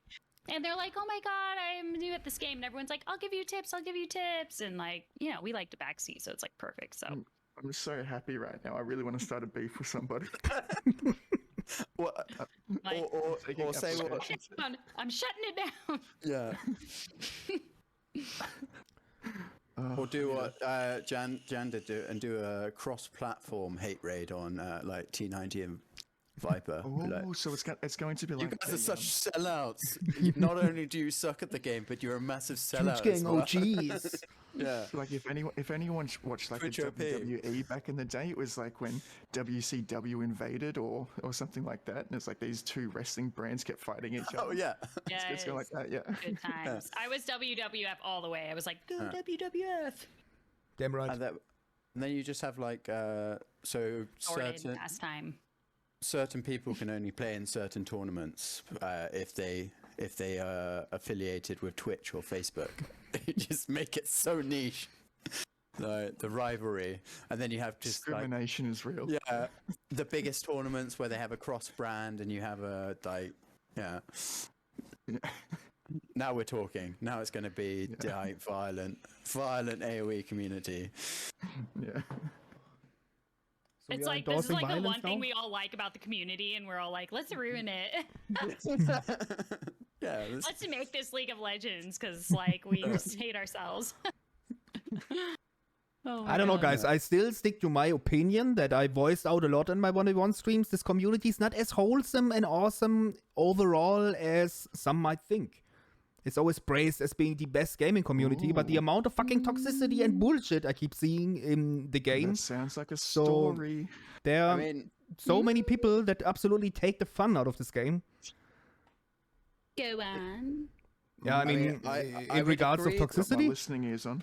I would agree that it's not as nice as it's sometimes suggested. The issue is I don't know other multiplayer games that are as good as the Age of Empires community. Right. It's all relative. That's the thing. It's all relative. like compared to a lot, and I'm sure there are some games that are like the most wholesome things. But like I joined, like there was Crab Game, which was like a joke thing of Squid Game like thing, and you just join that randomly, and it had voice chat enabled, and you join, and it's just people saying racial slurs, saying that like they hate you and stuff, and you're like, oh, if that's like just a random game, people joining, then there are a lot of games that are heavenly in comparison, and there are a lot of shitty people on Age of Empires, and there's that you Well, just everywhere go, in the I, world, right? yeah. Everywhere in the world, but it's all relative. And I feel like I'm not like a super experienced gamer, but I've played other multiplayer platforms, and nowhere's come close to the connections and the comfort I've Yeah, felt with true. the Age of Empires community. And Yeah, that's definitely and true. I think Endurance is right as well, that it has got worse. But I think Yeah. that's also probably because the player base has got larger as well in general. Like maybe, or at least last 2 years with with DE coming out, with COVID and more people coming over, people came into Age of Empires, and yeah, they're like, people don't know how to lose in games, and it's the problem of so many games. I mean, Ibot You is have to right. remember that FIFA is rage quit there's- galore, but we are talking about a Yeah. game that, I don't know, has like an average age of maybe 20. Not saying that full grown-ups can enjoy it, but the average age is pretty low. You have a lot of teens and whatnot. But AoE is a pretty mature audience. Yeah, I And don't the shit think some mature people pull off is kind of awkward. The thing is, I don't think age has anything to do with communities. I think in part it also just depends on the type of game. I think Age of Empires is not like, it's a long game to play, so that you can get pissed off with something and forget about it if the game goes on for an hour. Like, someone lames you, you go, for fuck's sake, when they lame you, but you play for an hour and you beat them and it's forgotten. Whereas like, Not for something me, like but I'm too sensitive. Yeah, but something like Call of Duty, you get shot and someone teabags you and you go, "Ah, I fucking hate you," and then you kill them and then you go there. But the game lasts like 10 minutes, 10, 15 minutes, so it's still fresh there. Whereas same with FIFA, a game lasts like 10 minutes. So if someone like absolutely destroys you, you've got that fresh there. And I think that's I the problem with a disagree lot of because it's so games. fast paced. I fully disagree. You get teabagged 10 minutes ago and you already played like 3 more maps and it's completely forgotten. Oh, While no, when but you you- get but- smurfed on in AoE, there's- you actively waste 40 minutes of your life by some wanker who has nothing better to do. So the impact is much bigger in games like AoE, in my opinion. I think, but the thing is, people send messages after the round that they lose in like Call of Duty. So you get teabagged once and the game ends in 10 minutes and someone sends you the message going, "I hate you." They can, because I don't accept I- messages on PSN. I play on Okay, PlayStation. yeah, Can't happen. But that's I'm safe. That's, yeah, but there's also the mics and stuff that you never get a mic chat in Age of Empires. Like, you're playing with someone. There's a mute button though but- before the game starts, and No, it's a I global yeah. setting. One push of the button, literally, you just press the stick for mute all, and it stays muted. So I Yeah. never had bad experiences there. But with Yeah, AoE, okay, but sorry guys, yeah, but with AoE, you have people who go the distance to drop Elo intentionally to snipe streamers. Okay, it happened a lot already to me, to an extent that I completely quit team games because fuck that shit, and that I do not want to play any 1v1s on stream anymore in the foreseeable future. I mean, it's just in my most recent 1v1 stream where some dude with max Elo 1550 smurfed on me, and during the time of my stream, I checked the history, during the time of my stream, he had like 8 games that he lost within 5 minutes. So, yeah, maybe it's a coincidence, blah, blah, blah. I don't think so. Because it happened more than once already. That this shit happens while I'm live, and That's some annoying. asshole with way too high elo then snipes me and completely takes the fun away. Staying under the radar is an art. I'm like, Yeah. don't really want to get too well known because I don't want to get sniped. I'm not even well I've been known, sniped but before, it's there not you fun. see that people go the distance for someone as unimportant as me. I'm no one, but still there are people who try to ruin my experience and my community's experience. It's just Yeah. mind-baffling and completely drains the fun out for me. I think also it's different People wanna flex. toxicity, like laming and smurfing and stuff is what Age of Empires suffers from the most, more than someone randomly abusing you in a game. I mean, there's a censor now. Not that the censor is very good. Except for fuck, Yeah. apparently. Yeah, fucking shit and bastard and bollocks you can say, but you can't say douche. I can't say donkey balls, and I say Yeah. donkey balls all the time. But that's a different toxicity to something like most other games, which is like directed hate at someone because they're better at the game than you. Whereas Age of Empires has people who are better at the game beating up on people who are worse at the game, and you're kind of like, why? And that's awful in itself. Same with but it's slightly different to a lot of games where it's like, I hate you because you're better, and I don't think that many people are like that in Age of Empires. I've got a unique perspective on this in the fact that my stream almost exclusively specializes in me losing 1v1s.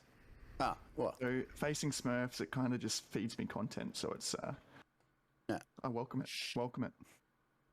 Although if you're losing all of them, does it count as everyone being a Smurf or something else? Is there another? Yeah, is there another factor? Yeah.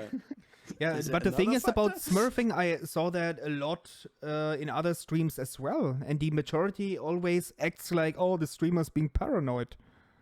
But it's a thing that happens to a lot of streamer who do 1v1s without a hidden queue. I mean, as you guys know, I always hide my queue. I usually fill it with talk and chit-chat and queue secretly in between. Go on a break, sometimes queue in the break, sometimes queue right when I come back to always that people can know. And then I never face Smurfs. The moment I start to show my queue, immediately, boom, I get matched up versus someone I shouldn't be matched up with. And this is so tiring. I don't want to feel the need to go the distance to hide a queue because people want to ruin my fun in this stupid game. Yeah. It's just... What's the scope of the problem though? What's, like, if you put a percentage on it, how many games, if you were showing your queue, out of 20 would be a Smurf or a snipe? Is it a big problem? Is it like 10%, 1%? 10%? I think 10% would come close, which is too enough. Too much. Too enough, what is that? I knew what you meant. Great. Yeah. I got you back. I would not be happy with that. I actually don't 1v1 on stream usually for a lot of reasons, but one being stream sniping. I love it. Like 1v1s is life. I do play a lot. I rather play commie games these days. Rather have something where I can be inclusive and give people a place to play, because there's so many out there who don't have Age of Empires friends and who have the only possibility in commie games on stream to play. That's awesome to give them a home like that. So I enjoy this the most these days, because 1v1s, with me being super sensitive and tending to get salty, I don't think it's the best thing for me currently. Because sometimes I can't handle the smart assery and down talking and whatnot from people. Especially when you get like literally horrible advice. I'm just not that guy who can brush it off. I should be the bigger man and just brush it off and whatnot. But I keep snapping at people then. Which is horrible. Legion, something where I hate myself for. I don't want to snap at people. Especially people I really appreciate and respect. Right. So what is the way to avoid that? Not streaming 1v1s. Yeah, Easy. exactly. For a while there, I was like writing off people and I was like, I'm not going to respond to them.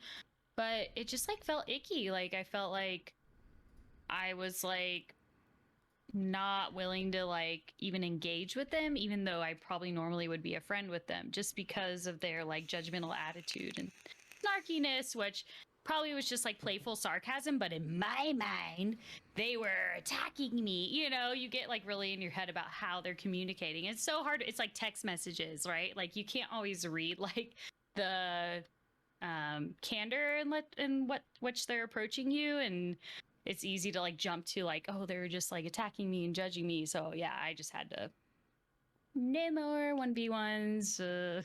Yeah, I get where you're coming from. Yeah, and that brings us to the kind of toxicity we have in the AoE community. It's a different kind of toxicity. Yeah. But it's like a toxicity between the lines. Like with that sitting on a high horse and look at me, I'm Mr. Mrs. 1500 Elo, and I will make him show that he's definitely not the same type of player with the same skill set. And I need to make him know in between though, because I'm too smart to get caught on with my toxicity. But no, I see that shit, okay? I see all that in between wannabe funny toxicity. It's different when people who are part of the community since a long time make jabs at me and jokes and whatnot. I mean, that's fine, but there's always a difference, and I see that fine difference. I just how can't people help act. myself. I'm sorry. Yeah, fuck you, Hugo, okay? Can you stop? Yeah, but guys, to dive more into detail to those who are familiar with AoE, when you get advice like, why didn't you go Arbalest in late game with Franks? They don't have Arbalest! Shut up, you fucking 800 Elo bitch! And stuff like that, and I can't keep my cool when I have that smart assery in chat with kappas and whatnot because I'm so dumb for not thinking of it myself. Woo! But then you get that horrible advice. You see, even now I'm getting worked up. This is why I can't stream 1v1s no more. Well, what pisses me off is they'll give good advice, but it's like, you're not the one playing. If you're the one playing, you're going to make mistakes. Like, you're going to forget things. You're going to, like, lose your idols and shit. And, like, it's so much easier to backseat and tell people what to do when you see the scheme and you're just mad also chilling. that. You're the one playing. It's a whole different story. Sometimes people will give me advice, but then they'll have the caveat of, like, but I get you're literally in the game and this is all happening and it's very stressful. And then I'm like, that's fine. But some people are like, how the fuck did you not think to do this, and this? And I'm like, oh, now the calls are out. I cannot with that kind of attitude. Like, you just... And I don't think people realize how difficult it is to stream, play, and then also interact with community as well. There's like so many things going on. Yeah. It's like I feel like I need to upgrade my RAM up here. I just can't process everything at the same time. It's tricky. It's tricky. I honestly feel like if I was to put a number that experience a lot when I played with also good friends and whatnot in Discord, where we had like training sessions and whatnot. And I keep telling them, yeah, it's also a additional factor that I read chat and react to chat and whatnot. And once you are in that session and you play a game with them and they literally can't even finish a sentence anymore. They keep breaking up mid-sentence and can't even keep the conversation going. And then they realize, oh, maybe that's also a factor. Reading chat and having a real conversation with full sentences. That it also takes away a little bit of attention. I can actually put some quantifiable data on this as well. So once I got to my PB and then I started streaming 1v1s, that sort of thing, I dropped down 250 while I was streaming. And then it's almost like I have to, then I played off stream and I got like 12 wins in a row or something. So I have to earn my elo back just to lose it on stream again. So it's like I'm earning my points just to spend it on stream. Yeah. It's a that weird is little so cycle. true. Yeah, I think a lot of people can relate to that, like, for sure. When I did 1v1s, I would lose 6 in a row, and then that evening I would win them all back, and then I'd show up in chat, and people would be like, yay, you got back to 1100, yay! And I'm like, just for you, I spent all evening to earn your loyal, impress, whatever. And I'm like, wow, am I even enjoying this? Like, no. Yeah, no 1v1s for me on stream anymore.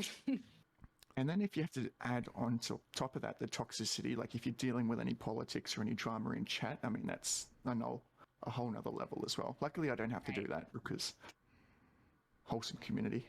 Sorry, Loom. I'm just joking. Just joking. Of course, you know I'm joking. Yeah. I know, I love you, bro. Yeah, but for real, it's sad that this game can trigger like bad character traits I have. I mean, I'm reflective enough. I know that it's horrible, that I'm way too sensitive, that things get to my head and that I snap at people, whatnot. I mean, the amount of times I snapped at Hugo, I hate it. I love this motherfucker, this Ed Sheeran looking motherfucker. But the amount of times I snapped at him in chat, where I hate myself so much afterwards. And I don't know, it's kind of bad when something triggers like your worst character traits. I mean, I'm a very passionate and lively person, as you might know if you watch the stream of mine. But this can go in both directions, positive and negative, which is bad, I guess. Yeah, and the worst part about taking it out on Hugo is, he's just going to turn around and take it out on his butler. The butler was innocent. Oh Butler, just Oh my god, dude. sometimes the maid, sometimes the yeah. I like to The mice that live in your cupboard. yeah. I like to share it around. Like the butler can't always be to blame. I mean, it's sharing is caring. Oh my god. I pay them well. It's fine. Magnolia, do you also sometimes have people challenging you constantly? Like people you never talk to who show up in stream and desperately want to 1v1 you? Oh my god. I don't know, that is always so creepy and annoying for me. Yes, constantly. I'll help you practice by destroying you and making you feel like you'll never get good at this game because you're so bad. I'm like, wow, that's really helpful, but no, it's not. It's not helpful. Yeah, we had a good time with you snoring. Sorry, bro. New Year's Eve. I was just reading chat, sorry. Yeah, I mean, it's clearly, Psych you up. Like we met. That was fucking cool, it okay? It was perfect because it was like we're each other's level and like I'm actually like learning from this experience and having fun at the same time. I'm not just getting like mega stomped. Like we had a good matchup. Yeah, it was a very competitive match. It was great. Yeah. Yeah, but some people, it's obvious. Their intention is just to make themselves shine in front of people. Like, look at me, I beat the streamer. Look at me, praise me already. Oh my god, if they are that desperate for attention, then start your own stream and do your shit, but don't annoy me in my stream. Do that. Look at me, I converted a stable and made Salotto warriors. Who the fuck would do that? Toxic. Absolutely toxic. How toxic? Look at me, I'm Hugo. I'm thinking out of the box. In fairness, they were worth it. Hey, and I would have won. panicking. Okay, chat. I need to update you about that whole issue. That was our only 1v1 we ever had, and I was about to win, but I had to leave because I had a tournament game at that exact moment versus Akalno. So he I didn't was win. winning. Don't you even argue. So he didn't win is the main thing, and therefore he's never beaten me in a 1v1 yet. So it's fine. That's Sadly how it true. is. Yeah. But in our hearts, we all know who the actual winner and is. I've beaten Loom in a 1v1, albeit it was DM, but I still have that. Let's take a vote. No, I'm kidding. Let's have a vote. Here comes the poll. Yeah, and now I just need to start streaming, and then we've got the rivalry right here. There it is. It's the poll for now. We need the poll for who's going to be part of Clan Loom and who's going to be part of Clan Huggy. And I like this. I like this a lot. Yeah. Speaking my language. I'm going to say something that's going to sound extremely childish, but I'm just going to pop away for 2 seconds to get myself some chocolate milk. Be back in a second. I love you for that. Wait, And I'm jealous. I've talked about Yeah. Can you agree? It's good shit.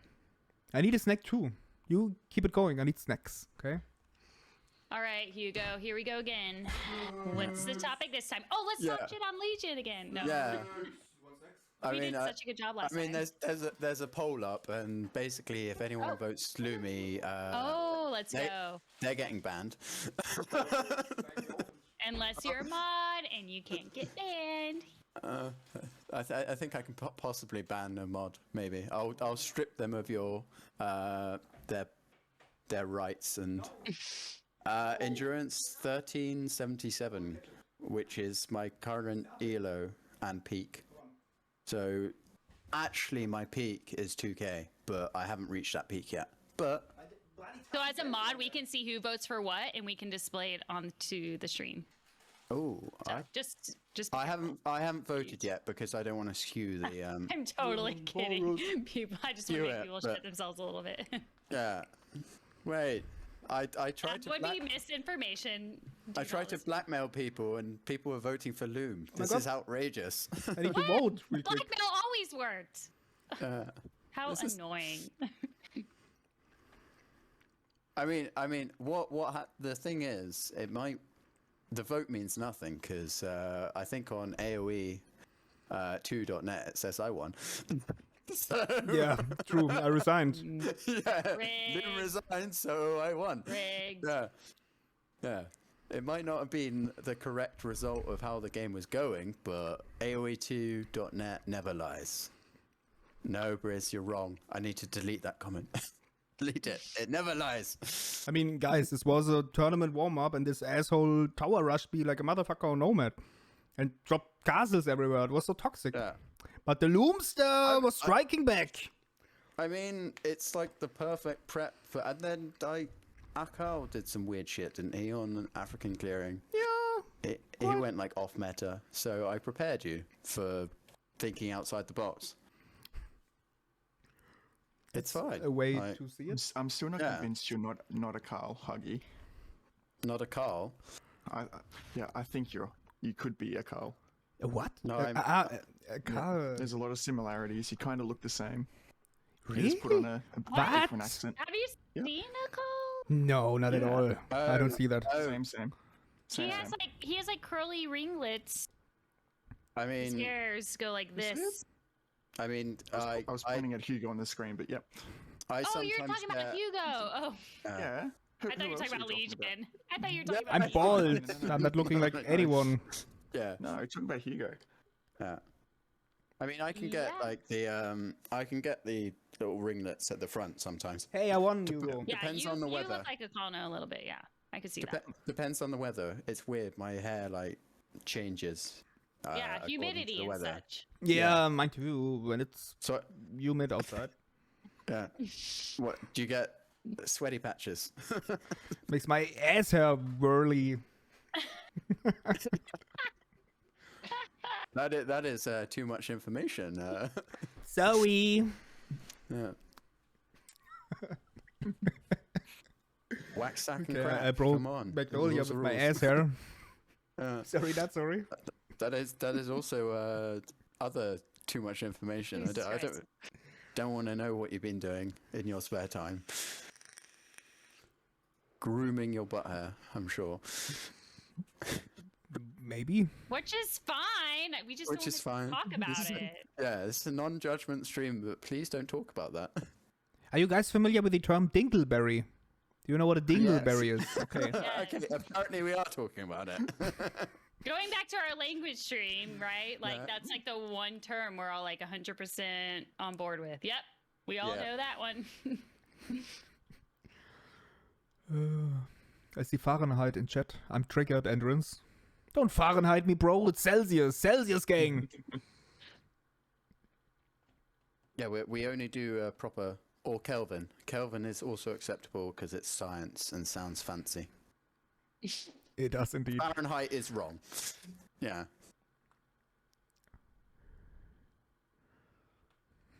But I couldn't tell. I completely forgotten what Kelvin starts at. Like obviously 0, but I don't know what 0 degrees in Kelvin is.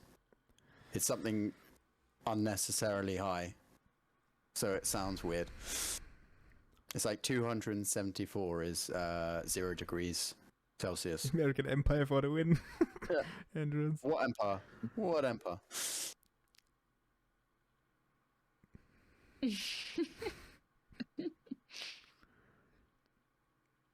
So what's your next sub goal, Loom? Is it another 12-hour stream or? Yeah, What's 12-hour Forest difference? Nothing stream. Oh, Actually. yeah. So or something? 300 dedicated subs one. was 300 subs was Spontaneous Forest Nothing whenever it happens. Spontaneous Okay, that Forest doesn't Nothing. apply to today, by the way. Wait, how we're close all are we? all four of us doing a talk whilst playing Forest Nothing. Uh-oh. We are 15 away from Forest Nothing. I mean, only if I can drag you in with it, guys. Okay? If you suffer with me through the forest, get your hiking boots! I don't think I've ever played Forest Nothing. It's a fun I time. think. It doesn't sound like a fun time. If you play it on turbo, Like a it's fun fun. time. Then what's the point? It defeats the purpose. Can you I don't imagine know. that we played that with Hans only? Where you literally can't cut corners in the literal sense? Because you don't get onagers? So you literally just chop for fucking hours? I got a commie game where I ended up with Turks, so that was equally bad. Like, Yeah, but you can No. get bomber towers everywhere to be a toxic wanker. yeah, but you Huns you can cut faster Like, as in you don't need houses, so you got more space, so you can clear Oh. out a space faster. Turks, Yes, no, you see? get nothing. You get nothing. And then you can't even fair. spam Yeah. trash. It's like the map that really Yeah. needs gold, and you We can't. would all you have to can't play spam Huns. trash. We all play Huns, and you play Turks, but we all play Huns. Okay. I think that's the fair thing. But to all do. jokes aside, it was really a lot of fun. First time I was just casting. It was actually surprisingly exciting. And then second time I participated as well. It was a ton of fun. Yes, I deleted my TC at minute 2. Yeah, mistakes have been made. Stuff like that. But quite fun dynamic. I'll have to take your word on that one. You should try it out. Mm. I can also recommend Yeah. Simba Nothing. Have you heard of Simba Nothing? AoE community. No, what is that? No. It's a fucking map full of lions that provide food. Custom map. Simba Nothing. Oh, fun. Good times. Okay. Yeah, I'm guessing Magyars are they banned or encouraged? They were banned. Mongols as well. Yeah. Yeah. You eat Simbas. Exactly, Kev. I remember Cannonball Nothing back in the day on HD, which was great fun. So it was like iron balls, but they shot cannonballs. What? What? That sounds So like some fever like- dream. So iron balls are bad enough because they do damage. They give you loads of food if you can kill them, but they kill villagers like super fast. So what this did was shot cannons whilst being a super tanky. Sorry, So Enderans. they was really hard to kill, and they basically shot bombard cannonballs. So they would kill everything in like one hit. So it's fun. I mean, hard work. And then there's like wolf nothing as well, which is like pockets of trees and then wolves everywhere. So they Have you just. ever played the Sheffy, penguin what up? one?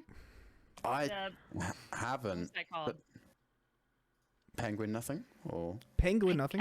I don't know, but there's like killer penguins everywhere. I played it I on I'm Mega intrigued. Drive. insane one here? I feel like I'm the only non-crazy person. Yeah, mister, I want to So, stalk people as a Mister, live call. Okay. got kidnapped in Tasmania. You're the most sane person here, who says a lot about us. Yeah. These nothing games. yeah. Oh, they're great fun. Do you It's, put that on your resume that you got kidnapped in Tasmania?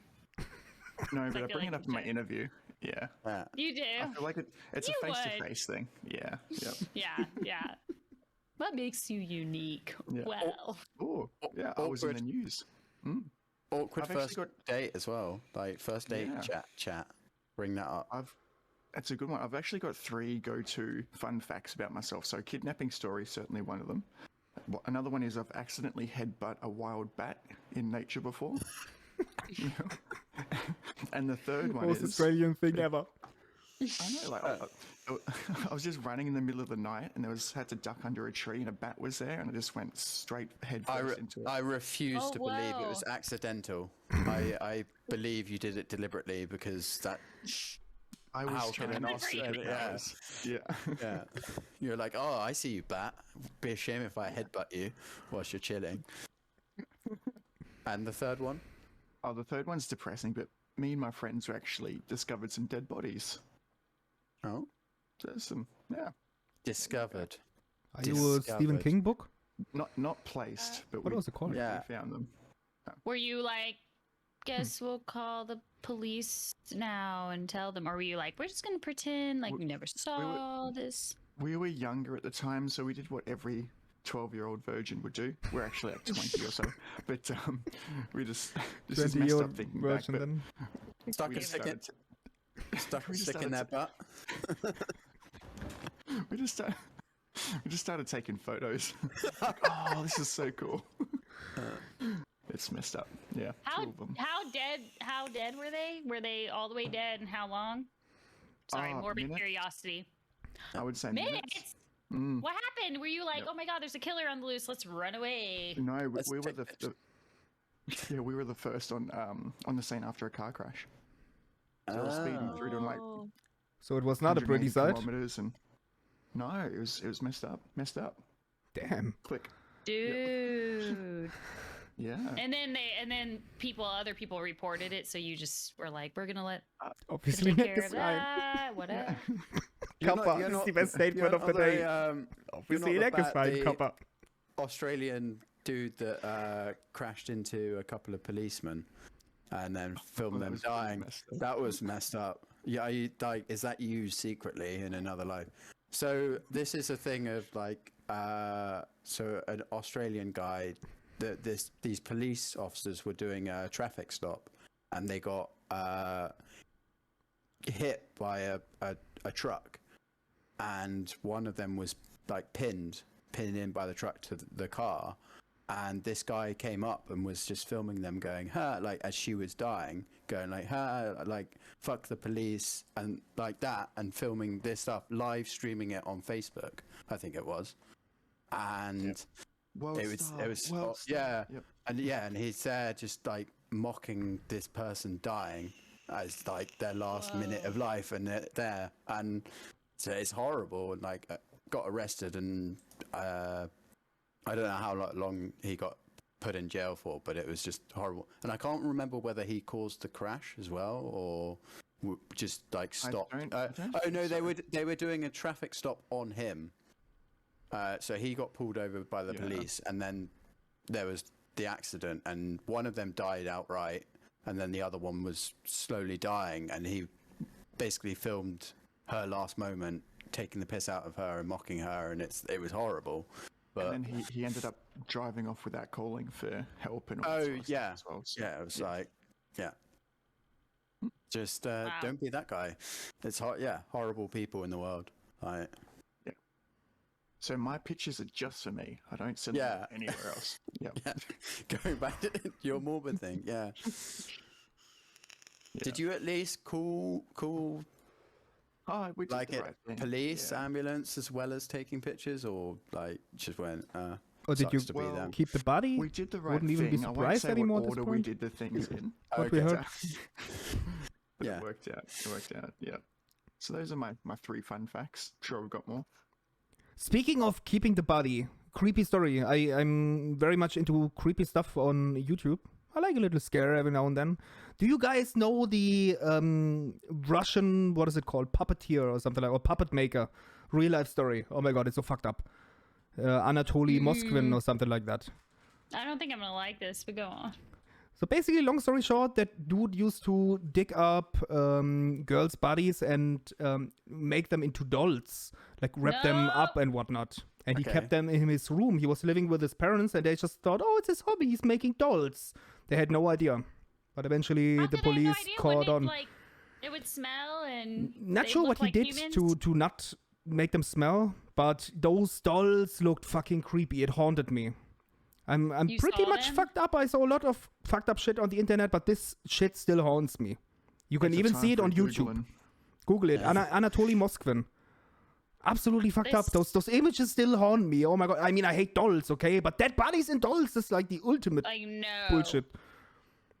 Not skeletons, Jantube. No. I learned my lesson when I found a post on Reddit. It was like, what was the scariest image on Reddit you've ever seen? And I clicked on it, and it was like a girl who died from stigmata. I mean, that's the whole mystery, but like literally like the blood, the nails in the hands, and like had like all these like around her head, like all fucked up, and she was just sitting upright dead. It was so scary. Sorry, I'm trying to make it scarier by being sorry, Norrison already stream muted, and I'm gonna be able to sleep tonight. I know that Nick is absolutely Googling it. I don't click on those images anymore. Anytime anyone's like, image scary shit, look at this ghost, look at this dead person, I'm like, no. Yeah, what is the fascination with that, with us stupid humans? We know we're gonna be scarred for life, but why do we want to see it? You think? I don't think we think like long term. Our short term is like we just want an adrenaline rush. We want to see something that gets our like heart racing, and then we do it, and then we're like, oh, there's a mental side effect. Dang it, didn't think of that. I'm broken out. Shit. Yeah. It's horrible. Oh wow, they are creepy. Is it creepy? So creepy. Yes, right, Nick. Really fucked up. Man. And that guy was not a weirdo, from what I understood in the videos. He was like a well-respected scientist or something like that. I don't remember exactly. Like seemed to be lecturer. I saw his Wikipedia, and it was like focus first on career. I was like, okay. Like, Yeah. Whoa. Like, yeah. Normally you honest. expect it to be some random strange guy, not like your. Accepts his fear of death to an Yeah. extent. Yeah, I think one part of the obsession with that is also kind of yourself facing death in a way. Mortality, yeah. Yeah. A fascination with it. And also coming hate back to to be a happy super place critical afterwards, with here. you realizing you are not in that position right now. I think that's also kind of a factor. What's that? Just to be super critical, he did a pretty shit job. Like they're creepy, Yeah. but it looks like he just made them out of like paper mache. Are you looking it up right now? Yeah. Yeah. Of course. mean, yeah. Are you surprised? I just He's feel printing them out as we speak. You will You're see the looking next at it Legion in of Talk in the broad background on the daylight. wall. like this is going to the wall. Metascoto! Hey, my man. Yeah, they are kind of like. I Do guess they look like humans at all? Or they just look like... they, I'll put a PG photo in the disc chat for you, mate. they look more like dolls. I don't think I can than- look. It's, look- it's not gruesome, don't worry. Yeah. I mean, it depends on your stance on dolls. I hate dolls. It creeps shit out of me. Even the Like, supposedly if you're cute using ones. the actual skin from the human, then I'm not okay looking at No, that. I think they're using like the whole body and then Yeah. dressing them up. Yeah, and they're then, wrapped, like, wrapped in preserving- like... So much worse. That's so Yeah. much It's fucked worse. up. It's so much And, worse. and the police were filming when they were entering there, and they're literally sitting everywhere like, No. oh my god, I don't want to think about it. It really No, scarred oh me a my bit, God. okay? I've seen some shit, Yeah. but Did this you- scarred me. Did you ever watch a show Nip Tuck? No? Oh man, there's a season about a psychopath who takes people and like fills them up with the teddy bear fluff, the human bodies, Ew. and then like the fluff is like spewing from their eyes and their mouth. Yeah, it's so fucking creepy. It's making me think of that. I I just mean, can't. in fairness, all I ever think about is Silence of the Lambs, and then it makes it comical because it's just like Buffalo Bill. All I can think about is like him making his coat of like skin, but just the whole "would you fuck me? I'd fuck me," and then it makes the it makes the topic so much more funny. All of this dark No, I'm thing, still and then terrified. all of this dark stuff, and all I can think about is Buffalo Bill dancing. Yeah. No. Are you guys all scarred? I'm just mentally unhinged that it doesn't scar me. I just think of a movie instead. Nick is Just- too captivated by his screen. I don't know if he's still looking at the dolls or... I'm in the rabbit hole right now. Yeah. I'm That- in deep. Next, I am like, in let me show you how I would do it better. Let me just go find the nearest gravesite and show you how to make these before and afters. creepy kids into. I think it's kind of weird as well, the fact that they were like little girls. Like that was what he took, not anyone. It was little girls that. But apparently just there was died. no sexual stuff going on.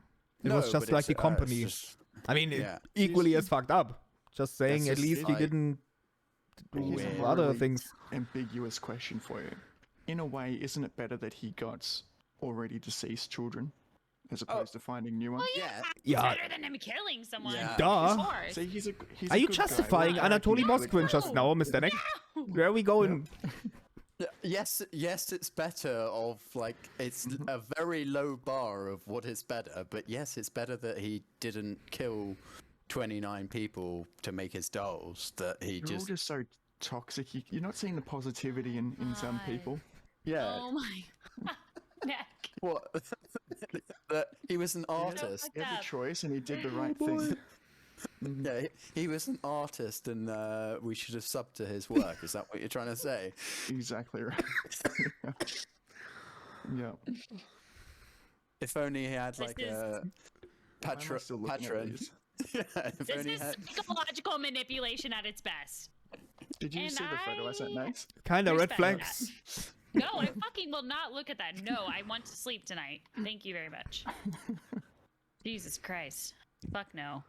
Should have started a GoFundMe What was to pay for his work. who was the serial killer that would break into people's houses. It's one of the well-known ones. I don't know if it's BTK, but what he would do is he would wait in their houses for like days. Dennis Rader, so right? BTK. Yeah, I'm not sure. I think Dennis And then Rader they would- actually. Yeah, so the people would hear noises or something, just ignore it, and then he'd be in there for days and just come out when they're not expecting it. And he would leave Endurance shoelaces Day. hidden in all these different rooms. So whenever he goes to tie them up, he knows where he's hidden his stash of things. And what he would do is, once you tie them up, you'd say, "All right, if you leave here, I'll come back and kill you," that sort of thing. And then he would wait in the corner of the room. They wouldn't know he's there, and they're tied up. And it's after about like 10 hours, you would think of him not making a noise. You'd think he's not there. He's long gone. They would start to untie their hands and take their blindfold off, and he's just standing in the corner of the room. Creepy. That is messed creepy up. guy. Yeah. Yeah. Mm-mm. Anyway, so that's my resume. That's my. It could use some revision. Yeah. It's Well, my give me life, some pointers. my life goals, New Year resolutions, and resume all Coming full merged into circle here. one. Yeah. So my internet quality is so shit. It's from like cell block C. Yeah, I mean, it all makes sense now. I feel like we need a There you Legion go. of Talk creepy edition where we talk about creepy stuff. Spooky shit. Yeah, Yeah, we should that would do be that. yeah. interesting.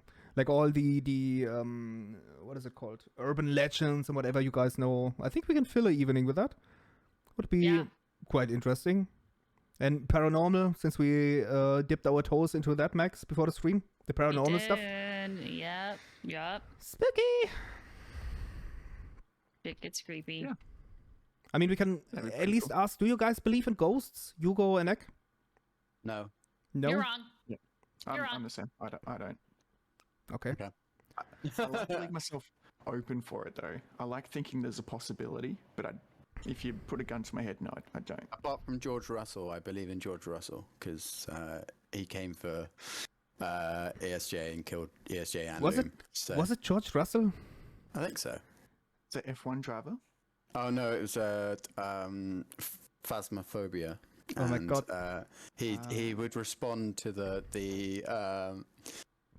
walkie-talkie. So, and I was the one He, with the he kept walkie-talkie. saying come, right? He kept saying come. He was like, "I'm coming," and I was like, "All right, calm down. Haven't even bought me a drink." George Russell, I just came. Then everyone Yeah. giggled. Oh my god, we are 12-year-old virgins. Okay, Yeah. it's full circle. I've got a one of my best friends has got this amazing ghost story, and it's weird because, like I just mentioned, I don't believe in ghosts, but just knowing he wholeheartedly is convinced the story happened to him, and there's about 10 or so other witnesses that happened in this graveyard, right? And it's just I get caught up in this. Like I know to him it's his truth, and it's But just 10 it's people just saw weird. it and you don't believe it? 10 people Yeah. saw it? And you're 10 still people like, say oh, they see Jesus every day. I don't believe them. Good point. Good point. I mean, we're streaming with him. We're lucky enough, but But this one incident that your friend experienced, you're saying 10 people were there and all have the same story that they all witnessed together, and you're saying they're all lying, like, together as a group, like, oh, let's all agree to lie about well, this. no, I don't think it's that. I think what they experienced, they actually experience, and it's probably their mind's way of coming up with an explanation for it. They don't know what happened, so this is kind of like a bias their minds might have put them in. Like, I think there's a lot of jumping to conclusions, so I think they genuinely believe what they saw, but I don't think we can explain what they saw. And it's got to do with like Aboriginal folklore and their spirits and all that sort of Yeah. stuff, but No, I've had a similar thing of like where I used to work. Apparently there's ghosts historically, and it was like end of the night. I was clearing away, and like three other people were like what? I was like, what? And I was like walking back, and they're like, did you not see that like behind you? I was like, what? I was like, oh, there was something that just like shot past you. I was like, okay. And they weren't saying it as a thing of like to try and scare me or anything. I was like, cool. And they're like, no, really, like they genuinely believe that they saw something. But I'm like, No, I think there are plenty of circumstances that people think that they see, and as Nick said, it's like you fill in the gaps a lot of the time of, you saw something, well, it could have been this, and it's an easy thing. And then if it's a group experience, it's almost easier, like going back to things like confirmation bias of, did you see that? Yeah, I saw that. Oh, it must have been that. And then you kind of convince yourselves of the validity of it rather more than, and it suddenly becomes even more clear than actually what it was. But yeah, confirmation bias also a big part in an app called Randonautica. Have you guys heard of that? Also something we can fully cover in that podcast. Maybe you can watch some videos about it. It's quite interesting. Basically, it's an app that gives you a random location. You have to have a intent in your head. Like usually all those TikTokers, they do like murder and death and whatnot. And it gives you a random ping within a circle that you set in the app. I think the maximum is 10 kilometers, I think. Like 5 miles. This is the maximum radius. And they claim it works with like quantum physics, blah, blah, blah. It's super tough to explain when you are a fucking idiot like I am. So maybe watch some videos about it. But people legit found a dead body. You can find it on YouTube. It's not a scam. It's actually legit. They found a suitcase with 2 dead bodies inside. That's just one of the real life stories with Randonautica. Like really fucked up. It was in, I think, Florida. I could be wrong though. You find a dead body every 5 miles in Florida. Fair enough. But actually, the app pinged exactly there.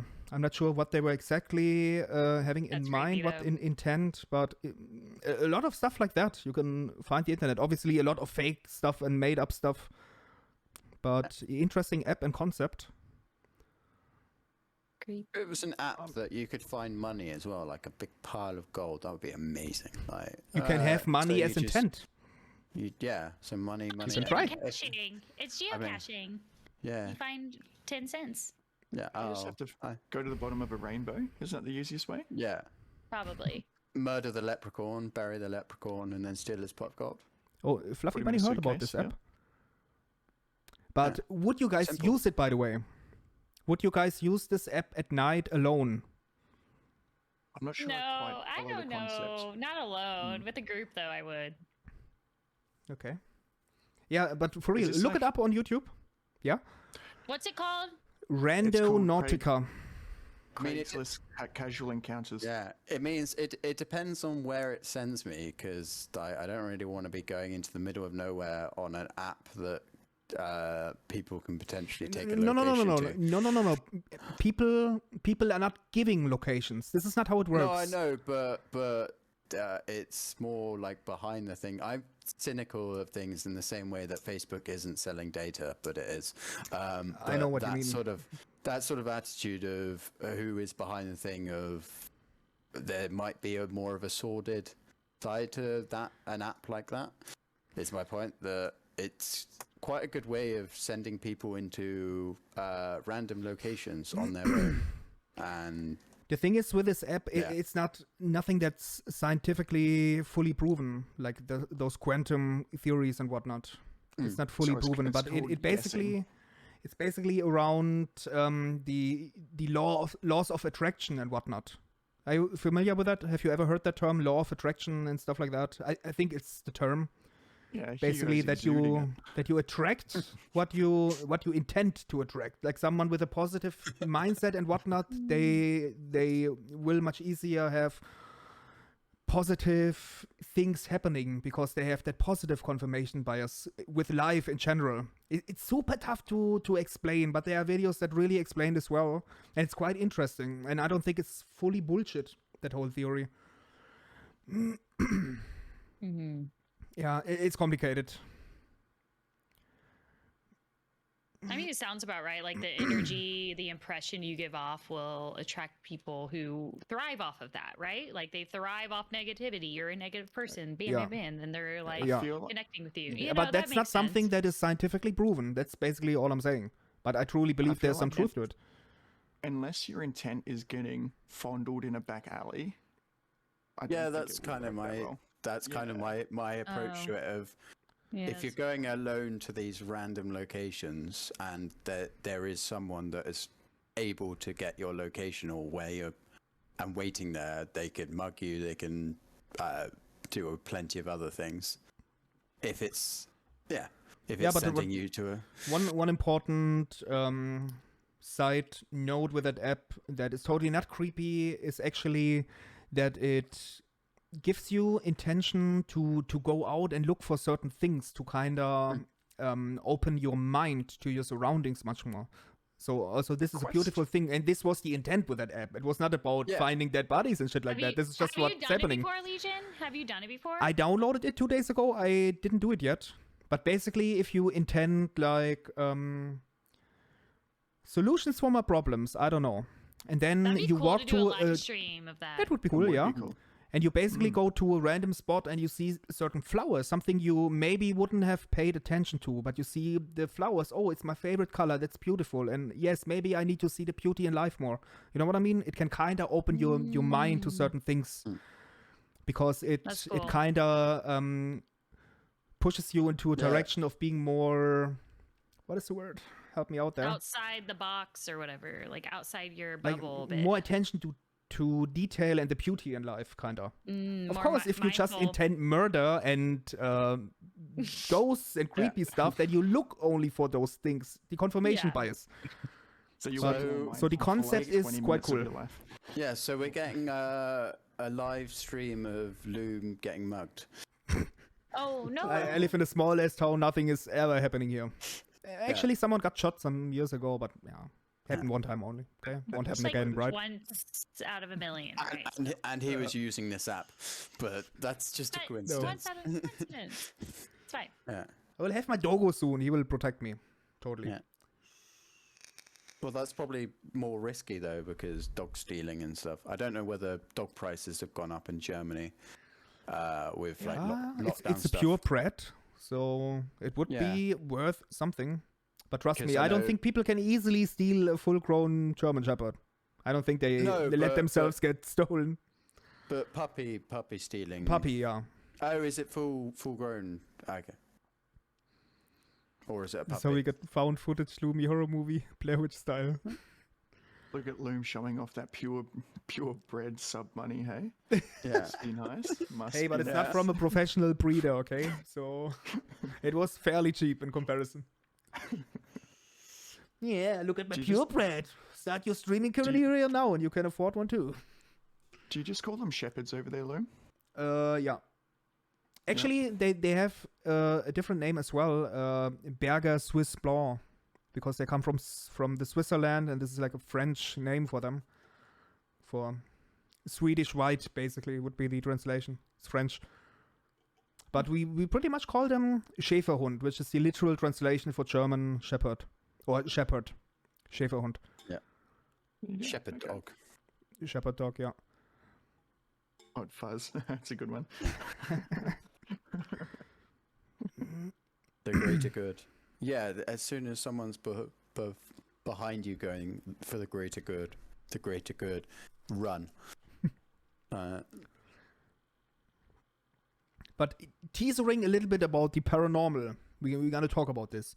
But I'm pretty sure I'm not fully of the idea that ghosts might exist, but I'm more of a skeptical person, actually. I try to always find the proofs and whatnot, what's going on. I'm atheist, and this is kind of my character. But I'm fairly convinced that this apartment was haunted at some point. So much shit going on. And then it stopped over a month. Like, for months, nothing ever happened again. I'm just teasering the stopped around the same time paranormal as the stuff, hot tub Magnolia, stream. what we talked about. And yesterday, something so creepy happened. I was lying on the couch. I told this to Magnolia earlier. I was yesterday lying on the couch, facing the wall. So basically, wall, couch, and that additional part you can pull out, basically, to make the couch bigger. So it's basically a crow under the shower, this couch. And I was facing the wall, and behind me, I literally heard that squeaky noise when someone is sitting on that part, because it's more tougher texture, that part, because it's basically wood with a little bit of fluffy stuff on top. So you hear that squeaking noise.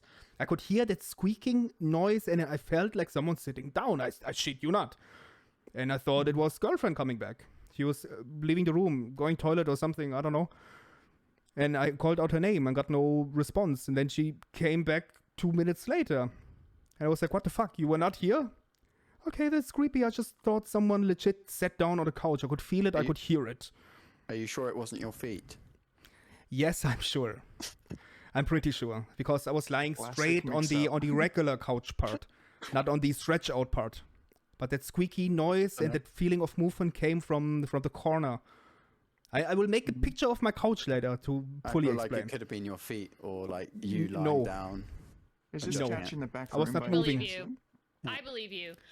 I hate it when I've told people things that I've experienced, like I wholeheartedly remember it, and they just deny it and don't believe me. Like, and that's it just, like, literally just crushing. happened It's like, yesterday. I fucking know what happened. Like, yeah. It just happened yesterday. believe And you. the most scary thing, when my girlfriend came 1-2 minutes later, my tablet turned the YouTube video on. I was having paused. Screen off, YouTube video was paused. Never happened before. It just turned itself on.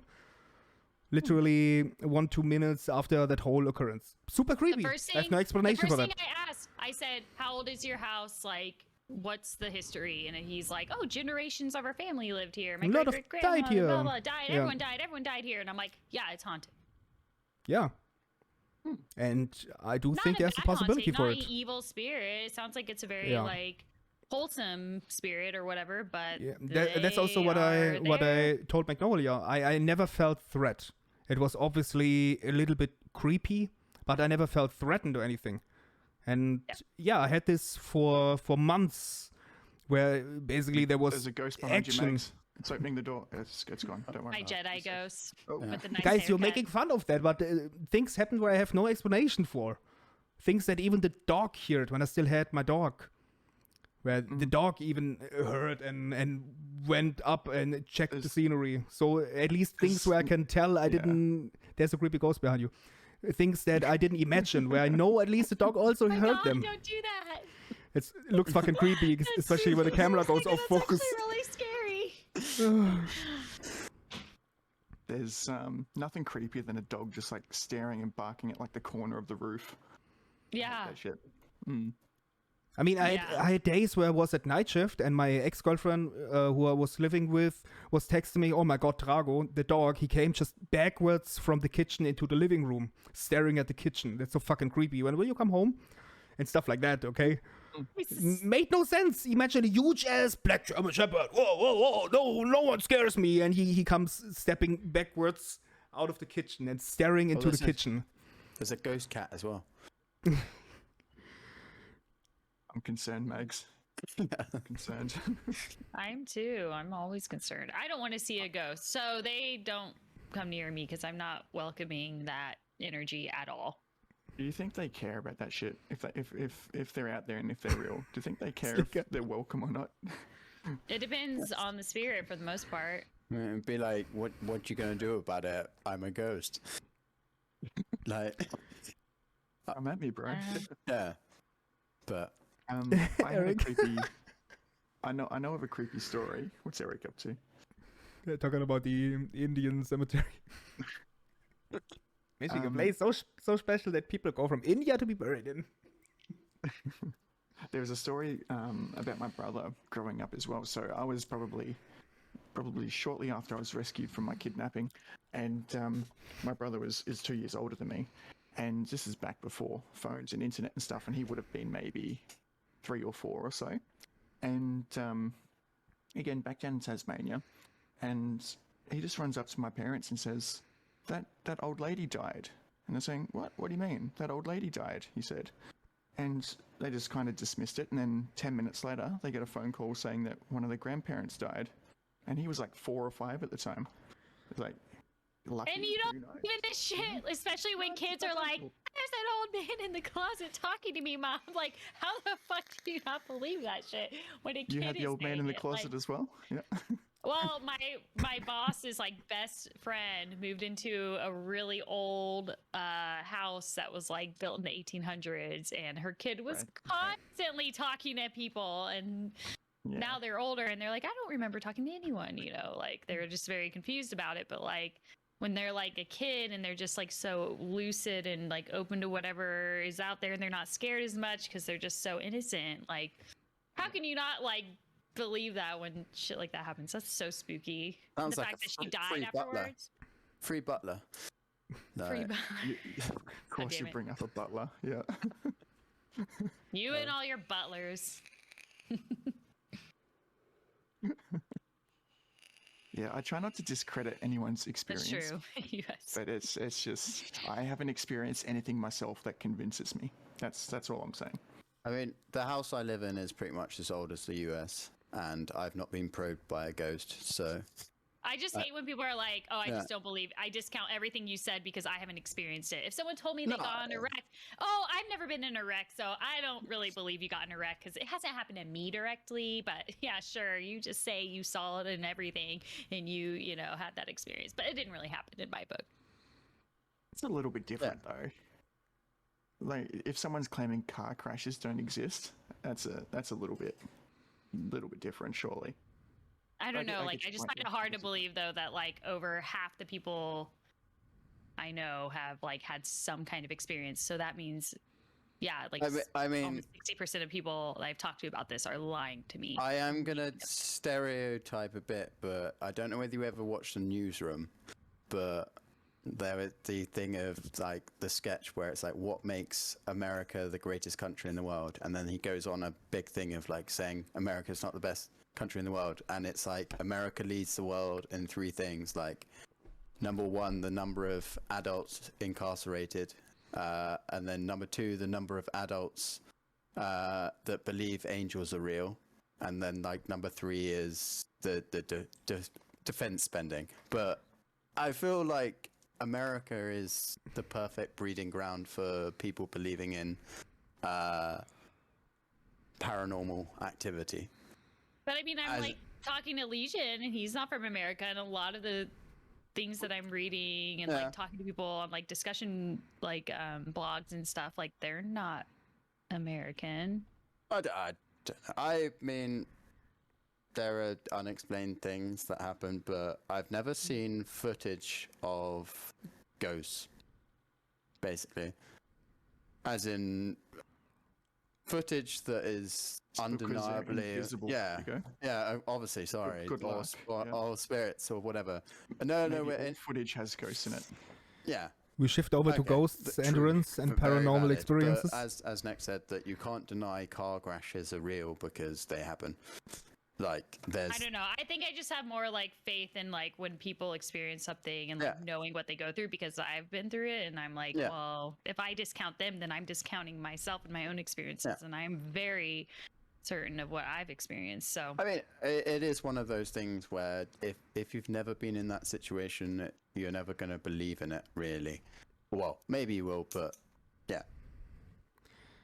Jack, did you actually check out the Endurance is dolls? not enjoying this. I hope you didn't. Guys, I Jack repeat, do not Knowles wants Google me to share Anatoly some Moskvin. of the doll photos in chat. That's what I'm reading from this.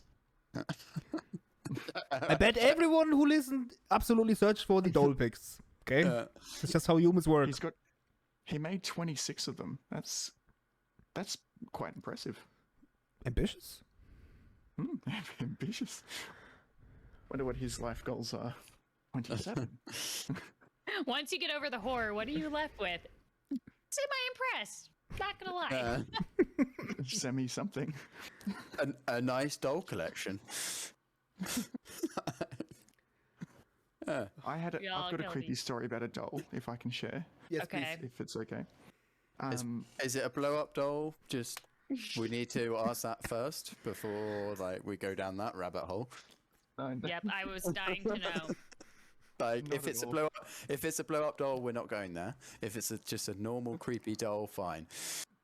Like, So I'm sure everyone knows to the scale of how big Australia actually is. Like it's basically the same size of the United States. So me and my brother were on a road trip. We were driving back from Canberra to no, sorry, from Melbourne to Brisbane, and we stopped over at Canberra. So it's about 6 hours from the first stop to the next stop, and then another 12 hours or whatever it is after that.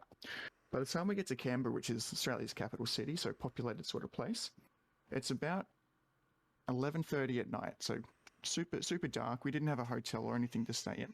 So we thought, all right, we'll try and find a place. And just on the outskirts of town, we find a little motel, but it's kind of made up of individual townhouses. So it's not like everything's joined together. It's individual townhouses, and there's like a admin townhouse that you would go to get a reservation from. So nearly midnight, my brother was driving. He pulls up and I said, all right, I'll just run inside and check out that they've got availability first.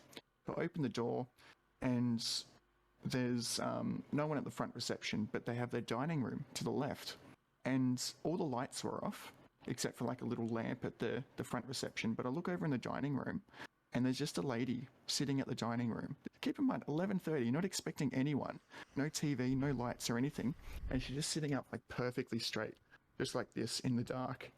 And it's like, this is so weird. I'm getting weird vibes from this. So I said, do you have availability? And she says, let me check. So she kind of stands up with like this weird sort of, it's like a weird sort of posture. I can't do it because my headphones are plugged in. And she says, all right, goes over the little notebook, not even a computer. She says, all right, we've got one room, but I need to make it up first.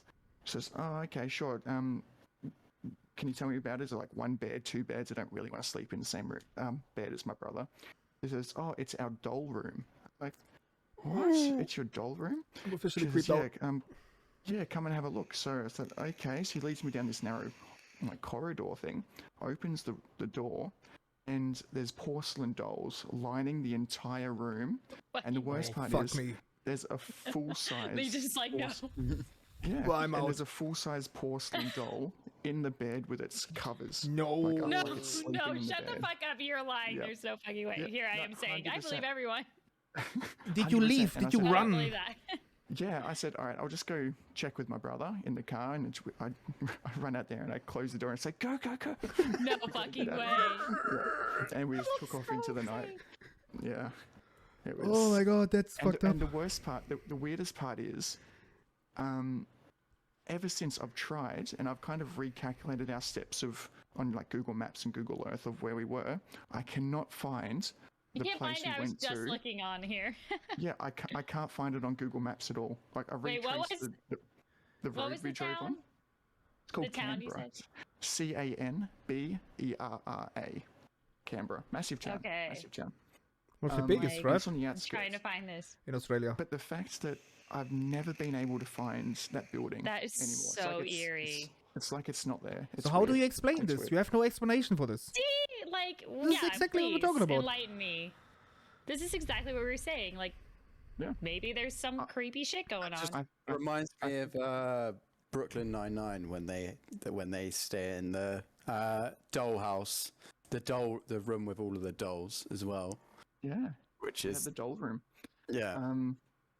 The way I would probably justify it to myself is the fact that surely along the lines I must have misremembered the roads we took, and I'm just looking in the wrong place.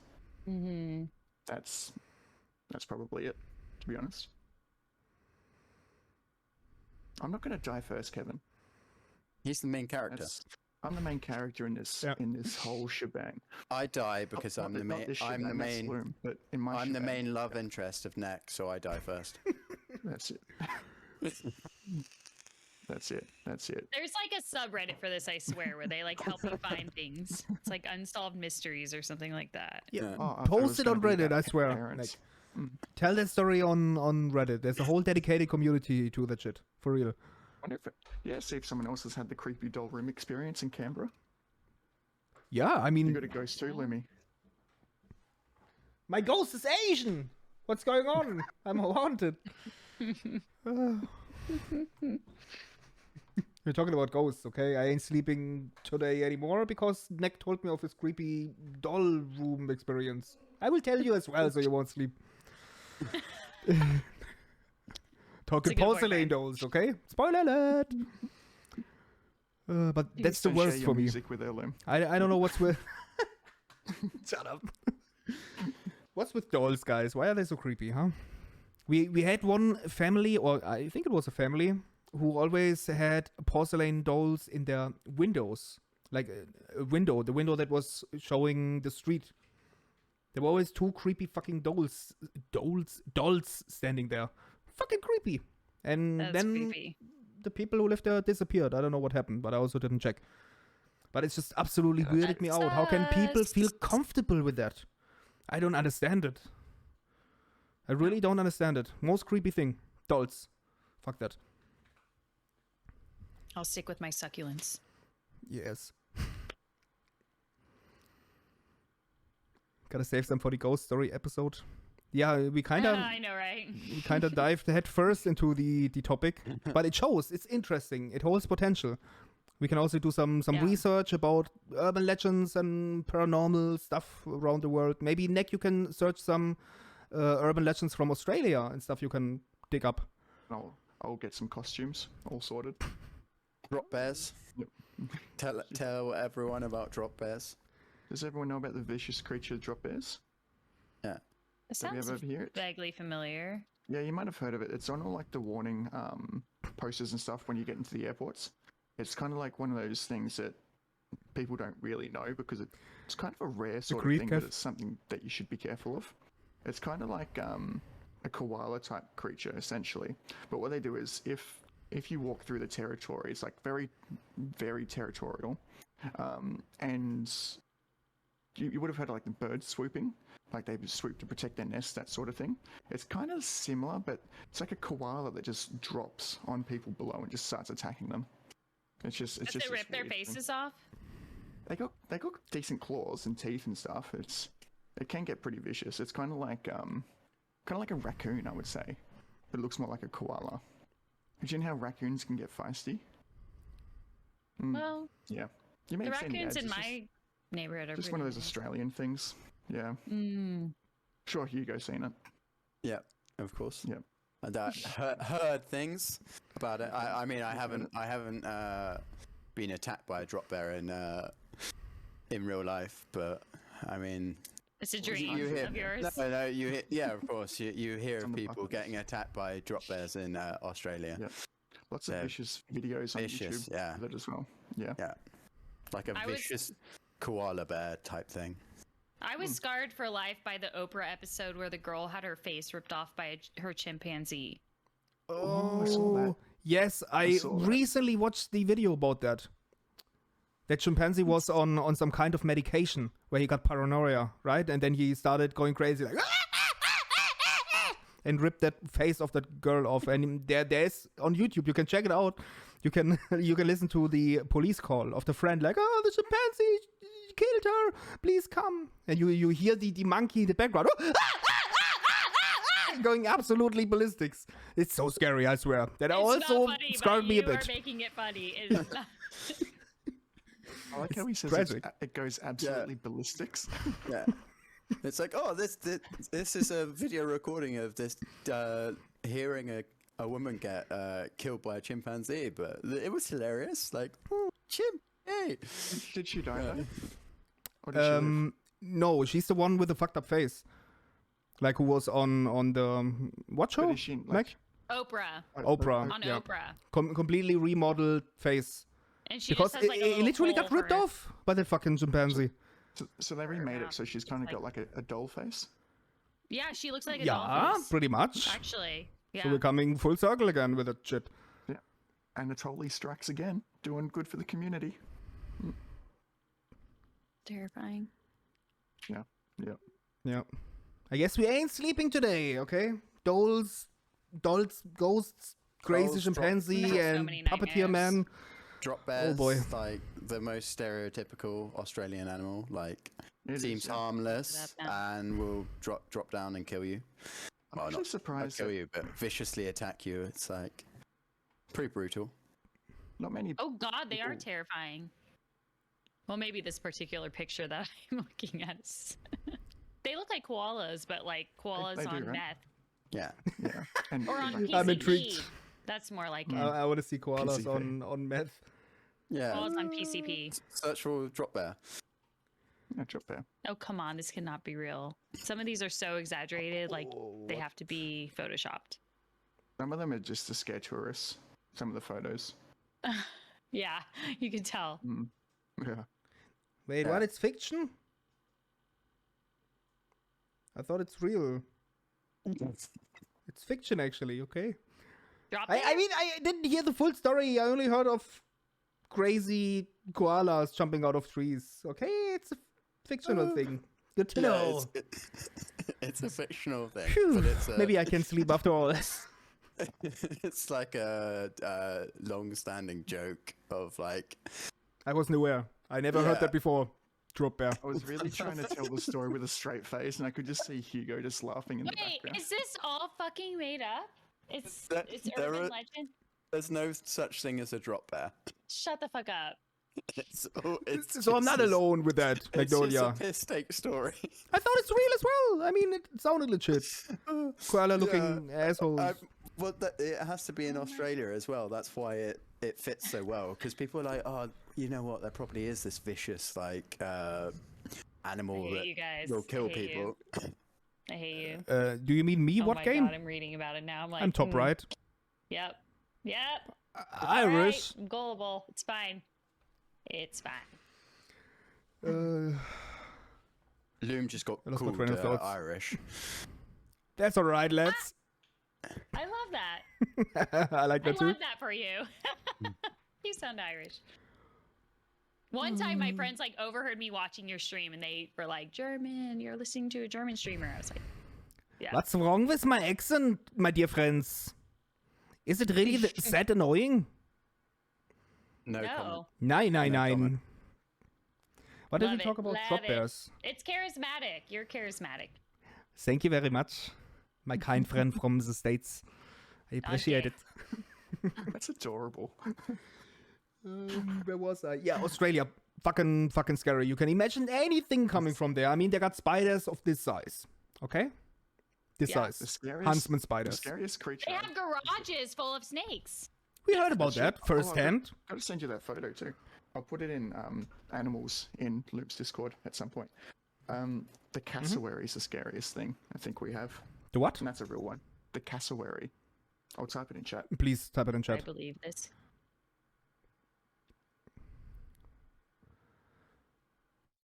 I think that's how you spell it. Should know. Cassowary. I'm Let me gonna double check fact that. Check you. Yep, me too. It's got. I missed the S. It's two S's, but same. Oh, they're kind of cute. It's kind of like real life velociraptors. They would absolutely destroy people. Never seen this Oh, before. yeah. It does just need like the little gills coming out, like in Jurassic Park, yeah. Jurassic Park, and it would be perfect. Yeah. It's they're about 6 feet tall too, so they're really big, Yeah. and they just attack and attack relentless. They would hunt people down and chase them down. Did you guys also lead a war against them? No, those are the other well-known vicious animals of Yep. emus. We can't win against an emu. We can't win against cassowaries.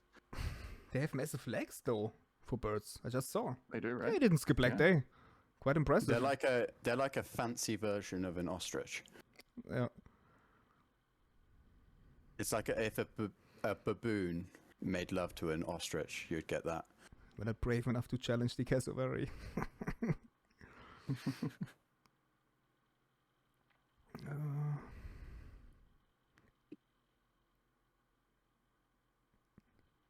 So do we need to keep ourselves accountable with our New Year's resolutions? Do we need to check in on each other? Well, we all Everyone? sort of agreed that we don't believe in New Year resolutions, and it's more of like a year aim. So Thanks. basically, I'm the only one with my plate smashing and my window hopping. We'll hold you accountable. We can do that, right, guys? Like, I'm we'll get- check Pretty in on much. him, I'm getting a house, hopefully. So and that's we'll the check in plan. on you. Yep. Yeah. More bragging. Yeah. So, I raised my uh, dog. I will bring you some plates. I will invite you over to my housewarming party. Bring some plates. A lovely lady for you to heartbreak and promise that you're gonna commit to something and then not, and then plate smashing. Wait, did you say you're organizing the lady, or do I have to bring my own? I'll find a lovely English lady that loves an Australian accent. It'll be fine. Realistically, I don't want to be up for 2 sets of flights. At least one of them would only be one way, so that's okay. Yep. There. No, it was sorted. Yeah. Yep. Yeah. That sounds like And it'll be like not too expensive plates, or unless you really insist on like fancy plates. Right. I've got a budget in the plates. I want your finest china. Yeah, finest like China, Victorian era China. Like, okay, I'll find some. Easy to come by. Yeah, easy to come by. Easy. Easy. I just go into my closet, come out with it. There you go. Shall we wrap up soon, guys? I just realized it's again Yeah. 4:30 in the morning here. probably- Like, what the fuck, bro? Yeah. Probably sensible. I was thinking of sleeping soon because I got work at like 7:30. So Oh that's me fine. no! Wow, have fun with You that. mad lad. I don't have to work tomorrow. It's Oh, all right. boy. I work for myself, so I make money or I don't make money, but it's on me. So I live and die by the sword. Interesting question, what game? But we are on since, I don't know, 7 hours. That's something we can cover next time. But still, let's make it official. Ghost, paranormal, urban legend, yada yada yada, Yep. Legion of Talk next time. Initially for like the first however long, and then we'll find Venture a way off to into some venture other off into the depths of thing. like everywhere. Oh, it's only 5.5 hours. Shit, I'm full of shit. PCP koalas, whatever. Yeah. So we'll you find out guys do about your that. homework. Find some urban legends and whatnot. Australian Yeah. scary business with huge ass spiders, even huger than the ones we know already, and Britain Yeah, but castle stories. That's not urban legend, so that's just like welcome to Australia. I mean, even bigger than the Huntsman. Like Yeah. man-sized. Those Or are the like more about the porcelain doll stuff. crab spiders are the freaky ones, the ones that can eat your feet in the desert, right? But that's Hey. like no, that's a legit thing. There I are mean, I like, believe spiders everything's gonna that kill you yeah, in Australia. I think they're spiders. It's like a risk that they had like out in Afghanistan, that if you're not careful with what is in your boots, you can potentially lose part of your foot to these things, like eating it. Oh God. That's a nice positive Everyone's note. welcome. Yeah. Everyone welcome. Housewarming party over here too. Yeah. When the Loom tour Alright. goes on tour would be pretty cool. Just hire a minibus, go from Yeah. town to town. Yeah. That'd be fun. We start. Sounds fucking fun. We solve urban mysteries as a thing. What was that? Where's Scooby Doo? Yeah, there's a haunted location well, close by. We can go there. We're gonna have Loki. Loki is the dog. True. true. And we'll be low-key the bravest. Yeah. Next I month. mean, I got Doggy time next month. I've got Puppet, long hair, puppet, so I can puppet be, reveal, guys. I Freudian slip up. I said puppet reveal. I mean puppy reveal next month. Oh god, the dolls are haunting me. You're gonna sleep great tonight, Loom. You're gonna sleep great. God damn it, I hate it. So you're Shaggy, Hugo? Is that what you're saying? I was thinking I would be check you. Velma. I got some hair. I'll I see. straighten the Yeah. hair and Yeah. get some glasses. Pull off the dress all in red, all the time. I like it. Yeah. It's Freddy though. That's the real question. Loom, Check, fun right? fact, my grandma has a room with dolls. And she lives in the apartment upstairs. There's a fucking doll room with like baby-like looking dolls, like with real faces. Those designer She thingies has- that cost way too much. They look like real fucking infants. It's so scary. You I said I can't. Your grandmother has a fucking doll room. I thought your grandma was cool. Yeah, but it's not. Wording. Actually, it is fucking creepy and weird. I can't even justify anything about that room. They're like Maybe she's tiny little possessed. I think strollers you and missed that whatnot, and babies I mean, dolls looking like real babies. Babies, Loom. Mm-hmm. Wait, what are you saying? Yep. Yeah, I mean, like infant looking, like stillborn babies. They look like stillborn babies. It's fucked up. Okay. Oh my god, that's so terrifying. What did I miss? Nothing.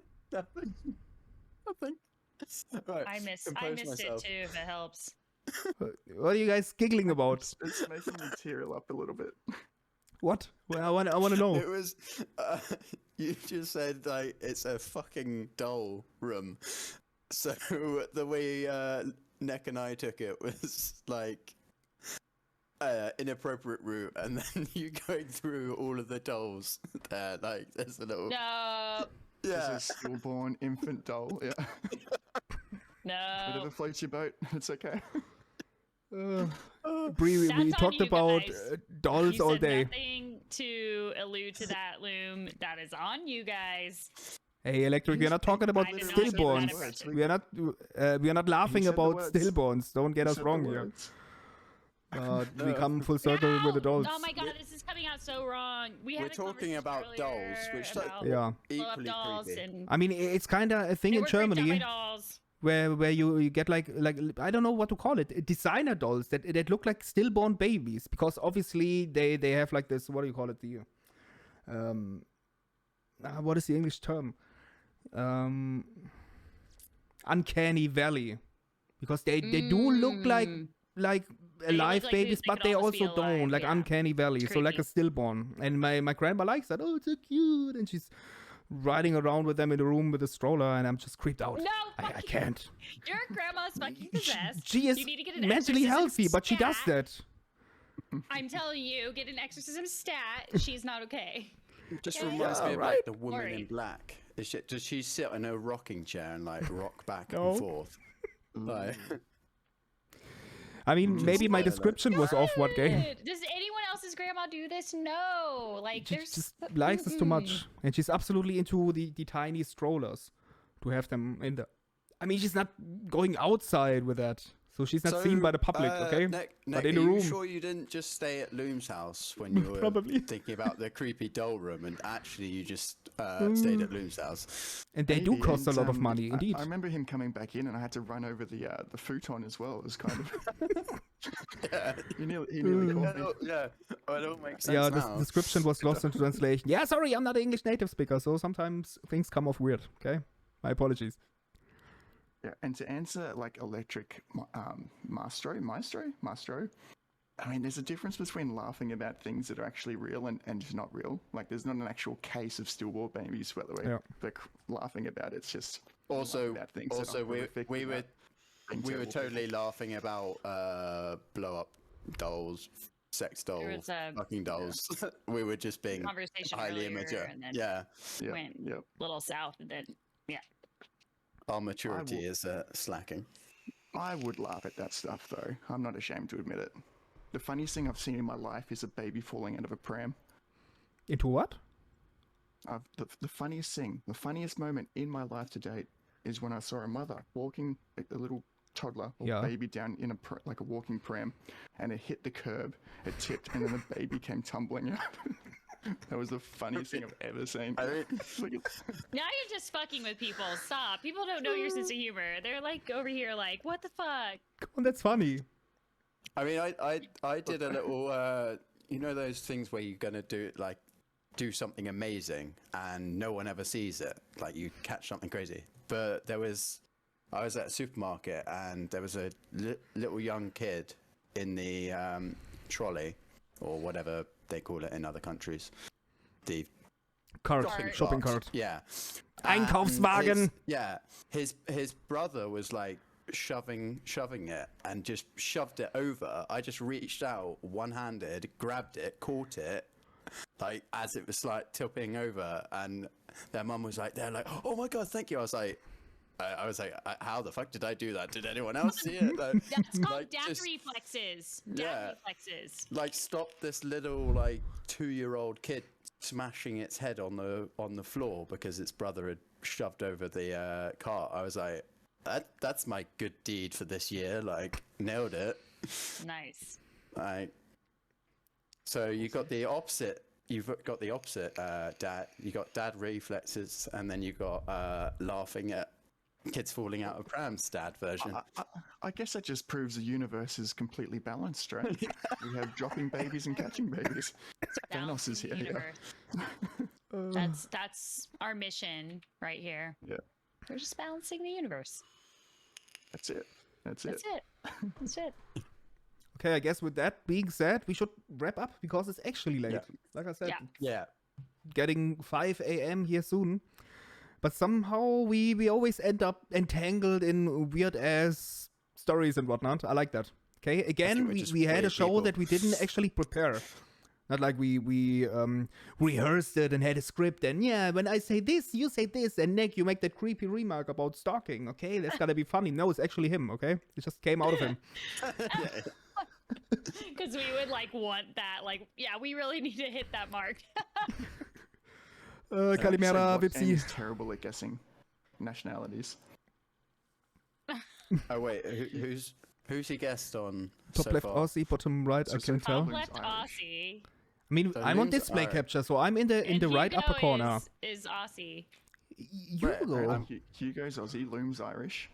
I'm a mystery box. All right, lads. He must be from America. I can say that because I'm American. I can make fun of these. I could emphasize my accent a little bit more to say hello. How do you do? I Just am say from... bottle of Just say water, and we all water. know, Yeah, for just say fuck's water sakes. and then we'll know. No, I will not bastardize myself to that riffraff language of the lower classes. No, Oh, I will not goodness. say water. Careful. The lower class. Careful.